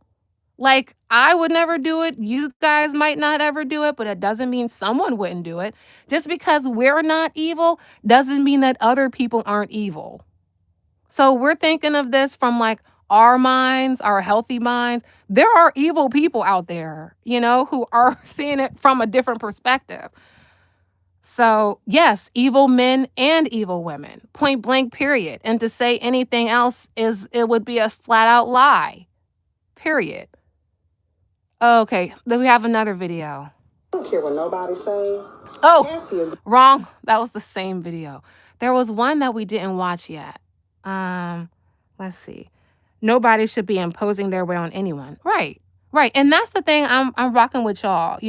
We're having these discussions. We don't agree on everything, but nobody is being a jerk. At least not yet. We've had some interesting, flybys. We've had some interesting flybys, but not for long. Oh, Khalil, you must have just got here. We've been past the Ja Rule 50 Cent thing. I went on live at 12, like randomly, and I was so sleepy, and here I am at like 4 a.m. This was totally not expected. But if you want to hear about the Ja Rule stuff, we've been moved from that. So yeah, that was earlier on. And then just in case you do watch it, it starts out with articles. Like I'm going through and reading all these articles, and then we end up here looking at videos. Oh, James said, enjoy your TV show in real life. That's that part. Now you good, Khalil. Welcome, man. Mike said maybe Cassie did something evil. Oh man, and ran in front of the camera. I mean, I don't know, man. I don't know. I don't know. Now, I don't know if this audio is real or not. Since you I don't know. I don't know. Okay, let's do this one. She was not a type of girl that slept around. If she was in a relationship with a guy, it was monogamous. It was just between them two. She didn't do Okay, hard. real quick. So this is Gene Deal describing how Cassie was before she met Diddy. Okay, so if anyone would know, it would be closer that Gene Deal would know better than any of us would know. Okay? She was not a type of girl that slept around. If she was in a relationship with a guy, it was monogamous. It was just between them two. She didn't do hard drugs. She didn't do ecstasy. She didn't do pills. She didn't do none of that shit. So now, Sorry, I'm moving this around. little girl. He been watching her since she was 16. He gets her at 18, 19 years old. I can go in Gucci, buy whatever she want to. She can go in Fendi and buy whatever she want to. Louis Vuitton, Dolce Gabbana. She getting on G5 jets. You got one of the hot songs. You do a video. You go into all these places you ever dreamed of. Here go this man.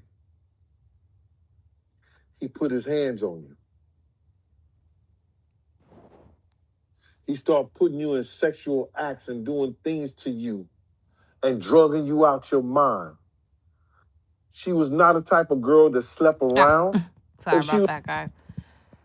Okay, let's see what we missed.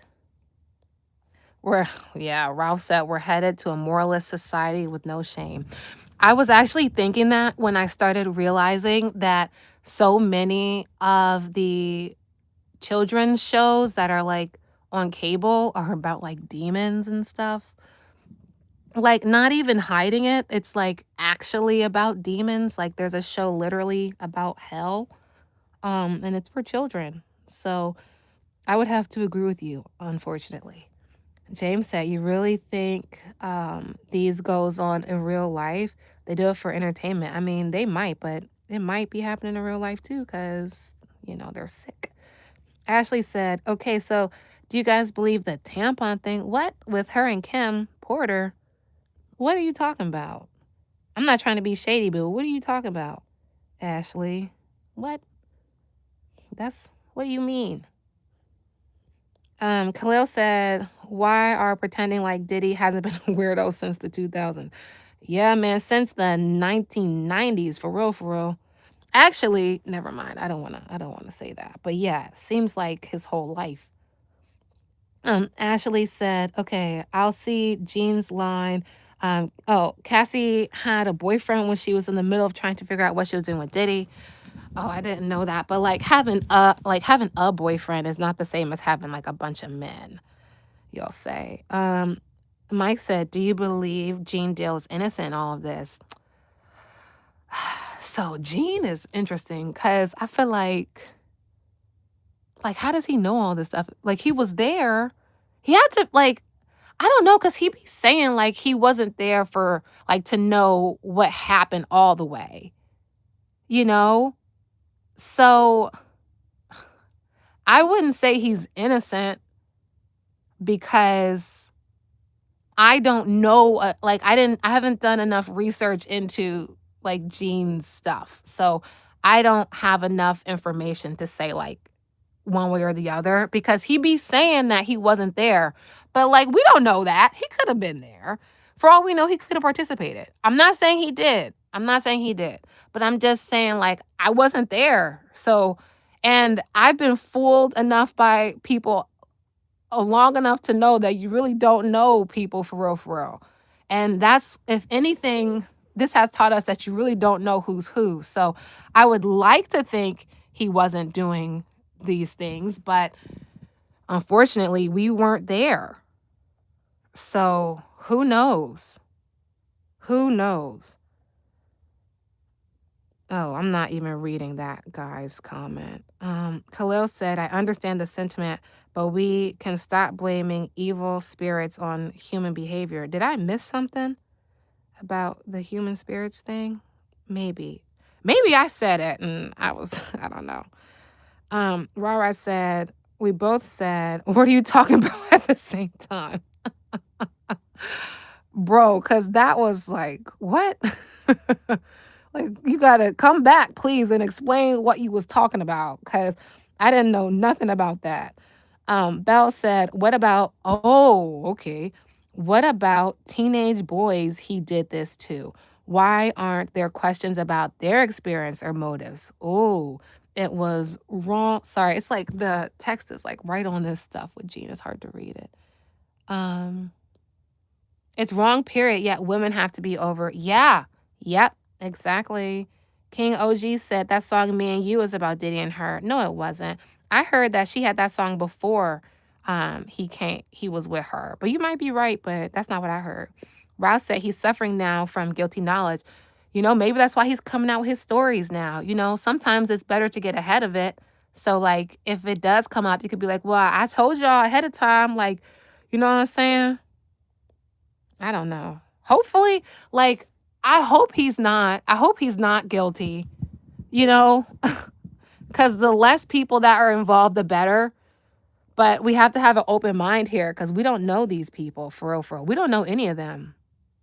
Like, that's the main thing. We don't know them. So we can't say one way or the other for sure anything. Rara said Gene didn't do the documentary because they weren't going to pay him. Right. So like take that how we want it. I think I would have I wish they would have put him in the documentary, but I don't know. King OG said Gene not lying. A lot that he said came to light. Yeah, a whole lot that he said did come to the light. That's true. Ashley said Gene is like Jaguar Wright, but more up to date. Yeah, because sometimes Jag be saying like the same thing over and over again. But she do be right though. Rouse said, Nicole said, LOL, what you laughing at, girl? Rouse said, Gene is suffering from guilty knowledge. He might be. Am I rereading stuff again? Oh, Khalil said, like the devil stuff on TV with kids or in general, it's just the same stuff my mom has been saying since I was a kid, since I was in school. But just because it's the same stuff she was saying doesn't mean it's not true. It's part of desensitizing. Mamas be knowing stuff. Usher and Justin Bieber never said a word. I was wondering that. I actually saw a clip where they caught Justin Bieber walking or whatever, and he was like, I don't ever want to talk about that. I don't ever want to talk about it. Now, sometimes things are out of context, so I don't know for sure if it was really about this stuff or, if they were just lying. But yeah. Mike said, where are all these so-called good women that like good men? Point me to that planet. The unfortunate thing is, Mike, it seems like most people are not good people. So it's I don't know, get you somebody in these comments maybe. Everybody here seems like good enough people to me. All the weirdos keep leaving, thank goodness. They come in, leave a comment, and go. So anybody in here to me seems for the most part a good vibe. OG Kick said, yeah, will Justin and Usher ever come forward? That is a good point. Khalil said, saying like Pokemons are the devil because they're, okay, never mind. I didn't know anything. We're not talking about the same thing then because they trap spirits and I watched all this stuff, played plenty of violent video games. Oh yeah, that's not what we were talking about. So I understand where you're coming from in that regard. Rora said Jag and Gene been yeah, they sure did open the floodgates. But Jag do be off sometimes. Everybody's off sometimes though. Head straight south, Mike, and don't wait, what happened? Oh, and don't turn. Oh, Bill. All right. Okay. I'm just trying to like get caught up. Like you said, I was laughing and you skipped over. Oh, yeah. There. Gene got cop ties, so he's safe from Diddy. I heard about that. He had like a security guard company or something too? Hollywood said, if you deal with a billionaire, you're gonna have some crazy stuff. She was with it for real. Oh man. I mean, I don't know what to say. I don't know what to say. I don't think she was with it, but I feel like I've already beat that horse dead, like with my opinion on that. Um, you said Khalil said, nah, my mom was just another woman back in the day that believed in the Satan. Oh, okay, well, fair. But no, but there literally are actually shows, like, I'm not even joking. Like if you look up Owl House, part of it like is actually like literally about conjuring demons. Like I didn't make that up. Like that actually happened. Um, but I get what you're saying too, because I also had an aunt who was like, the kids can't watch Harry Potter, and I'm like, what? Like, what are you talking about? Okay, so Ralph said Diddy was blackmailing those that he recorded. Yeah, this was not over. And then, like, 50 Cent has access to, he said, 150 hours of footage. So I wonder who he got on those tapes. If it's hypocritical for people to feel sorry for Cassie and not Meek, I think people do feel sorry for Meek. People definitely do feel sorry for Meek. Look at Ashley right there. I feel sorry for Meek. But he in line with Diddy? Really? I haven't heard any allegations about Meek Mill, though. I haven't heard anything bad about Meek. So Khalil said, we saw what happened to Cassie. We just have assumption with Meek. Yeah, because like, didn't they say that horrible audio was Meek? I hope that wasn't. Okay, whatever. We're not gonna respond to that person. Nicole said, do you do the news all the time? This is my first time seeing you. No, I literally just started. Like I said, this is my third live and I was up tonight. Like I might as well just come on here. So no, I really started making these videos after the Diddy documentary thing came out. You feel me? So this is new. I'm glad that we all found each other though. So yeah, this is literally just my literal third time doing it live. If you guys want to click that like, that would be real helpful too. But yeah, I literally just started because once I seen the documentary, I was so flabbergasted, and I was like, I just started like wanting to know more, like what the heck is really going on, type thing. So yeah, this is like kind of new. Oh goodness. Let's see. You said 50 is my dude. I don't know, man, because 50 got some allegations too. I don't want to just like say I'm team 50 right now, just because 50 does have some DV allegations swimming around out there. I'm not saying he did it. I'm not saying he didn't do it. But, I don't want to jump on 50's bandwagon either. Just because Hollywood, I'm just suspicious of everybody right now. I'm not saying 50 is someone we should fear or anything, but I'm just suspicious of all of those people. For real, for real. Khalil said, I do have a question. Is it morally right to parade the Diddy case for entertainment?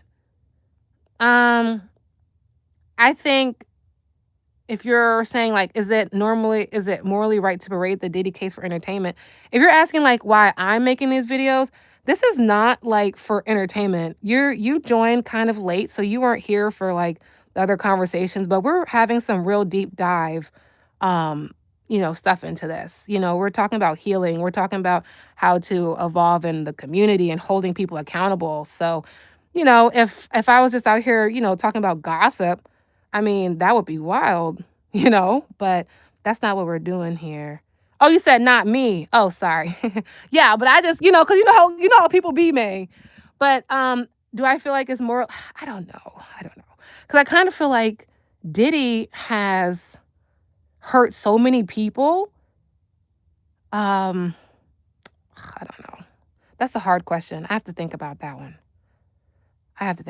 Because I would say yes, but like I want people to talk about it so that there's more awareness. You know what I'm saying?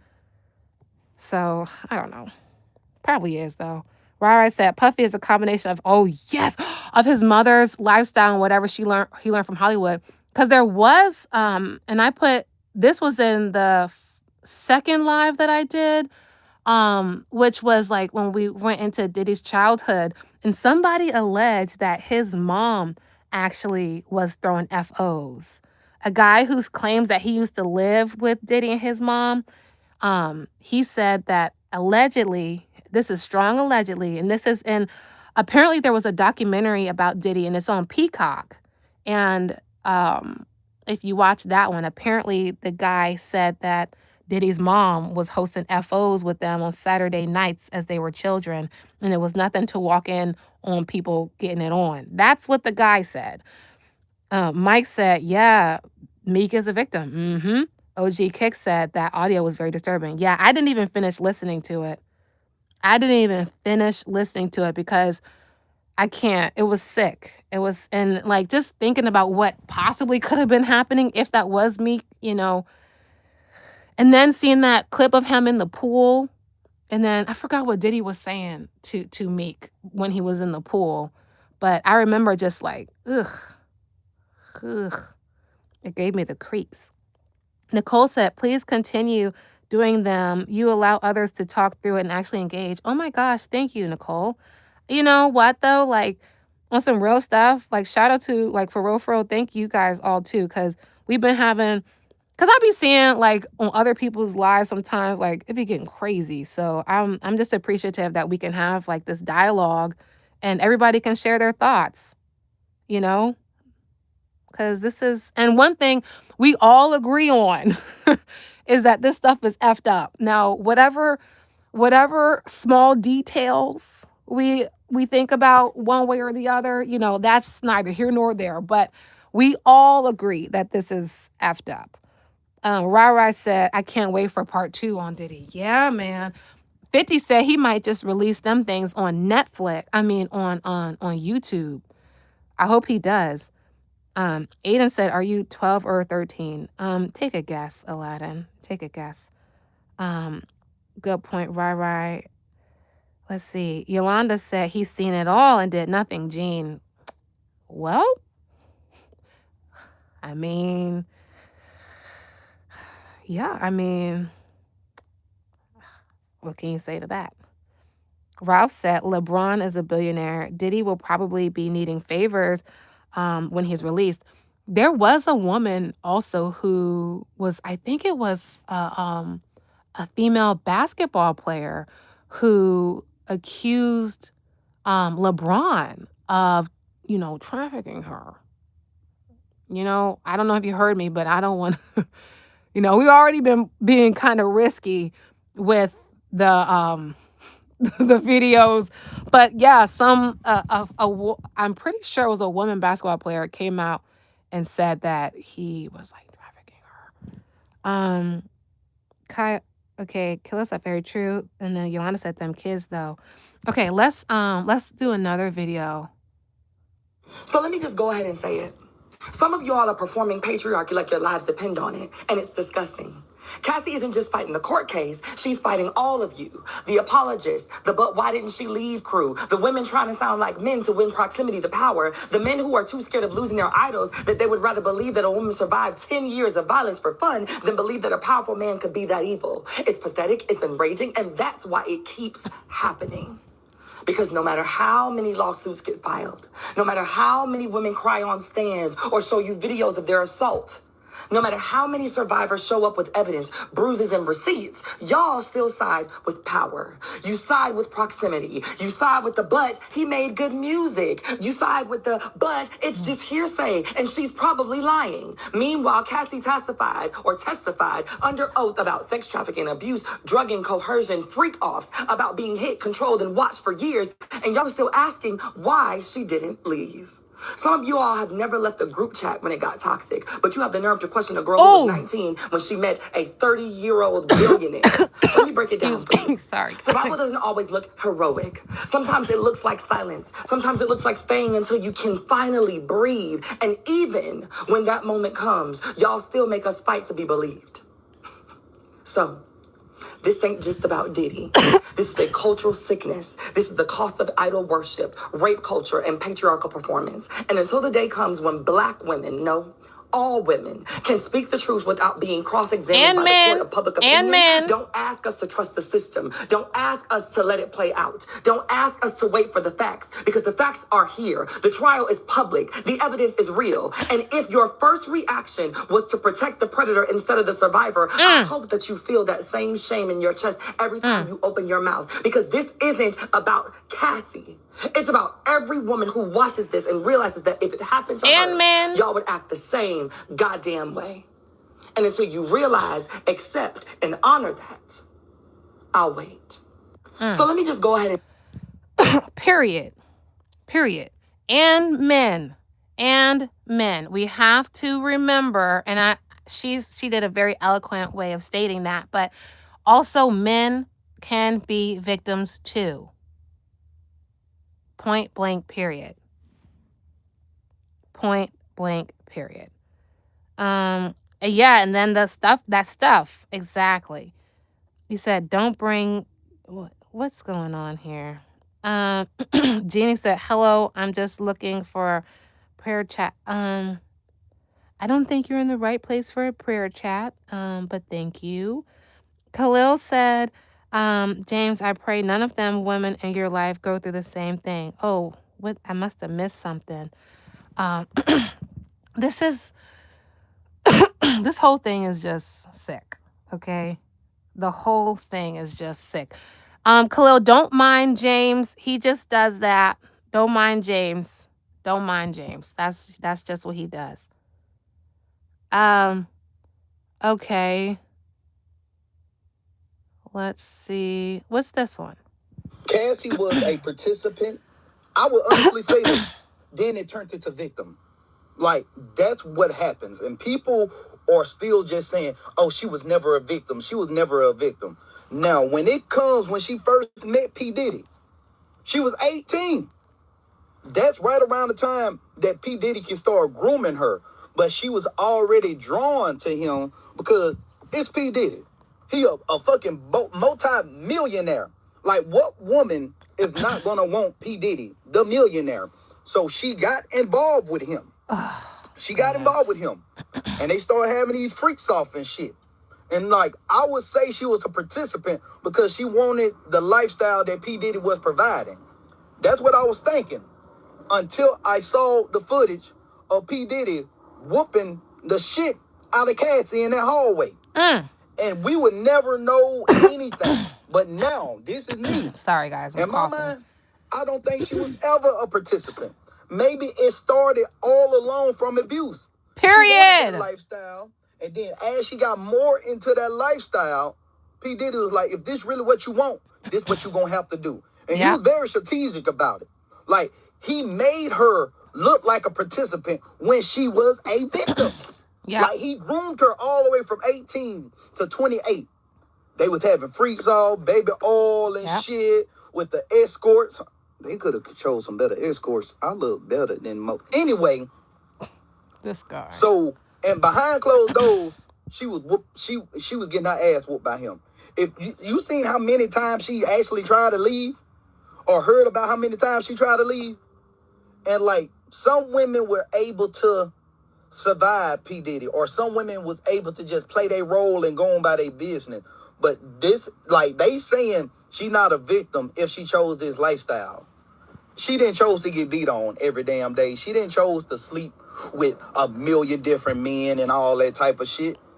She was groomed from an 18-year-old. And I don't even know how old P. Diddy was at the time, but 18 and P. Diddy don't even go together. And this is not his. He was around Usher when he was 16. He was around Justin Bieber when he was 15. Cassie was a... I feel like anybody that... I'm gonna just be real. Anybody that just flat out doesn't want to hear that Cassie is a victim, there's really no hope. There's really no hope. It's one thing for you to say, okay, have your thoughts and opinions on the level of victimhood, but to just say flat out that she's not a victim, like, come on. you know, and I never say that because I don't like being rude, but flat out, like, there's no hope for you. Period. You can feel like she's a different level of victim. You might think, okay, maybe she's a victim, but she contributed to it. You might think she's a victim, point blank, period. You might think like me, like she was a prisoner, so it goes beyond victim, you know. But to just think she's not, I'm not rocking with that. Not at all. And some of the comments I'm not even gonna read. Yeah. So Rouse said Young Miami made it out, but Young Miami, like, was she ever all the way in? You know what I'm saying? And I don't know if you saw, but there was a video that we looked at where he was like yelling at the TV when Young Miami was interviewing G Herbo. He was like yelling at it was crazy. It was really unhinged. I don't know if you saw that, but it was wild. And Young Miami also was already like established. Like, Diddy needed Young Miami to get back on. That's kind of like the same thing with J-Lo. That's definitely not the same thing as Cassie. Khalil said, well, Nap, hope you, yeah. Yikes. James, you said, I sit back and watch you guys believe all the BS. I mean, I don't know, man. It's a lot going on. All right, let's see this one. But what I don't understand is how people, after watching that whole documentary, can still say stuff like, I don't understand why Cassie stayed. I don't think she was a victim. She was a part of them all. Are you okay? Right. Everybody in this man's orbit is dead. Kim Porter is dead. Biggie is dead. Tupac is dead. He tried to kill Suge Knight. They literally are laying out how anyone who got in this man's way is either dead or mentally broken. Do you think Cassie would be the exception if she just, well, I know you beat the shit out of me for the last couple of years, and you've been forcing me to have sex with all these men. I think I'm gonna go nicely, but right, it's been real. You think that was gonna go okay? Exactly. You know why she's been for 9 years? Because that's how long it took for him. You know what? I'm kind of getting tired of her. She's a little old. That's why. Like, are you okay? But I think the reason why people really are I was wondering, why are people giving Cassie such a hard time? Like, don't believe her. You know why? Because Cassie was the first bitch to step out on faith and say, fuck this. Watching that documentary, you see a pattern of fear, intimidation, coercion, the way he dangled people's careers. Yeah. Cassie got all of that times 10. And she said, you know what? Fuck it. And the reason people don't like Cassie is because y'all will be right along with them niggas. Right along with Kalina's bird ass. Right along with Capricorn Clark. Right along with his bird, his own mama, whose head he used to go upside of.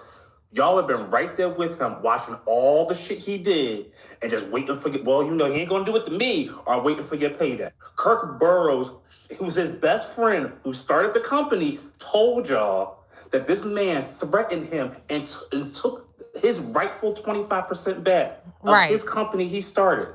And he did that to his best friend. If he did that to him, what the fuck you think he was going to do to Cassie? Period. He made Biggie's estate had to pay for his own funeral. Are you okay? People don't like Cassie because she was the first bitch to say fuck this and step out on faith and took a stand and had the balls to do it and got paid from it. And that's why people are mad about it. And what's done is done. But Period. Okay, Naps with us. And by the way, Naps, just so you know, I'm not saying you haven't been respectful, but everybody that's up in here, this is a respectful discourse. We can have debates and things, but let's just keep it respectful. Because I'm seeing some alternative opinions come up. All right, so let's see. Naps said, Faith, nah, she ran out of money. Yikes, read the messages. Then her husband had heard her half of the story and told her to go public. Then she saw all the messages. Then he saw all her messages, but he was sick in the court. Well, in all transparency, I have not read the messages that you are talking about. But I don't know. This is sad. Bella said, "Thank you." Right. Me and Bella on the same wavelength. And Barry, right. I don't know what you're saying, period, too. Billy said, cheated on her ex to get with Diddy. Okay. Belle said, the person he thought was weak wasn't so weak after all. Period. And that's one thing about it, two things for sure. You can never underestimate anyone, because I'm certain that Diddy didn't think that those people were going to go in a documentary and, spill all his dirty laundry out there like that. It's Lil Toilet said that dude and this channel G claiming respect while talking about Diddy. Oh, I remember you, Lil Toilet. Welcome back. You always come with your shenanigans. And it's only been 3 lives. I've only done 3 lives and I've seen you twice. So I already know what you be on. Nap said, I was 100% with her until I read all the messages. Okay, that's why he wasn't charged with all her stuff. Oh, interesting. Just do a little research. She was ABU them SWs on her own for years. That is quite an interesting claim. I'm definitely gonna research that. Because that's the first time that anyone said that. So I want to look into that. But man, this is just so bad. Like, that's why I be saying, like, this type of stuff has to stop, because it has ripple effects. Like, even if 10% of this is true, this is despicable. This is totally despicable. Like, and we can speculate like all we want from the outside, but one thing about it, two things for sure, this stuff is so sick and demented. It's so sick. Rouse said, and we all think it's so great being rich. Exactly. Ralph, the grass is always greener on the other side, But really, the grass is greenest where you water it, For years, people, including me, I'll be like, man, I wish I could go to a party. Oh, thank goodness. Thank goodness. It makes you so much more grateful for what you do have, because what's going on over there, this is some wild stuff. OG said right is right and wrong is wrong. Point blank, period. Belle said precisely, OG, period. Now said it's in the court record. She flew SWs to her home and hosted her own parties and had them doing stuff with each other. They testified he wasn't even there on many occasions. And though it does not mean that she was not a victim. Period. Two things can be true at once. It doesn't mean, because I haven't looked into what you're saying, and this is the first time I'm hearing about it. So it doesn't mean that what you're saying doesn't have validity and can't be true, but doesn't mean also that she's not a victim. You have to be able to admit that to yourself, even a little bit. Like, even a little bit. Come on, Nap. Like, you got to see that somehow. Okay, let's, what is this? Man, it's getting real in the industry, man. It's getting real in the industry. Everybody got something to say now. Marlon Wayans. I did a video about him earlier. But now that you got Ja Rule. Like, Ja Rule shouldn't be saying nothing. Ja Rule shouldn't be saying. He talking mad shit about 50 because, the Diddy situation. He shouldn't even be saying nothing. Yes, Ralph. Yes. Like, I recall Ja Rule getting dissed every day back in the early 2000s. Every day. I recall 50 Cent and G-Unit putting out mixtapes, dissing that dude on every song, bro. Like, he need to... Don't start that back up, man. Don't start that back up. Those were some crazy days, man. But yeah, now Ja Rule, you know, you got Marlon Wayans, he out here talking. You know, he running his mouth. I think him and 50, I think Marlon Wayans and 50 about to be going back and forth. But now you got Ja Rule coming into the situation. Like, come on, man, why y'all defending Diddy? Like, the fuck?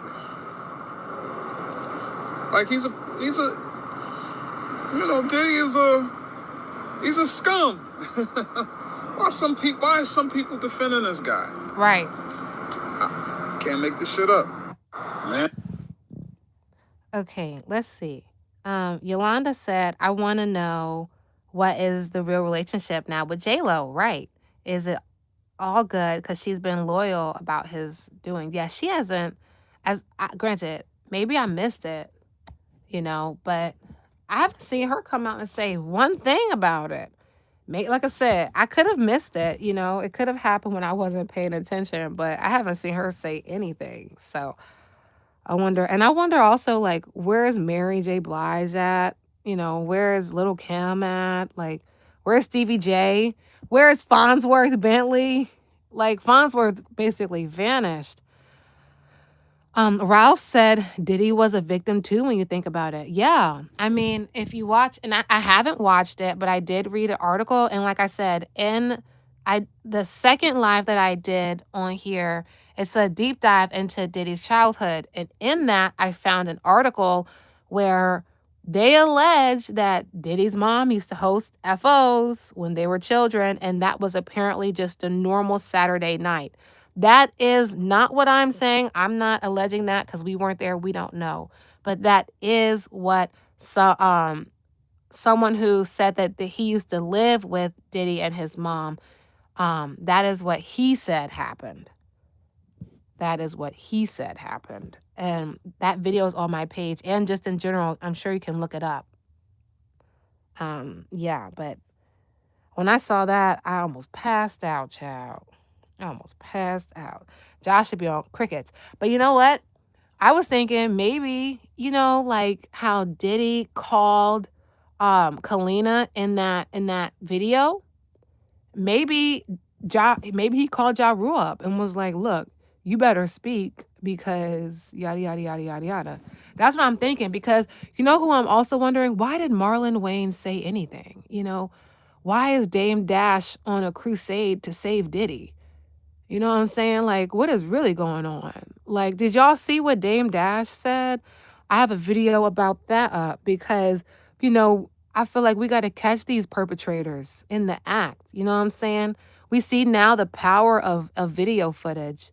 Granted, with AI, there might be a part where we don't know if it's video footage or not. But you said, Nap said, I hate Diddy, always have. But reality is we must base criminal prosecution on something. You know what? You're absolutely right. So I have to look into those messages before I formulate my opinion, because I don't know enough to say something fully. Ja said Empire was based on Diddy, produced by 50. I heard that too. Allegedly. I heard that too. Yolanda said fear. So you think they're all afraid? I mean, that's not hard to believe. But they might also be complacent, because I just found out that Mary was dealing with a teenager named Danny Boy. You know, I just found out about that. So some of them might be complicit in this. Some of them might not think there's anything wrong with it. You know, I hate to say that, but it might be true. And it might not be. It might be fear. I'm sure there are a lot of people who definitely are afraid. Most definitely. But there might also be some people who are participating. Just like that Tasha K interview where Will Smith's ex, I did a snippet of that. I didn't watch it because it's behind like a paywall or whatever.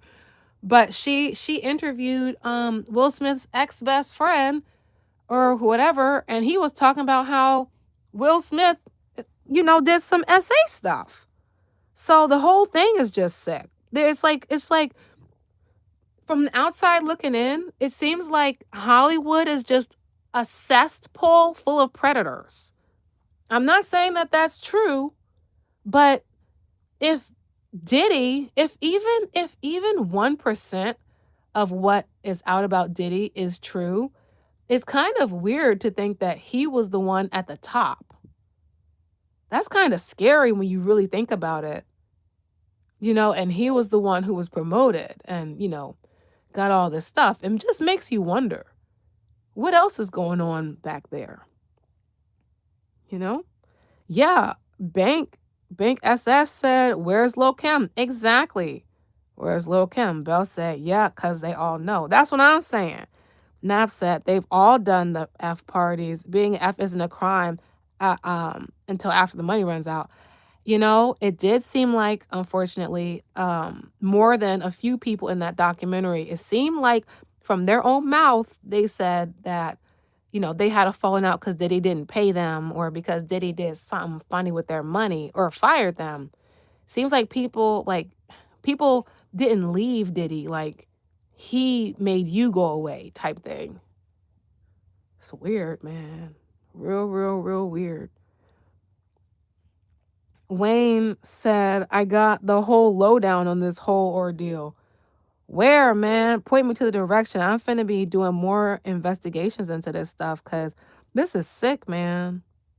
And like this is happening in our communities. Like there was a video, I'm gonna see if I can find it, maybe like another day or something. But because I saw it, but it's not here. It was a video of Diddy. He was getting an award and he flat out said, like, "We own your souls.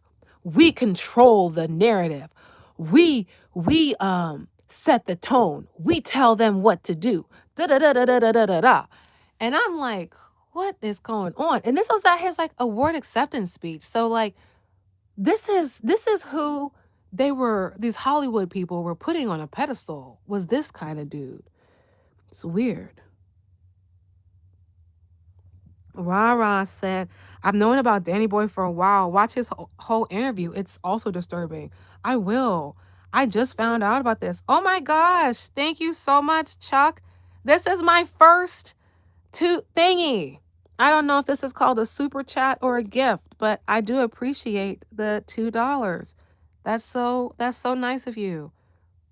Thank you. And Ron Smith sent a thumbs up. Shout out to you guys. You know, this is off topic, but I went live randomly at 12 a.m. this morning or yesterday or today, I don't know. But I had no idea it was going to turn into such a wonderful conversation. Like we're really having healthy dialogue. So I just really appreciate everybody here. Oh my gosh, thank you, Chuck. This is like, I don't even know what to say. Thanks. Okay, Carlton said 50 did him dirty buying the first 4 rows of his concert. Yeah, but Ja Rule is denying that. Ja Rule said that did not happen. And he was like, 50, prove it to me. 50, prove it to me. But 50 was like, "I ain't saying nothing to you." Yep, Holly weird. Oh my gosh, yes, we gotta talk about Dame Dash, guys. Ralph said Dame Dash said they were all chasing Leah. Dame should shop. Exactly. Isn't Dame Dash the one who said that he got with his wife because she looked like Aaliyah? Like, wasn't that him? 50 did them dirty. I definitely agree. 50 was waiting, okay?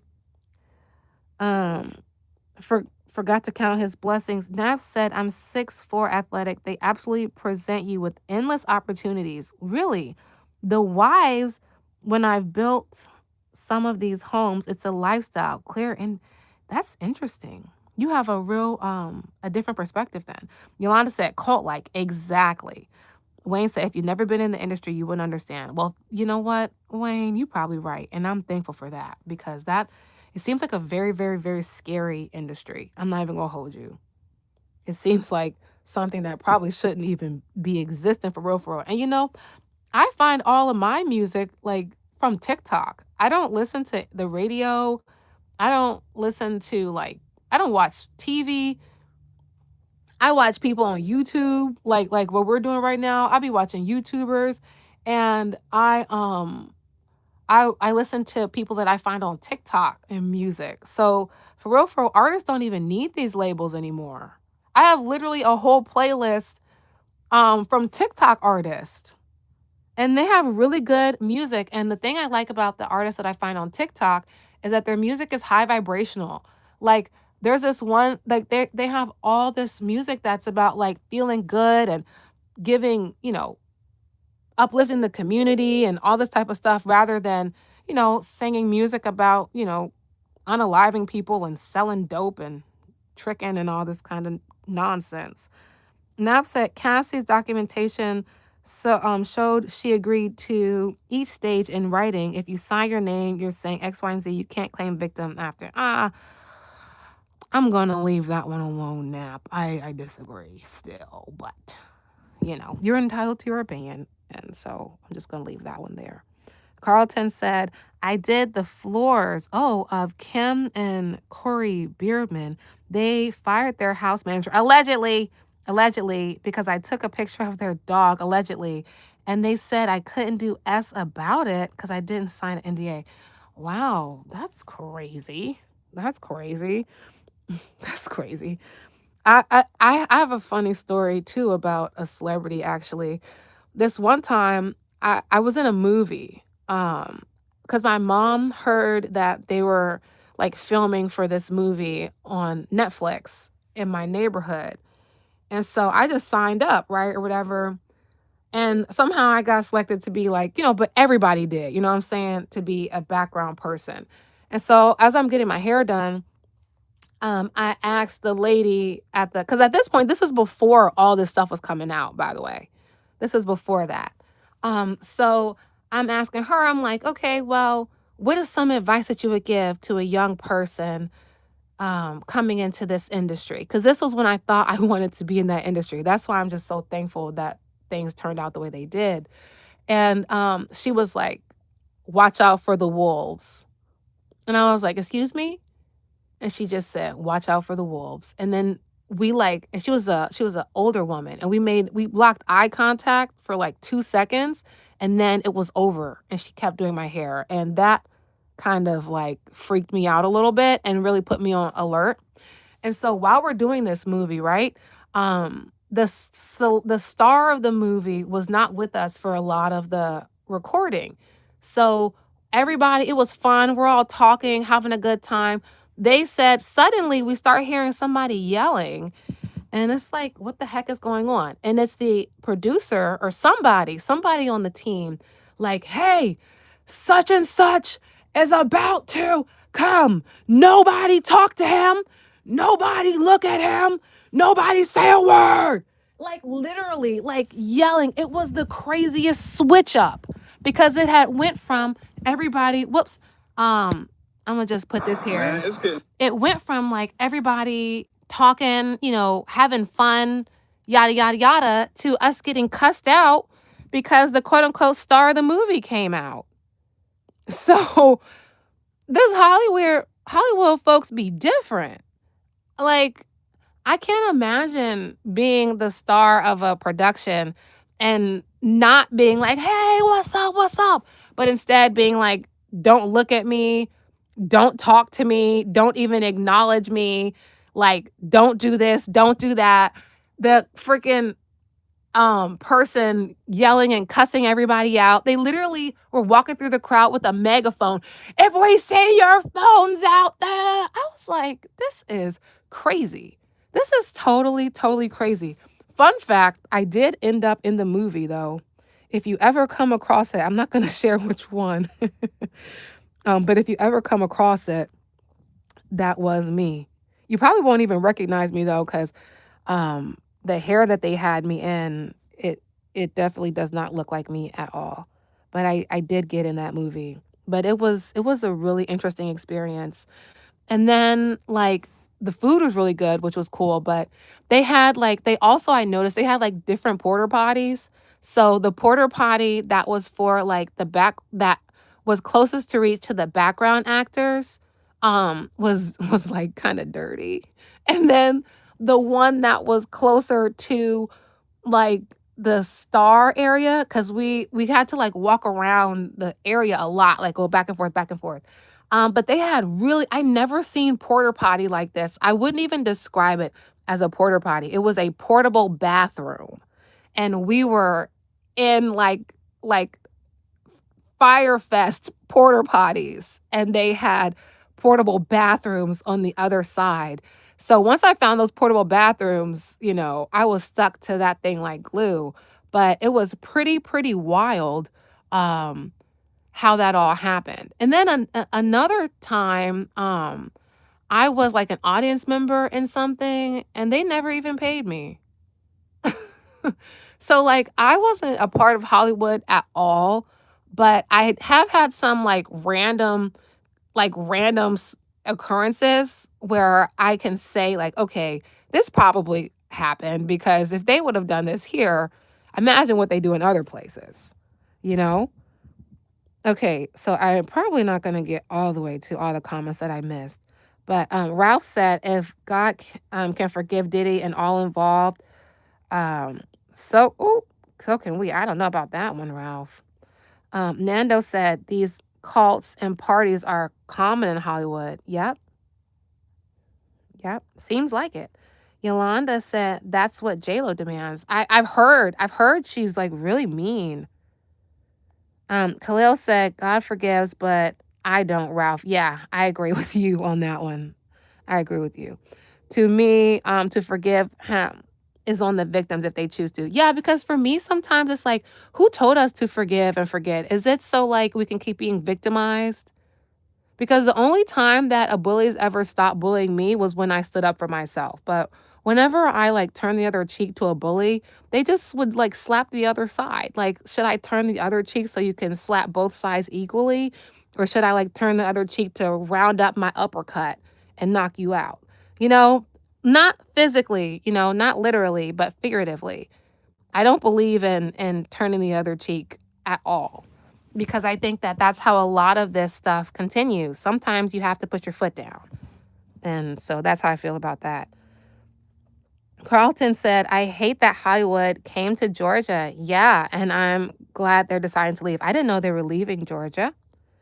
Wayne said, ask yourself and everyone that is following, ask yourself this.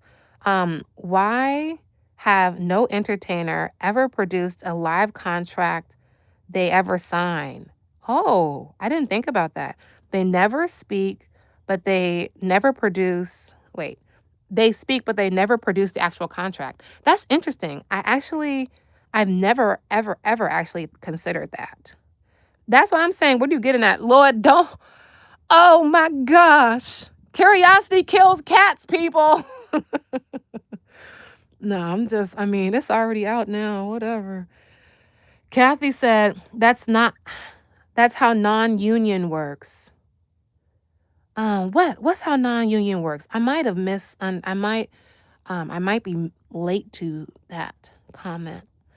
Wayne said, and if you ask them to put out the contract, they say match the money.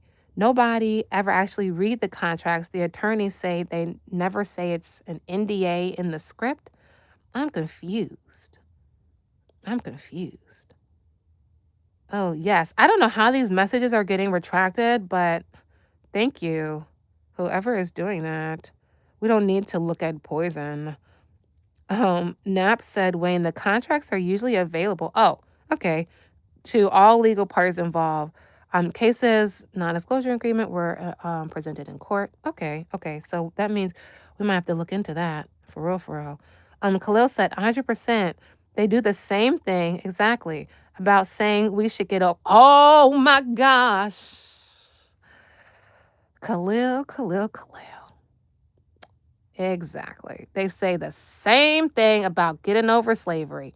Exactly. Man, don't get me started, please.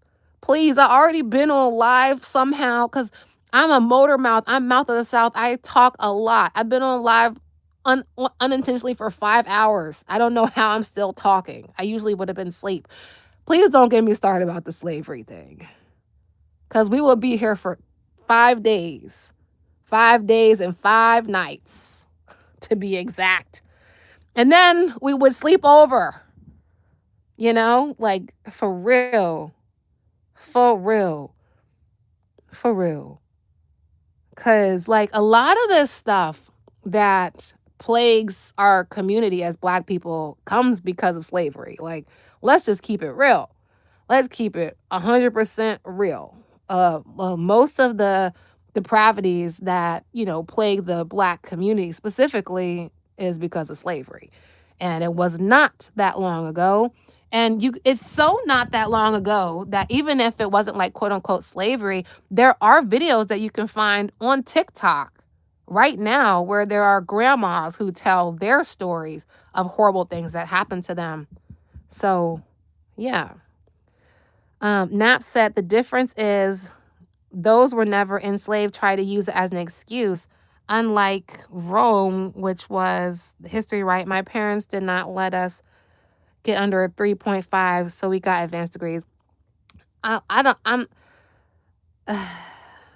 Let's see. Khalil said the sad thing is these men who are defending Diddy and women, because there are women who are defending Diddy too. So these men and women who are defending Diddy have also been groomed to believe they deserve power over men or women or anybody subordinate underneath them that they presume, whether that's staff, or their children or whoever, that those who they deem weaker and they attack. That's true. And they wonder why they can't experience real love. Period.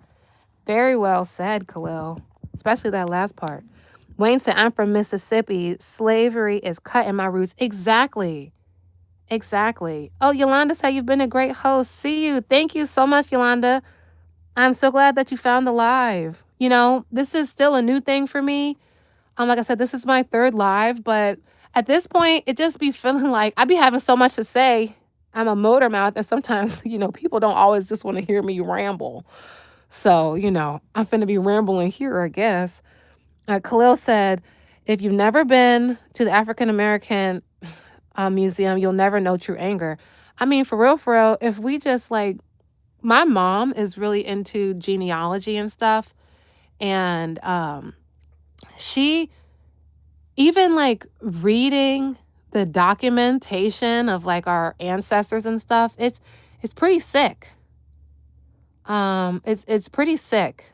All the stuff and all the land that was taken from families, all they use Black babies as alligator bait. You know what I'm saying? You can't tell me that didn't have an impact. You definitely can't tell us that didn't have an impact on us. And you know what? I'm gonna just be real. It's okay for certain communities to say, "Oh, don't forget this particular event that happened in the 1940s." Don't forget about this particular event that happened on the this and that. Don't forget about what happened to us. But when it's y'all Black people, you should just be thankful that we gave you February. Just be thankful that you guys have February and be quiet. We don't care about your pain. But you know who does care about our pain? We do. Oh, look. You see how the algorithm, how people, as soon as we started talking about this type of person appeared. You see this Kim person, they appeared. So it just shows you there are sheeple everywhere. There are definitely sheeple everywhere. Khalil said, I left, what did it say? Never to call us savages. Yeah, we were never savages. Gates Open Media says, I'm from Mulberry, Florida, and there's a mulberry tree where they used to hang us. See? And then, that's why they call them picnics and all kinds of stuff. Khalil said, I was on my MLK tip right after that. Exactly. What's a trash panda? What is that? Everyone, you know what we do with people like this Kim person? We just ignore them. We just ignore them. We don't know this person. This might not even be a real person. This could be a robot. We only talk to souls around here, partner. Sorry. But anyway, it just goes to show that there's a lot of real crazy stuff going on. And at the end of the day, exactly, block party, period. At the end of the day, on some real stuff, where you're on to something when this stuff starts happening. Because this whole time, we've been talking about low vibrational stuff. We've been talking about the degradation of the community. We've been talking about DV. We've been talking about drama and beef. And we haven't had any trolls, for real, for real. The moment we start talking about the Black community is when we get this.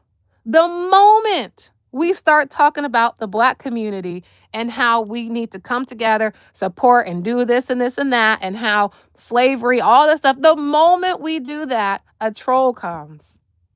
It's just, you can't make this type of stuff up. We don't care, Kim, what color you are. We don't care. Period.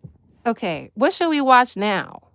Does anybody have a topic? Oh, also, by the way, while we're doing this, does anybody have like a business that you want to promote? Put that in the chat. Does anybody, like since we're talking about Black excellence now, does anybody have a business that you want to promote, or something that you want to shout out? I'm gonna look for another video. But if you guys, because people be like, oh, don't promote on my live. Don't promote on my live. Why not? Why not? Promote yourself, man. This is a place to, celebrate. So if you have anything that you like or you wanna showcase, please do that. I'm just like, wow, as soon as we start really talking about some real stuff, that's when a darn plum fool comes on the darn live. And you know what? This is a perfect time. I'm going to move this. This is a perfect time to start talking about another plum fool, which is Dame Dash. So this is the perfect time to talk about another plum fool, Dame Dash. So y'all put y'all businesses up in there. And then, because the lives, I'll like shout your businesses out. You can put your name and stuff. Because at the end of the day, we're a community here, and perhaps we can start promoting and helping each other out. I was like, this year for Christmas, I'm only gonna buy things from local businesses, because I'm done giving my dollars away to these ungrateful bastards. Like point blank, period. I'm done with that. So put your business in the chat, do all those things, because I am only going to be buying new things from local businesses, period. And you know what I might do? I'll put a post up, actually. And then everybody who, I'm trying to find this article at the same time.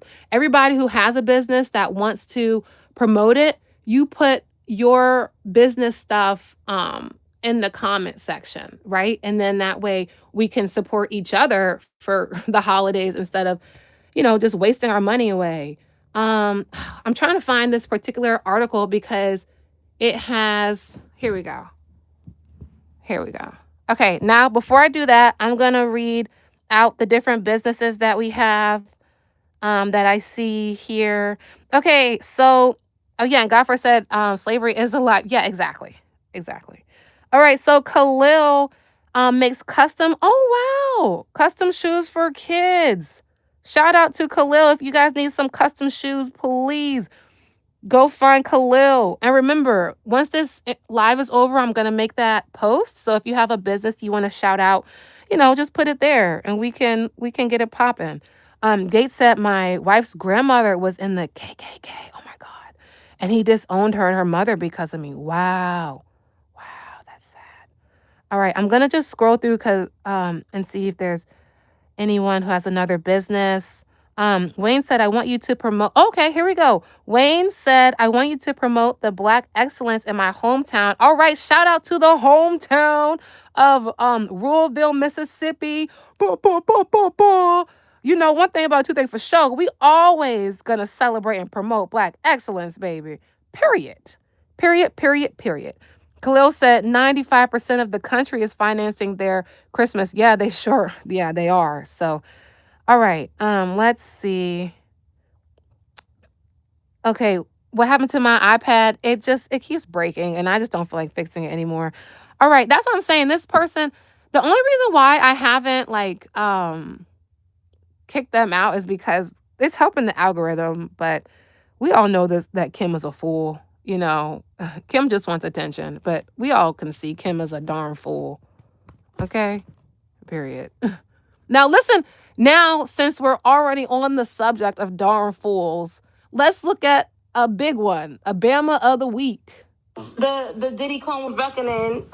Did you check it out? Yeah, I saw it. Okay, so we know that you were saying that it was not going to come out. So Yeah, how do you feel that it actually is? I honestly thought, based on like moral codes and like coming from where like a street ethic, I honestly didn't think that he would ever do that. Why though? Because I wouldn't. You didn't know that would be a good question. Why he has done. Because it's just not my job to tell. I'm not a black man that's going to tear another black man down. Here we go. But also, like if somebody, again, allegedly, it just seems like somebody, violated his baby mother in front of his kid. So yeah, but that's not how we deal with things from where we're from. That's like the back end. Hey, Did you check him on the back end? I know that goes, but I'm not answering that. But what I'm saying is,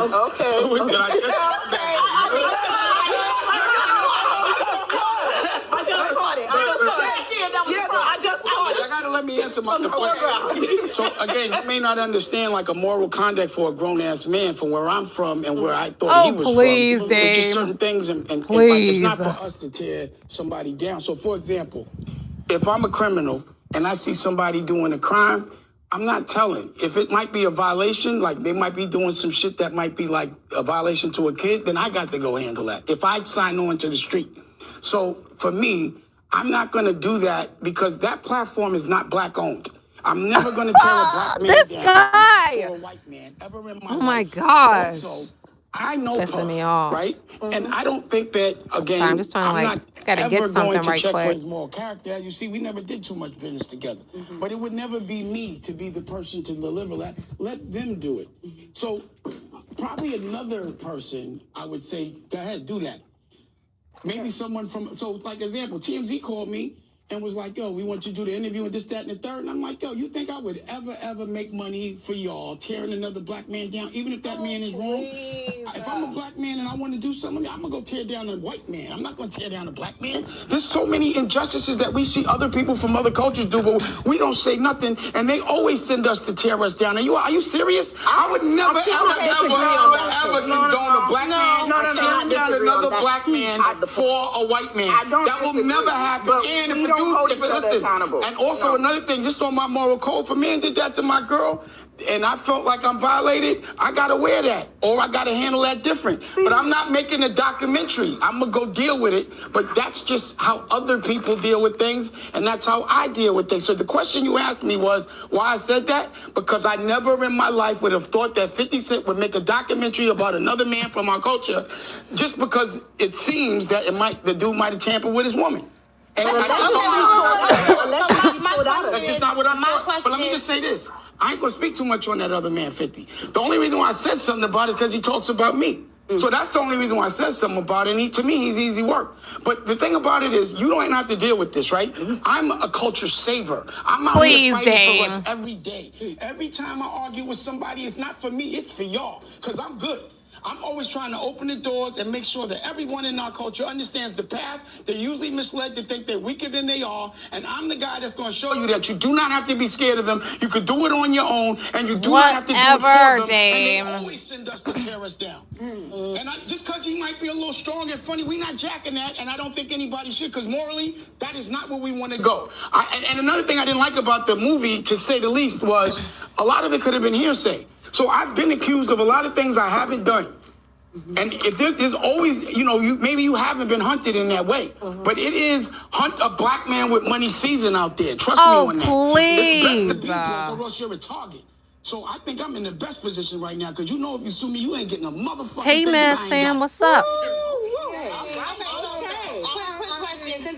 Don't go in there trying to say I did something I didn't. I've been accused of things all the time. So for a black man to give somebody else that platform to do that, get paid for it, smile, and even go and promote it on white people's platforms, I'm not jacking it.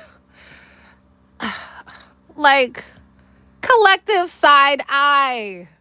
Collective side eye. Also, thank you, Mad Sam, for telling me that the audio went off. I realized I had an alarm, and then apparently that turned my sound off. So thank you for telling me that last time, by the way. But this is some crazy stuff. So no, Khalil, these are black women with him, but still, it's still dumb. And like, that's what I'm saying. This whole rhetoric of by holding Diddy accountable, we are bringing down a black man. Oh, you're the 76. Like, thank you so much, delightfully. We are not tearing down a black man. We are protecting black men and black women and like everyone. Like, I hate that. I absolutely hate that rhetoric. Oh yeah, what about TD? Oh, did TD Jake say something? Come to find out, did TD Jake say something? But I hate that. Like, oh, I'm not gonna bring down the black man. In theory, let me be very, very, very clear. Okay. In theory, I agree. Okay, because I see you, DJ Dupree, where you about to go. But listen to this. Listen, I agree in theory. Okay, but I disagree. That does not apply to this situation. His logic does not apply to this situation, in my opinion.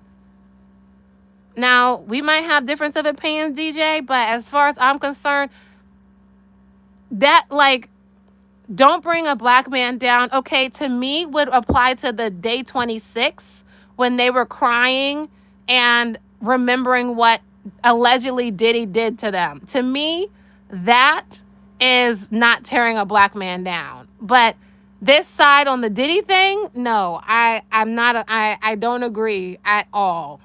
At all. And Jelmo, you said I'm missing the point. Well, what is the point? Please enlighten me. Like, for real, you know, this is a respectful place, but like, please enlighten me, because I don't understand. I don't know what the point was. You got me confused, right, Mad Sam? What are you saying? What is the point?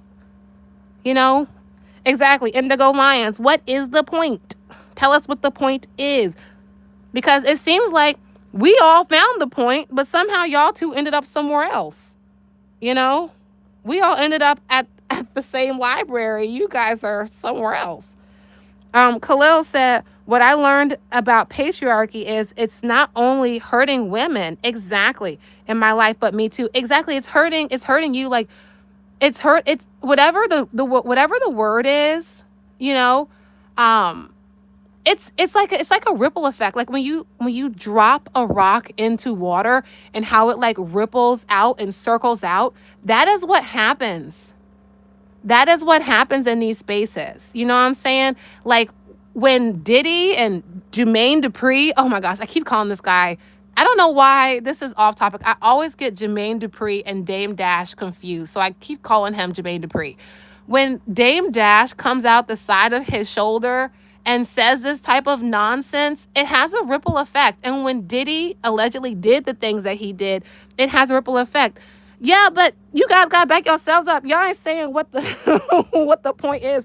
Jimmo is giving troll, and DJ Dupree. I guess he got mad that I said Jermaine Dupri, and this guy looked the same.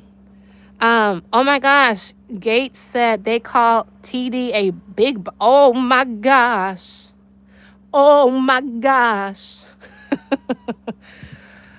Oh, didn't he say, have you ever been swallowed? Wasn't that TD Jakes? Have you ever been swallowed? That's a crazy dude, man.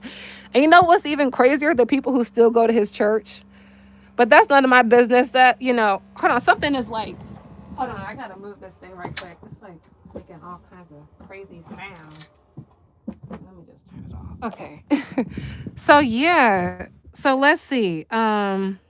You said delightfully said it's the bald head. It probably is, man. I don't know why I keep calling him Jermaine Dupri. Khalil said patriarchy told me, all right, come on with the male being vulnerable. We love this. This is how healing actually happens. This is how we have community. We might not always agree on everything, but we can come together, period. You know, it's just different now because we're on the internet. All right, but patriarchy told me never to cry, and being angry was the right emotion that people would respect me for. You know what? I actually recently talked to a therapist, and she said that a lot of men, they channel, like, you can tell how brokenhearted a man is by how angry he is, because men sometimes don't know how to process hurt, and so it comes out as anger. And I literally just had a conversation with a therapist about that like 2 days ago. Wayne said, remember when we was as Black people trying to fight for rights, everything comes out. Respectfully ask yourself this. How fast can you build your platform? They run this degradation filth, then guess. What? You get canceled. I mean, I think you might have to explain that one a little bit more, Wayne, because I don't fully know what you're saying. I think I get it, but I don't know for sure. Indigo said, this is beyond saving Black culture. If they didn't sell out and do all the things they did, period. Period. Oh, and Khalil said, and his height. Yeah, so it must be the bald head and his height. Yeah, okay, so, okay, cool. We all in agreement that they kind of resemble each other. D Stone said, have you ever been swallowed? Evidently not as good as you have been swallowed. The class clown has entered the chat. Gates said, the rapper Shine, oh yeah, went to prison because Diddy blamed him. I forgot about that. There's so many bodies allegedly in Diddy's closet. This is crazy. Welcome, guys. By the way, if you're new, this is my third live. I'm relatively new to this side of the YouTube streets.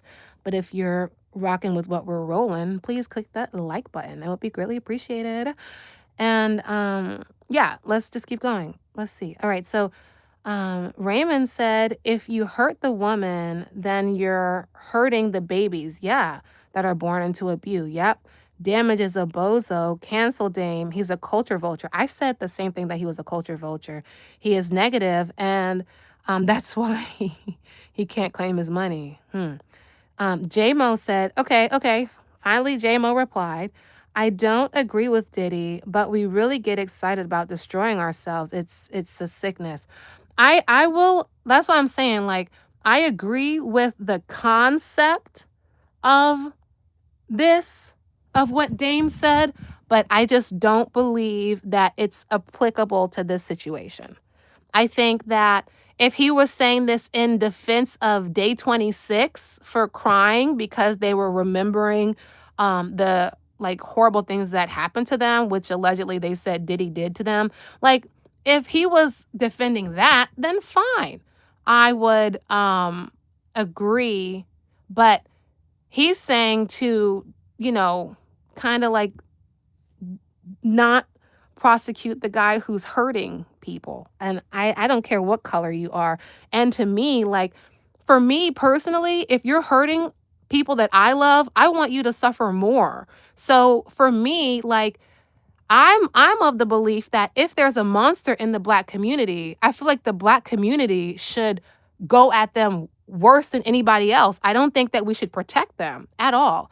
I think that as members of a Black community, brown, whatever, like if somebody is hurting one of your own and they are part of your group, don't you think you should get them more than someone else? Like, I'm sorry. I don't agree with that. I feel like because I'm just super loyal as well. Like, my stuff goes beyond like, I don't bring the Black man down. Like, I'm also loyal to the Black community too. You know what I'm saying? I'm loyal to my ancestors too. I'm loyal to the next generation too.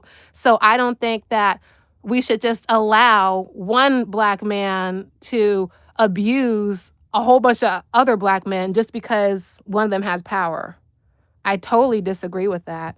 Let me know, does anyone else agree? Like, does anyone think we should, not like do this? Like, because if you feel a different way, that's kind of scary.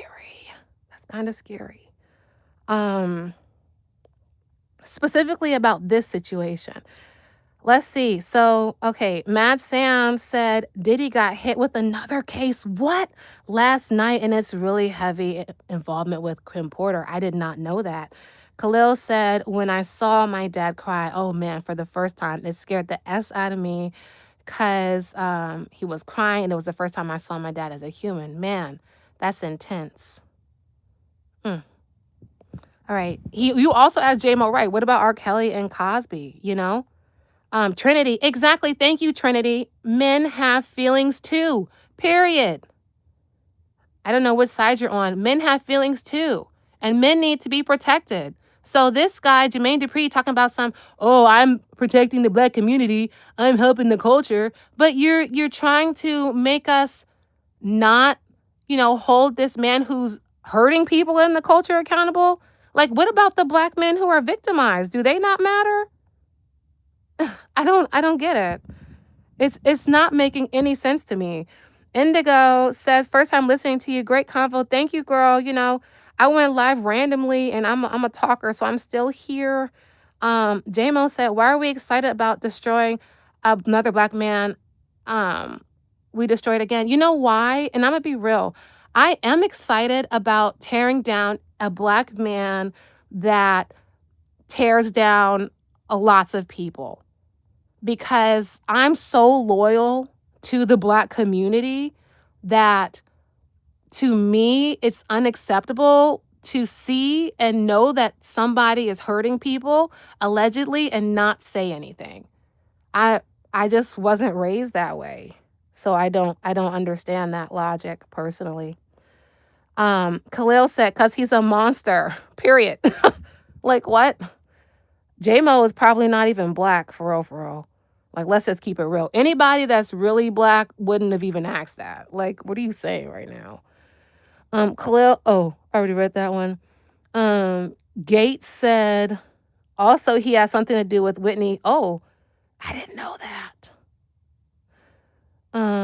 Khalil said he didn't feel sorry till it's too something, and to trust them somethings are one of my lists, because being a black man using her to oppress whoever. Yes, Rosa, thank you.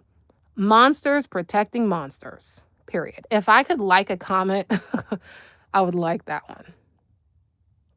Monsters protecting monsters. Oh, Trinity, you're on my side. Thank you, girl. Sorry, girl. Thank you, girl. I'm glad you clarified, because there's some interesting folks in the chat. We don't know who's who, girl. We don't know who's who, child. Raymond said, Diddy doesn't think he is hurting people. Oh, interesting. You think so? When you have that stardom like Diddy, he feels like God, looks at everyone like peasants. You think he doesn't think he's hurting people? He might not, but I don't know. I feel like, in my mind, he gets off on it. Gates said R. Kelly dropped an album in prison. What? Please make it make sense. How did he drop an album in prison? What? J-Mo said R. Kelly nowhere near worse than Diddy. Nobody claimed R. Kelly unalive someone. Okay. Diddy is a monster. He's 10 times worse than R. Kelly. So let's hop off J-Mo. So J-Mo is in agreement that Diddy is a monster. So J-Mo, why were you saying that other stuff? Because it seemed like you were a straggler for a minute. But because you said, were you trying to say we were trying to bring Diddy down and you were upset about it? Like, just so we can fully understand what was going on. Because it's clear that you're not in support of him. So I may have misunderstood what you were saying. Khalil said, if you want a positive black man perspective, Jason Wilson is great. Okay, we got to look into Jason Wilson. Oh, girl, Rara said Ray J is bugging. Child, ain't he? He needs to be re-questioned about his relationship with Whitney. I like to know who brought her the she overdosed on the night she passed. Girl. And, man, there's just so much that goes into this Hollywood crazy, crazy, crazy stuff, Trinity is not a woman. Okay, sorry. I apologize. Thank you, sir. I do apologize for that. I need glasses for whatever it's worth. And it's actually true. I do wear glasses on some real stuff. So, but thank you for letting me know that. Okay, J-Mo said, I'm very black, dark skin, not even light skin black. Okay, so fair enough, J-Mo, but you was looking like the enemy for a minute. Not saying like enemy in race terms, but you was looking like the enemy. It looked like you were defending it. So D Smoke said, Kim folks, have a great weekend. You too, man. You too, man. You too, man. Khalil said, hey, the Houston dragged him downstairs fooling with her. Who? I don't know what that means.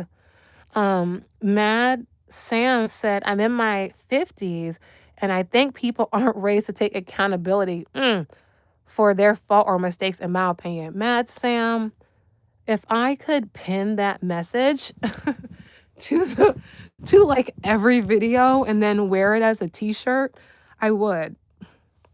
I think especially now, like, especially because like there's so many places where people have opinions, it's like people feel like you can't disagree. Like you got to agree with every single thing somebody says or every single thing somebody did. Like we don't have to agree on everything, but we can agree on the common things. Like this don't make no sense. And if you feel any kind of other way about it, something's wrong. Point blank. Period. Thank you, Khalil. You can still be anti-black regardless of your skin tone. Period. And just because you say you're black on YouTube, it doesn't mean you are. What? It's you don't even have a profile picture, you know? Gates said, and Nipsey Hussle, Diddy is friends with his girl at the time, Lauren London. Really? That's why they want us to believe she OD'd and trying.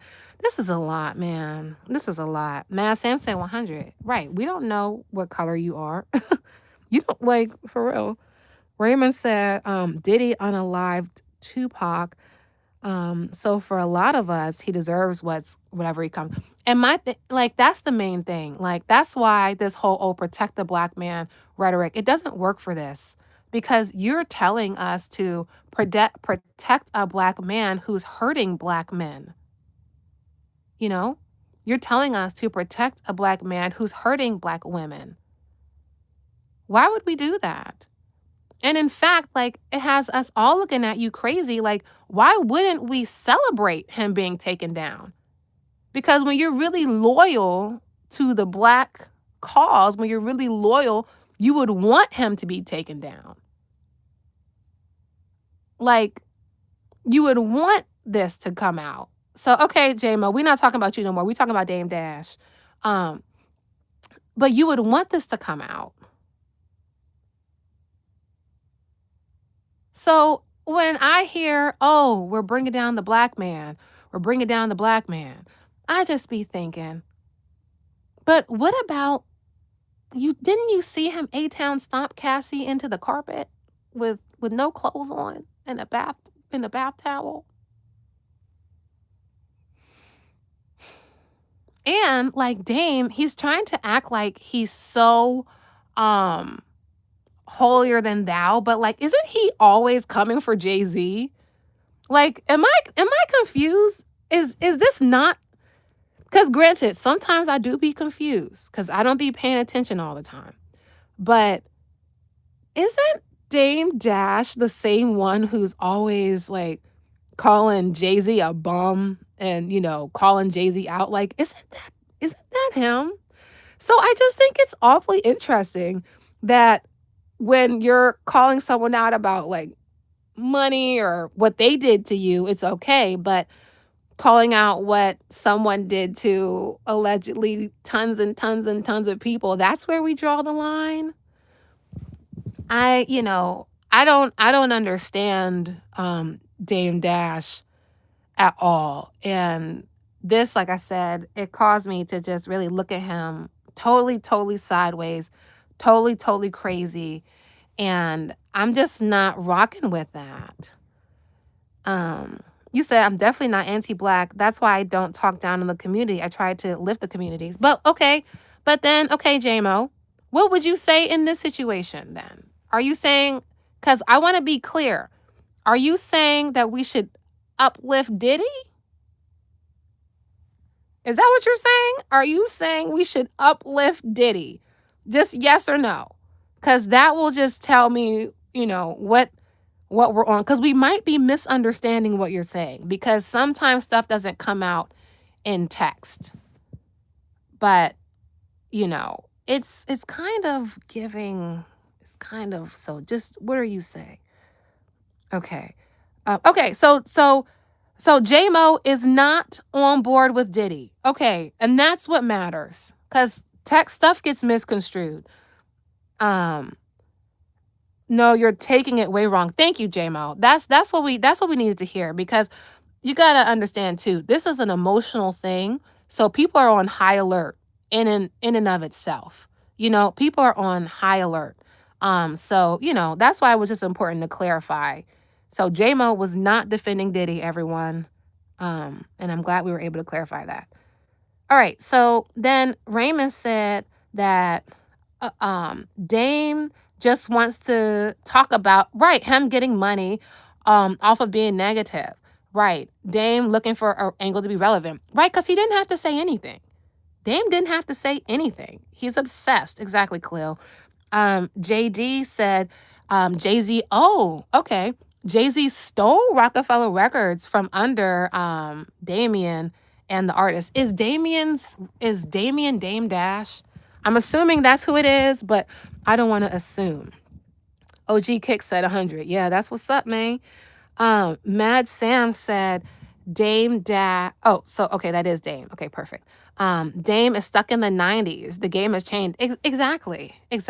This is, in the 90s, Fat Joe allegedly made a song about inappropriate things with a 16-year-old. If he would have done that now, he would have been probably in jail.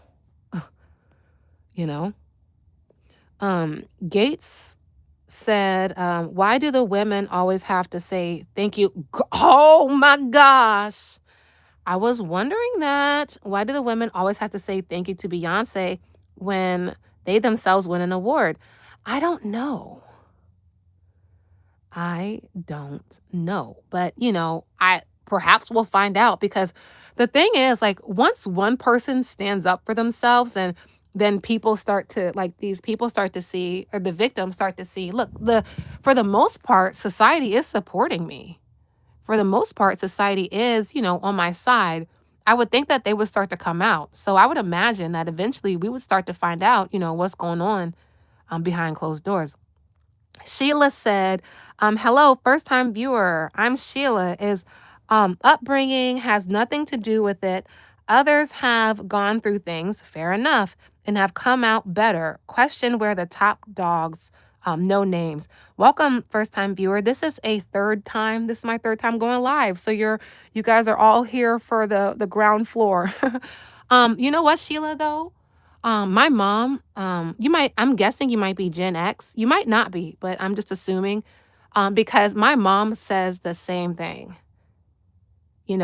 I'm the one that's like, oh, well, what about what someone went through, and this and that. My mom, though, she's like, I don't care about none of that stuff. Like, I do care, I'm saying, like, if you went through something, nobody wants people to go through bad things. But she also be like, I don't care about none of that stuff. You know what I'm saying? Like, people make choices. So you make a very valid point. And like I said, my mom feels that way. I'm a little bit more like, oh, but what if, da da da da da. So, Raymond said, if you don't, you won't get another award. You won't get another award. Who won't get another award? Wait, did I miss something? Because I think I missed something, Raymond. You might have to jog my memory. Okay, Demar Roth Thomas said he doesn't call Jay-Z out. Oh, okay. He gets upset that people ask him. Oh yeah, thank you, Beyonce. Thank you. Okay, he gets upset that people ask him about Jay-Z all the time. Right. He says everybody knows the story. Also, he knows that Jay-Z is just as bad, if not worse than he did. Whoo, Lord. And this is whose music we're listening to. This is why I only listen to TikTok artists now. I tell you, like, I literally have a playlist, and it's filled with nothing but TikTok artists, because the music is high vibrational. I feel like I'm supporting the community, and it's all good. And then, yeah, so Raymond is pointing out that how celebrities always be like, thank you, Beyonce, at these awards. And it do be weird. Like, it's kind of like, what does Beyonce have to do with your award? Like, just get your award and go sit down. So I don't know, man. JMO said, Jay-Z and Diddy are monsters. Both of them set up R. Kelly. What? R. Kelly needs to, whoa. What? I haven't done any research into that. So, and I don't want to stoke the flame of that conversation. Okay, Gates said, also, do you remember seeing Beyonce? Girl, oh yes. You're not a girl, you're a dude. I remember. Dude, yes, I do remember. Let me read it out. Also, do you remember seeing Beyonce's belly flatten when she went to sit down on the talk show? They say her and Jay-Z took the baby from Kathy White, meaning she was never pregnant. Oh, man. I did see her belly flatten. I did see that. And I was like, what? And like the thing is, like, everything is a conspiracy until it's true. You know? So everything really though this is all alleged. This is all 100% alleged. In fact, everything we've talked about today has been a lie. Like, but on some other stuff, like, I definitely saw that. And we all saw it. Like, let's just be real. We all saw that happen. DJ Dupree said, Dame is saying that, okay, let's hear what you're saying, man. You're a little late, but we'll hear it. Dame is saying they don't keep the same energy with their own culture. Okay. Ask if Harvey Weinstein experienced this type of scrutiny and is still continuing. He did though. Like, here's the thing. Just because it's not in your algorithm doesn't mean it's not happening. The white community definitely scrutinized Harvey Weinstein, and they definitely had those conversations. Just because you didn't see it doesn't mean it didn't happen. Like, look his name up on YouTube and then type reaction or type commentary, and I'm certain you'll see a slew of videos. So just because you didn't see it doesn't mean it didn't happen. It most certainly happened. Period. Raymond said gatekeepers. Rara said Dame was probably the brain behind the marketing. Jay-Z like Biggie. He's the artist. The thing is Jay learned quick. He took his talent, what he learned, and bounced. Interesting. JMO said Jay-Z's not loyal. Sheila said, I think Diddy came with that absolute power quote. I don't understand how people that had more than him in the industry let him get that far. That's the whole point, you know, Sheila. That's the big question, actually. I don't know the answer to that, but that is like actually the $1 million question. How did this happen? How was this allowed to continue? JMO said, I don't understand how. Okay. I'm not gonna read that one. Raymond said Jay-Z learned from Diddy. Kenneth said, hi. Hi, Kenneth, what's up? Welcome. Damar said, oh, okay, sorry. My name is pronounced like bone marrow, DeMero. Oh, that's a nice name, DeMero. Shout out to you, man. Okay, thank you for that as well. DeMero. Also, have you seen, you might have to remind me though, but I'll do my best to remember, DeMero. Okay, so also, have you seen Kelly Rowland's son? Looks like Jay-Z. Oh my gosh. Yeah, he kind of does though. But you know what? Maybe, I don't know, but he does kind of look like him. Oh man, Kenneth is coming out wild. DJ said, no, he is not. You don't see it on the scale that you see it with our people. I mean, but for me, like, you may have, like, perhaps, I don't know, but as far as I'm concerned, like, I don't really care. You know what I'm saying? To me, the more you hurt the Black community, in my opinion, the more I want you to hurt. So I could be biased on that, but because for my thing is, it's like, if I'm holding you to a higher standard, I expect more from you. You know, if you're a Black man, I expect you to be a protector. I expect you to be someone who's standing up for the community. I have very high expectations for how I view Black men because of, thankfully, the Black men that I have been surrounded by in my life, you know? So, as far as I'm concerned, if there is a Black man who is hurting Black people, they should be held accountable. All the Black men that are in my life would agree with that. And all the Black men that are in my life, they're strong, they're protectors, they keep us safe.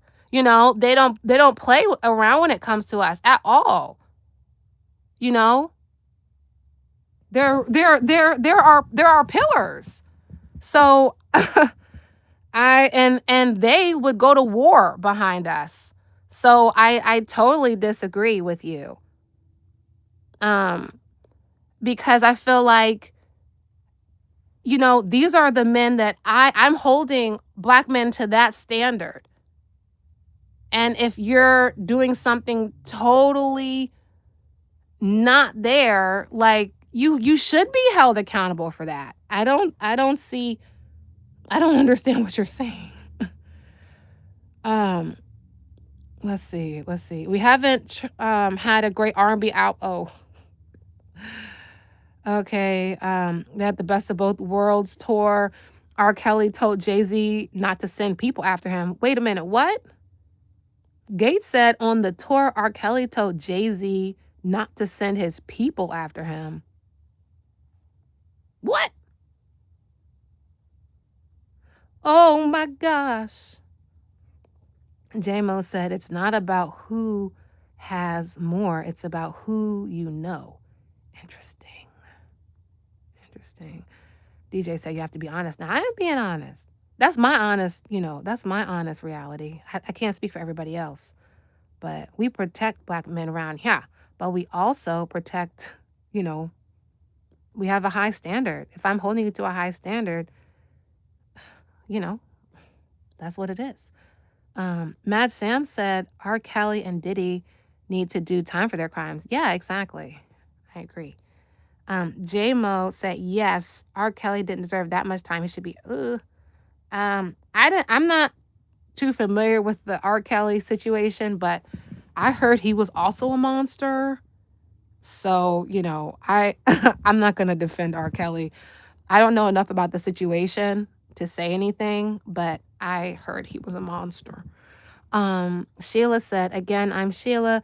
I want you to know that people ignoring the fact that back in the day, as I was growing up, they did the same thing. They called it the casting couch.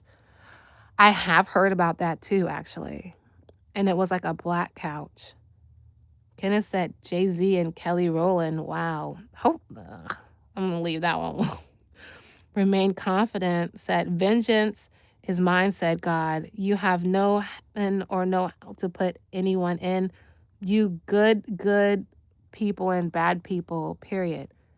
I don't know what that means. Raymond said, Diddy, some workers at Macy's Chandon Clothing look into all his civil suits. Diddy not paying black men for their talents is kicking Black men when they're down. Exactly. J-Mo said, I'm not saying R. Kelly's completely innocent, but the women involved are monsters. Well, I mean, you might have a point there too. Women can be monsters. Like I said, I'm going to hold my opinion on that one because I don't know enough about that situation to say anything. JD said, don't forget Jay-Z is known for backbiting to capitalism. Yeah, didn't he do that thing to Colin Kaepernick? Jay-Z did the same thing. Oh, see, there we go. With Kaepernick and the Black community to boycott the NFL. Exactly. Jay-Z ended up capitalizing with the partnership for the NFL. Yep, and doesn't he still do something with their halftime show? And wasn't Dame Dash thinking about doing something with the NFL? And then he said, I might be confused, but I'm pretty sure Dame Dash said that Diddy told him, that 50 told him not to do it. And then come to find out, Diddy oh gosh. all these names. And then Jay-Z ended up doing it. Like, I'm pretty sure that happened, but I might be wrong. Gates said Kelly was accused of erotic behavior. Oh, and was pepper sprayed by a Jay-Z associate. What? Erratic behavior. I didn't know that. Rondell said all of Jay-Z and Dame also need jail time. It looks like it. If you guys caught this clip, it definitely looks like it. Raymond said R. Kelly got that God complex too, that messed with his mental health illness. I didn't know that. Gates said R. Kelly was messed around with those young people. Oh, a lot. Oh my. I don't want to read that one. That's sick. That's sick. Walk With Me NYC said Jermaine Dupri was supposed to do something with the NFL. Jermaine, see, thank you. I keep getting Jermaine Dupri and Dame Dash confused. They look just alike to me. Sheila said, I say that, wait, Remain Confident said sad. Yeah, the whole thing is sad. Sheila said, I say this in a joking way, but the big money ran away because they think he was going to talk like Nino Brown in New Jack City, LOL. Well, I unfortunately don't know that reference, but I'm sure it was on point, and I'm sure I would agree with you. I think, this whole situation is just crazy.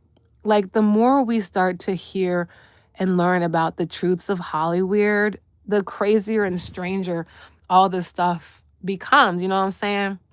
But with all that being said, I don't know how this happened. I've been on live since 12 in the morning. Like, literally, I just randomly decided to go live. Like I said, this was my third time going live. And somehow it's 6:30. So I'm going to hit the hay because my throat kind of hurts. But if you guys could like this video, that would be great. And then also before you go, I'm going to make a post because this year I want to only really support like Black businesses for Christmas and things. So I'm going to create a post. If you guys have any Black businesses that you would like people to learn about and support, you guys can comment your businesses there. And that way, we can actually, do more. We can do some stuff with our dollars and help our community. So please make sure that you like this video. And then afterwards, if you're wanting to support, if you want to put your money where your mouth is, really, then go find that post. And then together we can actually, make a difference in our community. All right. Give me a few minutes to put that up there. I'll see you guys next time. My throat hurts because I've been live for like 6 hours, but you guys were awesome. Thank you so much. And I'll see you guys next time. Shout out to everybody that stayed. Great content. See you soon. Thank you. Shout out to Mad Sam. Shout out to everybody that was here today. Raymond said, good night. Enjoy your day. Stay blessed. You too. And you know what they say, real recognize real. And when them people look unfamiliar, just give them the deuces. Period.